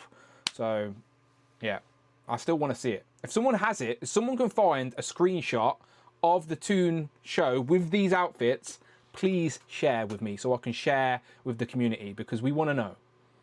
We want to know. There you go. These outfits. Yeah, it could even be part of the video game Turtles in Time or something. So, but the thing is, they're usually quite transparent if it is inspired by the game or Archie comics. They just tell us. But all they've said is inspired by the multiple times the Turtles went to the beach. It's so vague. They could have, I want to see an episode where Leonardo is wearing a fucking top hat at the beach. That seems so random. It must have happened for them to make it. I'm going to message Tom, the Thomas, the sculptor. I'm going to message him and ask him for the reference. I'll do it. I'm going to find out, people. Don't you worry. Leave it to me, and I'm going to find out. But anyway, I agree. You do that, Dan. I will. Clear. I'm obsessed at this minute. I need to know. I need to know the reference. Okay, any more thoughts, Rush, from anything else? Nope. Good, man. All Nothing else really collect, so. Let's go across to Adrian then. So, Adrian, you've sent me some links, which I'm happy to show. But before we show them, do you have any thoughts on the general San Diego reveal so far? Yeah, I think for me personally, best in show is the Savage Land box. Yeah. So yeah, I'm happy to get that. It's awesome that we're even getting it, with like the controversy surrounding Hut Slayer Leia and all that. But does this give you hope that you can get a slave Leia eventually? Hopefully. Yeah, the Black series, I still haven't bought that because it wasn't that good, but it's still on my list of things to get. Would you have preferred this 3-pack to be like single releases, or are you happy to add all 3 to the collection? Like, did you already have Sauron, for example? Yeah, I don't have Sauron. Didn't plan on getting him. With this, I'll have to debate whether to sell him or not. But I might hold on to him. He is pretty cool. But yeah, I don't really have a lot of X-Men villains. I have like the old Juggernaut. I'm not getting the new Juggernaut. It's not much of an upgrade, Yes. is it, to be fair? It's not worth it. Yeah, it's not worth it. Yeah, just like and like I was saying like earlier, like how I got Drax with Moondragon, it's sort of like maybe I'll keep it, maybe I won't. But I'm a little disappointed with like Shanna's head. I mean her hair sculpt. It's just kind of weird to me. It kind of looks like maybe like an homage to that original box set. Maybe. It seems just like too big for me. And I then guess so. If you look at Rogue's, the two hairstyles, you're not wrong. yeah. Definitely similarities. And then Rogue's face sculpt, the first thing I thought when I saw it is Brittany Murphy. Do you know who that Yeah, is? yeah. She unfortunately passed away, didn't she, when she was young? She was in 8 Right. Mile with Eminem and Clueless. Clueless. Yeah, yeah. I know who she is. Yeah. Yeah, that's the first thing I thought. It's the teeth and lips type thing, isn't it? Do you know the sort of resting face? It is got that Miley Cyrus It's like vibe too. big eyes and like overdone makeup and Yeah. yeah, I mean they're still cool. There's just like a little tinge of like how I would have edited it, you know? I don't get me wrong. When people are criticizing these faces, I'm not challenging anybody. I'm just personal preference, not as critical as other people with stuff like that. I still think it looks. Right. I think it still looks fine, but I admit I understand people's criticisms with it for sure. Definitely a little bit heavy on the makeup for Rogue. Like, where's she getting all that makeup from in the Savage Land? Do you know what I mean? You can't even, your clothes are all ripped up, love, but yet you found the makeup salon. Do you know? So Probably like Beatles and yeah, Beetles and berries. yeah, berries and shit. Yeah, There's a new show for you, Dan. Beetles and Beatles berries. and berries. Yeah, coming soon. or charcoal. Yeah, yeah, for sure, for sure. And then for the ones that I sent you, Yes, I can get them up, not a problem. if you could start with the McDonald's one. Yes, okay. I guess So I was confused as fuck, by the way. So Adrian sent me some emails before the show started with no context. So I'm looking forward to getting the context here. So please explain to me what is going on here. Sure. And for the record, I don't think I'm the first person to bring McDonald's stuff on here. You remember, like, Rich, I think, showed that Diamondback toy. Yeah, the thing is with McDonald's as a collector, and especially nostalgic fans, McDonald's always creeps its way in somewhere in the conversation. Like, Right. I remember X-Men McDonald's toys. Oh no, that was that Burger King. Burger King Yeah, did them. okay. Last Pizza Stand Hut ones. did them as well. See what I mean? We can start whole conversations with stuff like this. But what are these in particular? These new? Sure. Have you heard of Toki Doki? No. You're gonna The have to artist? break it down to us. Yeah, I guess it's sort of like more in that like vinyl art sort of art toy world. Okay. He's like an artist from Italy, and it's sort of like Sanrio with the edge. What's and the most yeah, famous? so What's his most famous piece? Is there a piece that we'd be instantly recognise is his work? We not made. there's his sort of call to Funko Pops. They're called unicornos. They're like these little unicorns that they just do up in like different styles.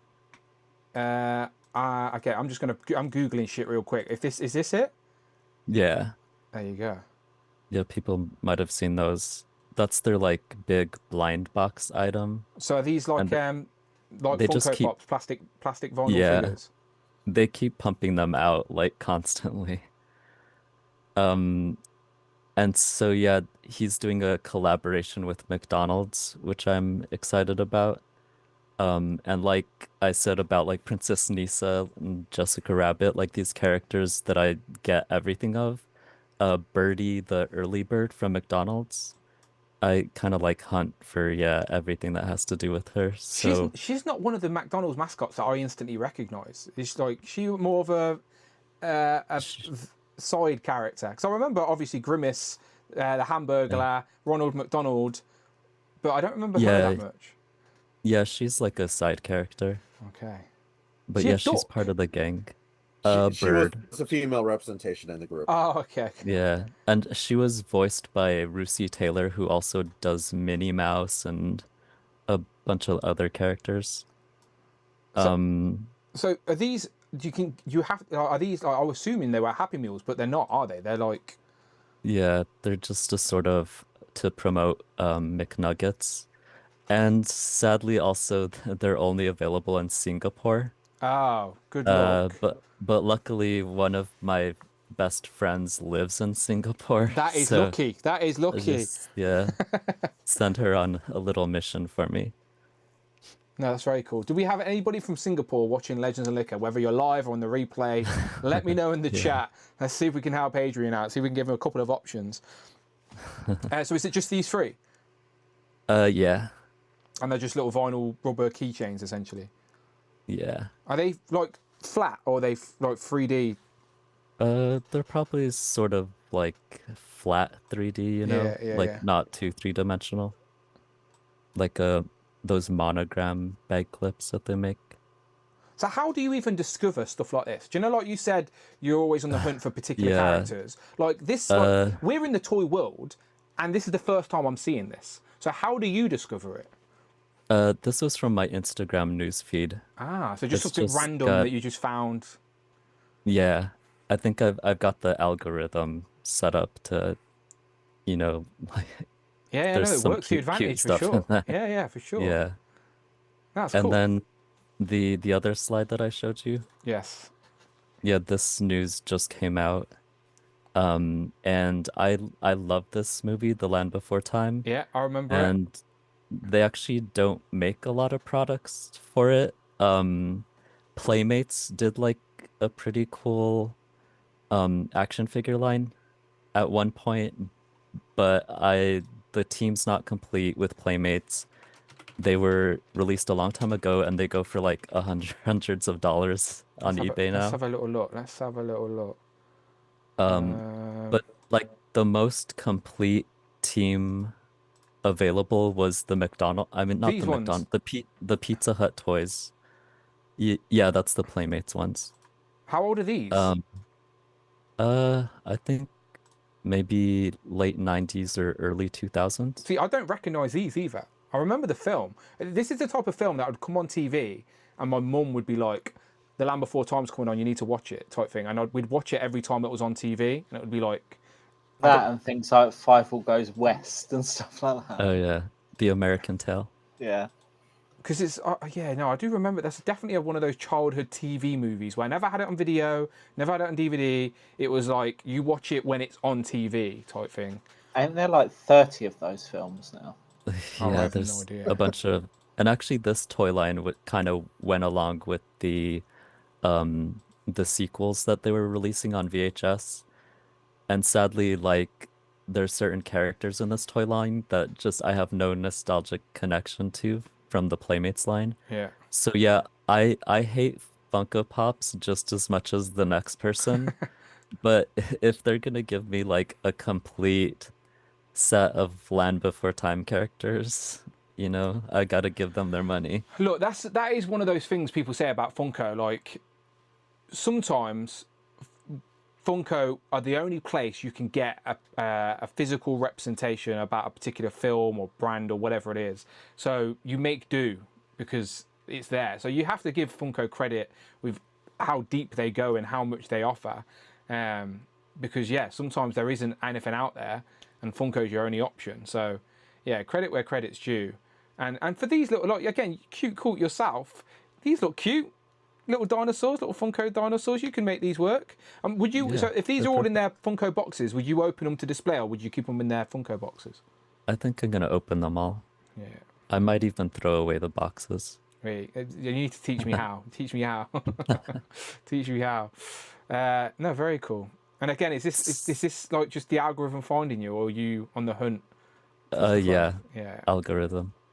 Yeah. And then as far as Comic-Con coming up, there's something I actually wanted to talk to you for like the longest time, and every time I'm on here, I just forget to bring it up. Okay. But the subject of what large Super 7 items in the Turnpike, they had that G.I. Joe, the Cobra ship, right? Yeah, never funded. That failed. Yeah. They're releasing, or the pre-orders come up this week for the Sky Cutter. It's like a smaller vehicle for the Thundercat villains with the Vulture Men. Is that on their site? Let me look. Super 7. I think it's just a tease at this point, but it was on the cover of Toy Collector magazine. I'll have a quick look on their website. Just the Sky Cutter. So, I mean, the big question is, what is the next large format thing? And of course, they're going through some shit right now.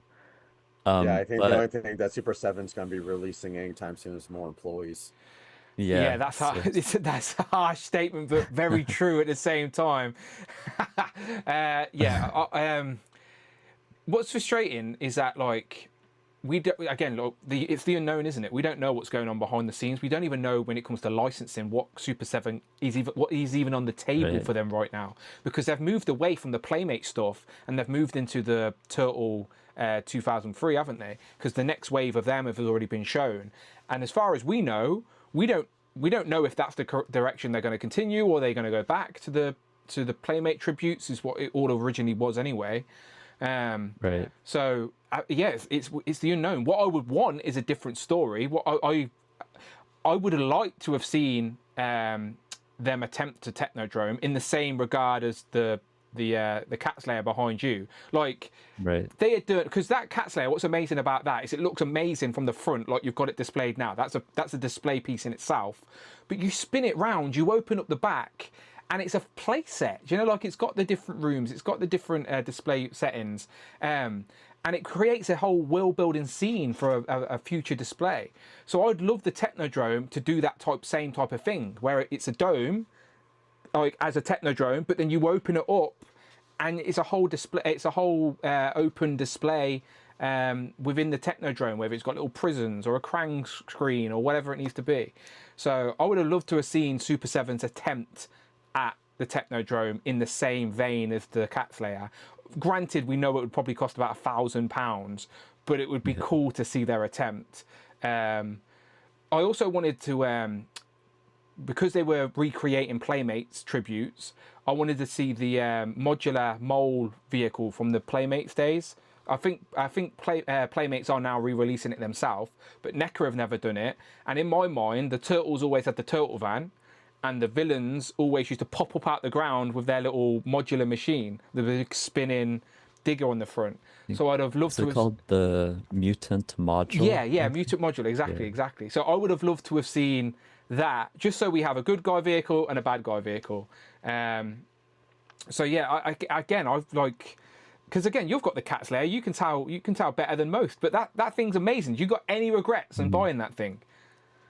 Yeah, not at all. Exactly. I would have had like the worst FOMO if I hadn't gotten it. And that ain't going down in value. Do you know what I mean? At no point you decide to sell that, you getting less money than you brought it for. Do you know what I mean? Unless you were trying to get rid of it. Do you know what I mean? But I doubt that is going to be one of those collectors' holy grails in the future. I guarantee it.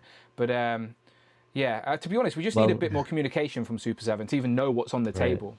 What about yourself? Well, I know your number one's the Technodrome. My number one is the Thunderclaw, which is a like medium-size Thundercats vehicle, like medium to small.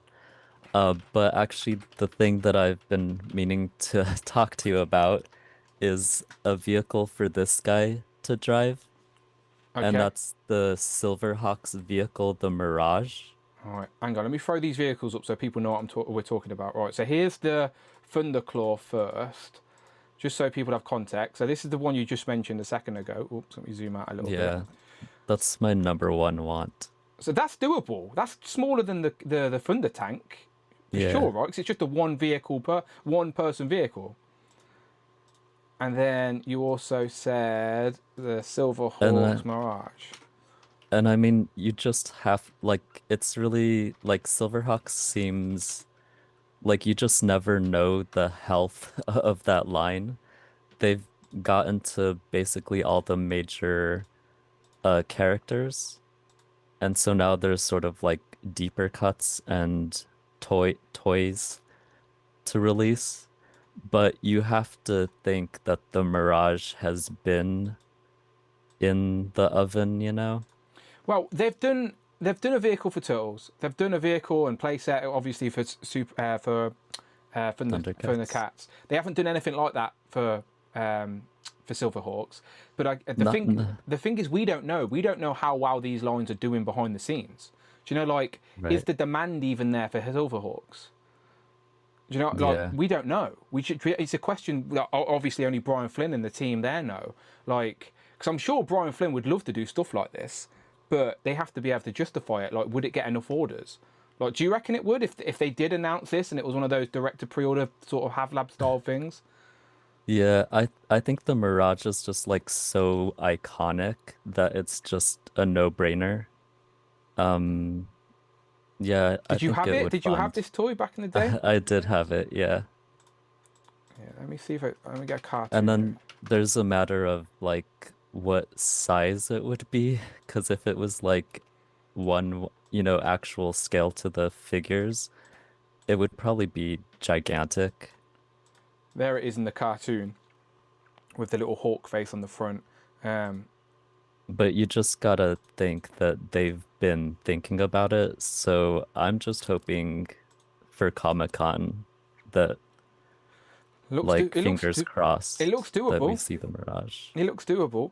I think you've got more chance of seeing this than we have of a turtle vehicle, because I don't know what direction they're going with turtles at the minute. They've definitely slowed down, and they've moved across to the 2003 turtles. So, They're 2003, the new version yeah, so that they're doing? Yeah, so Was there a Technodrome in that cartoon? yeah, there was Technodrome in most of the things, right? It was just a villains layer. Maybe it wasn't called the Technodrome. Jamie's looking confused. Jamie, help me out. I never seen the cartoon, so I'm guessing here. I haven't seen it all, but from what I've seen, there wasn't one. But then I could be wrong. I've not watched it all. Like I've watched the first season. I'm answering questions like I know the answer. I genuinely don't know the answer. So, 2003 Technodrome. Krang weren't even in the 2003 show. So it says there is. It says there's a Technodrome. It says it looks like this. Again, if someone in the chat knows, please answer us, because I'm just googling, using Google as my yeah, friend. I didn't get that far. But it says, yeah, I've got one from the comics. Let me look for 2012 as well. 2012 I know Technodrome. it's like the Death Star there. Yeah, there's a 2012 Technodrome as well. There's this. So I reckon each one had their own incarnation. But for me, I don't know that people would be happy with that one. Hannah Right? says there was no Technodrome in the 2003. Okay, and Damien's also saying no after the 80s show. Then what's Google telling me then? Google's giving me fucking images. Google's lying. I didn't think I saw Google's one. a filthy fucking liar. Well, the thing is, just think, Super 7 were never doing toon accurate turtles in the first place. Yes, the 2003 have been, but just think previously it was Playmate tributes, because NECA have the toon turtle license. So the vehicle, Right, the turtle that's van, true. the turtle van that Super 7 made was a tribute to the Playmates toy. So obviously the Technodrome is an iconic Playmate vehicle. That's why I think Super 7 have the best opportunity to do a tribute to this iconic vehicle, which is from Playmates, which is what Super 7 did. So let's take a bet. If they announce the Technodrome at Comic-Con, and then, or if they announce, I'm just kidding. I think if we were going to make that bet, I think in this current climate, you've got more chance of the smaller. When I say smaller, they could definitely they could definitely scale it down to make 4 figures still fit type thing. But I reckon you've got more chance of the Mirage, because they're still doing this the Silverhawks line, ain't they? Where Turtles, they've moved away from the Playmates tributes. Because we used to get a reveal every month for the Playmates turtle line, for the Super 7 turtle line, but we haven't. They've slowed down since that Rat King wave. They've sort of stopped. And Silverhawks, we haven't really seen anything from them either, so yeah. And the problem with like any vehicle from Super 7 is Super 7 isn't that articulated to fit into some vehicles. Like you see the Thundercats Thunder Tank, it's like that's like minimal like articulation needed. It's like larger that type of vehicles, I don't see any of their figures fitting into those, so that's the problem there. They want to make vehicles that their figures fit inside, and unfortunately their lack of articulation doesn't really adhere to that.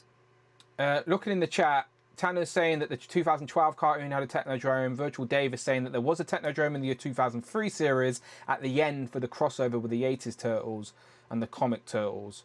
So I guess the Technodrome's more synonymous with the 80s cartoon than it is the other ones. But for me, again, it's more like we were saying, like Adrian was saying earlier with his Silverhawks nostalgia. He's both cartoon and the Playmates toys, or the toys. And it's the same for me with Turtles. It's the combination of toys and cartoon. So again, Super 7 can blend the two. But I honestly, to be honest, if we were betting between those vehicles, our third option would be none. And I genuinely, unfortunately, think it's the third option. None of us are getting anything like that. Not this year, anyway. I think tariffs maybe have fucked that up for them. But we shall see. That too, yeah. Yeah, we shall see. We'll see. All right, good stuff. Right, unless anyone else has got some dying desire to talk about some toy news, let's race some ducks and get out of here. We've got 2 duck shirts on. Let's see if we can get some points on the board. Let me set this up behind the scenes. Right, I've got my list ready to go. I can confirm Michael has said not today. Not. Oh, okay. He has got the golden egg. So just to remind you, Michael at any point can challenge the winner of the duck race. But that golden egg is his all years. At any point, he can cash that in against the winner of the duck race. Rush is except the last race. Rush is except the final race. Rush is yeah. Apart from the championship race, of course, he has to be cashed in before the championship race. Rush thinks Michael's just waiting for Rush to win a race until he can catch it in. Let me close. He's definitely waiting for Craig to win. That would be funny. No, Please do I it. still if Craig say wins. he should wait till the final end. That way, he automatically gets into the championship race. So no, he's not necessarily. No, because it's only points. He's only going to. So he's not allowed he's not allowed to use it in the championship race. You can only do it as regular race. So the maximum he can do is steal 14 points off anybody. So even if he waited until the very last race, he's still got to hope that he's close enough to the top 10 to even crack it. Do you know? So, like, he's just basically got an opportunity to steal 14 points for anybody. So it's more interesting to see who he goes for. Because, for example, let's look at the leaderboard real quick. Again, this is why the people are real. The OGs that stay until this start of the show, you're the OGs, right? So my point is, STM figures could win a race, right? Which would give him a crazy high lead. So that's when Michael would cash in his egg, or crack the egg, if you will, because he'd be like, whoa. We don't want STM figures to run off with a lead. I want to steal his points. Same with Gentle Tuna, Chi Collect. You know, like, Michael's probably best off waiting until they get high points. Even if one of them finished second and Craig finishes first, he's probably good to, like, just to keep up with them.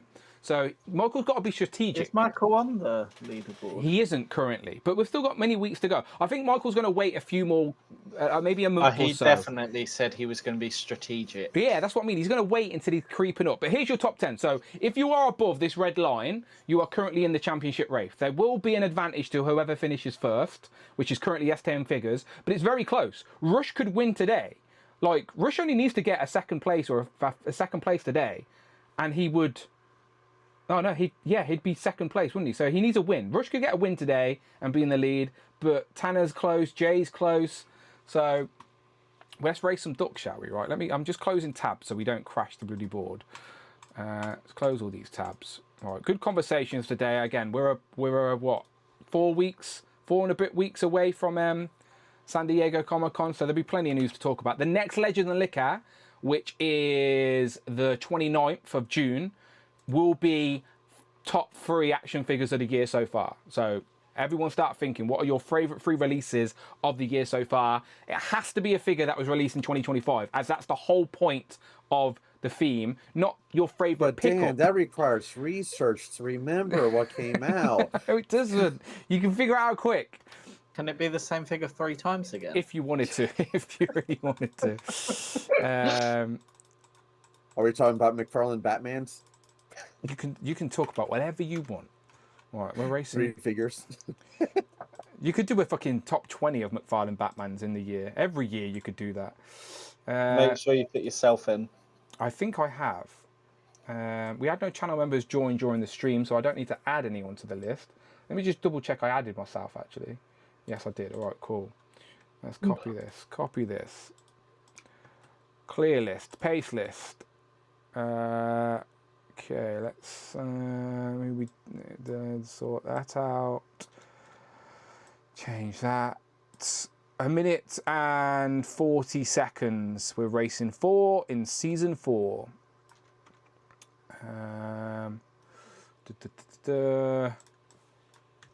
Okay, are we done? Done? I think so. 1 minute 40. Oh, you can't even see what I'm doing yet, can you?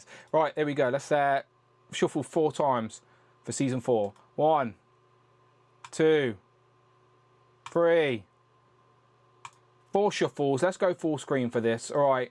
One more time before we finish. That is the current situation. Cute, cool. Adrian, currently right now with us, is the current champion, wearing that crown proudly. But today you have an opportunity to win some points to get closer to that championship race, which we will be racing until the end of the year. So we've still got 6 months of racing to go. But trust me, it comes up quick. It comes up very quick. We had the terrible champion in season 2, Greg Finstad. Never even appeared on the show. Not even a channel member anymore. Greg Finstad, terrible champion. But Jamie Gitchard is now the Duck Race Commissioner. He held the title strong in season 1 and wore that crown. And he wants it back. He doesn't just want the literally wore a crown. He did. He genuinely did. Wore a crown for every stream. Commitment to the bit. But Greg Finstad, terrible champion. Terrible champion. Where are you, Greg? Come on. I've seen you in the chat today somewhere. Right. Let's go back. Full screen. I've already shuffled. Don't need to do it again. Let me keep the timer on there. Good luck to everybody. This is for points on the board. And we're off. Right. As always, I deleted Craig from the start of the race. So hopefully we don't see him. Hopefully he didn't sneak in there. Let's see who we got started off. Right, so we've got Jared Byrne up top. Jared said he's on holiday today. He's in the south of France with his family. And he said he'd be watching from the pool. It's probably too late to be sat by the pool, but hopefully Jared watches the replay. He's currently in the lead. Robert Thompson's down there at the bottom. With Z-Man, it started with a click Shelley. I can see John Morrissey as well.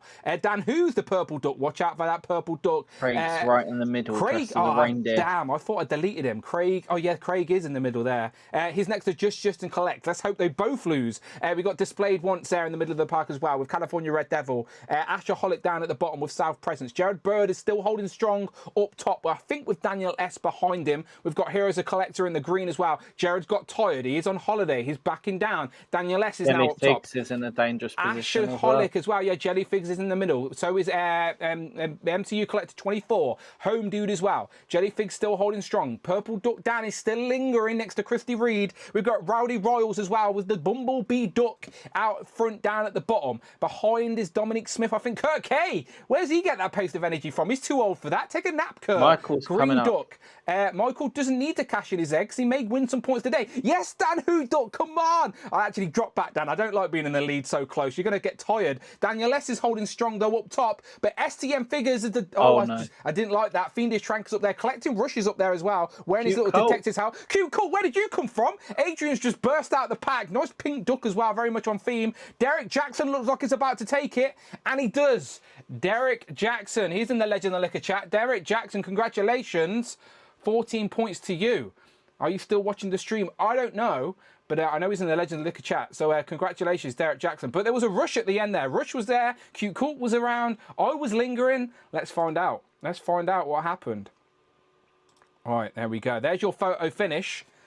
Do you reckon any of us got there? Where did Rush go? Rush, I can see Rush up top. He might not have made top 10, though. Where's Cute Court? Cute Court got lost in the pack. Interesting. Michael Davis. Could be behind the dinosaur. Your boy's got toys. And Tariq are quite close as well. Let's have a little look. Let me scroll right to the bottom first. Let me just copy this list so I don't lose it. So that's my worst fear, is losing the list. Duckgate all over again. Right, let me save that so I've got it right. Craig finished 81st, just to confirm, all right? Everyone's... Craig, no points with Craig today. Sorry, Craig. 83rd or drop back to 81st today, yes, 81st. 81st. That's terrible.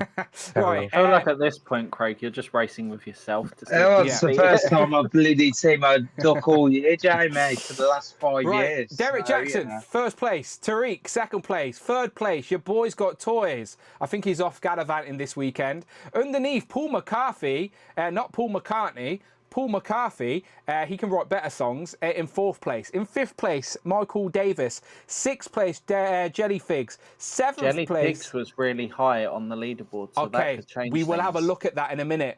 Seventh place, we've got a 1-6 shooter. Eighth place, we've got Daily Shorts X. I have no idea who that is. So it's Cheeky Monkey Kiara snuck in there at the end with 9th position. And then 10th place is John Morrissey. John Morrissey, a recent channel member, has scored a couple of points. I know he had a win all recently, right? He won some points. He comes second, maybe. Now he's added some more points to the board. Where did Rush come? Cheeky Monkey knows how to race some ducks. She does. She knows how to race ducks. Let me have a look. Where did... I was just curious, where did Cool... So Cute Cool ended up in 16th. just above the black actor, but I say Blacula because I don't. That's how my brain says things. Annoyingly, where did Rush go? Rush ended up in 20th. He got tired there Just at the end. underneath Michael. Just underneath Michael. There we go. So there you go. That is your top 10. I will add it to the leaderboard. But Jamie did make a good point. Whoops! I'm pressing the wrong buttons. That's an old. This is the old way I used to set up the stream. It's broke. I've broke the stream. I haven't really. I'm sorted it. It's just the wrong button. Let me add these points to the board then. So what did we get? Who did you say? Jellyfigs. Jellyfigs is in 6th place. 6th position gets you 6 points. So let's go and add those 6 points to Jellyfigs. Does it put them in the lead? Not quite. 30. So moves up a little bit, but not enough. All right. So looking at the names on this week's top 10, I don't think anything else really happens. So I will add those points for next week. I'll just save that right there. So Jellyfigs did move up a little bit. Rush, you're still in the game, mate. You're still in the game. As long as the people above you didn't gain points, I think you're okay. So yeah, you're still in the game. That's how high you are, Daniel. That's what I'm saying. I won it now. Yeah. Now I'm close. I didn't realise how close I was to the red line. It's me and Andrew and Mikey Moonboots all very close, with Shelley just a point behind us. So as long as you're above that red line by the end of the year, he said, Cheeky Monkey, what's she say? She says, I want to play. Oh no, the cheeky titty. Oh, I thought it was Cheeky Monkey Carrier when it first popped up. Sorry, cheeky titty, whoever you are. You got to be a channel member to play. So become a channel member and you can play. I've just realised my ticker's broke as well. Let me fix that before I forget. There you go. Press that. Put that. Move that. There we go. Fixed it. Good stuff. Right, let's go around the board. Tell these good people where they can find you online. And if the cheeky titty tells us where we can find you, maybe we'll follow you too. Craig.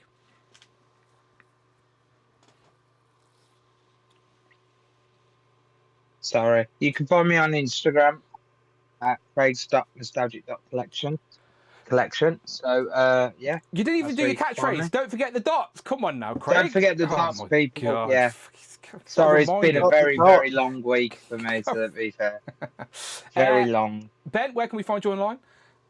Mr. Makata on Makata. I can definitely say that name without prompting. I know I can read it easy, not a problem. Easy name. Yeah, again, links in the description, people. Please follow everybody on screen if you are watching. If you're watching this late into the show, then clearly you're a friend at this point. Please follow everybody. Jamie. At JMG Toys on Instagram if you like me. If you don't, it's at craigs.nostalgia.collections. Don't forget those dots, people. Yeah. Again, they've got a very similar logo. You can't tell you wouldn't tell if you followed the other person. Rush?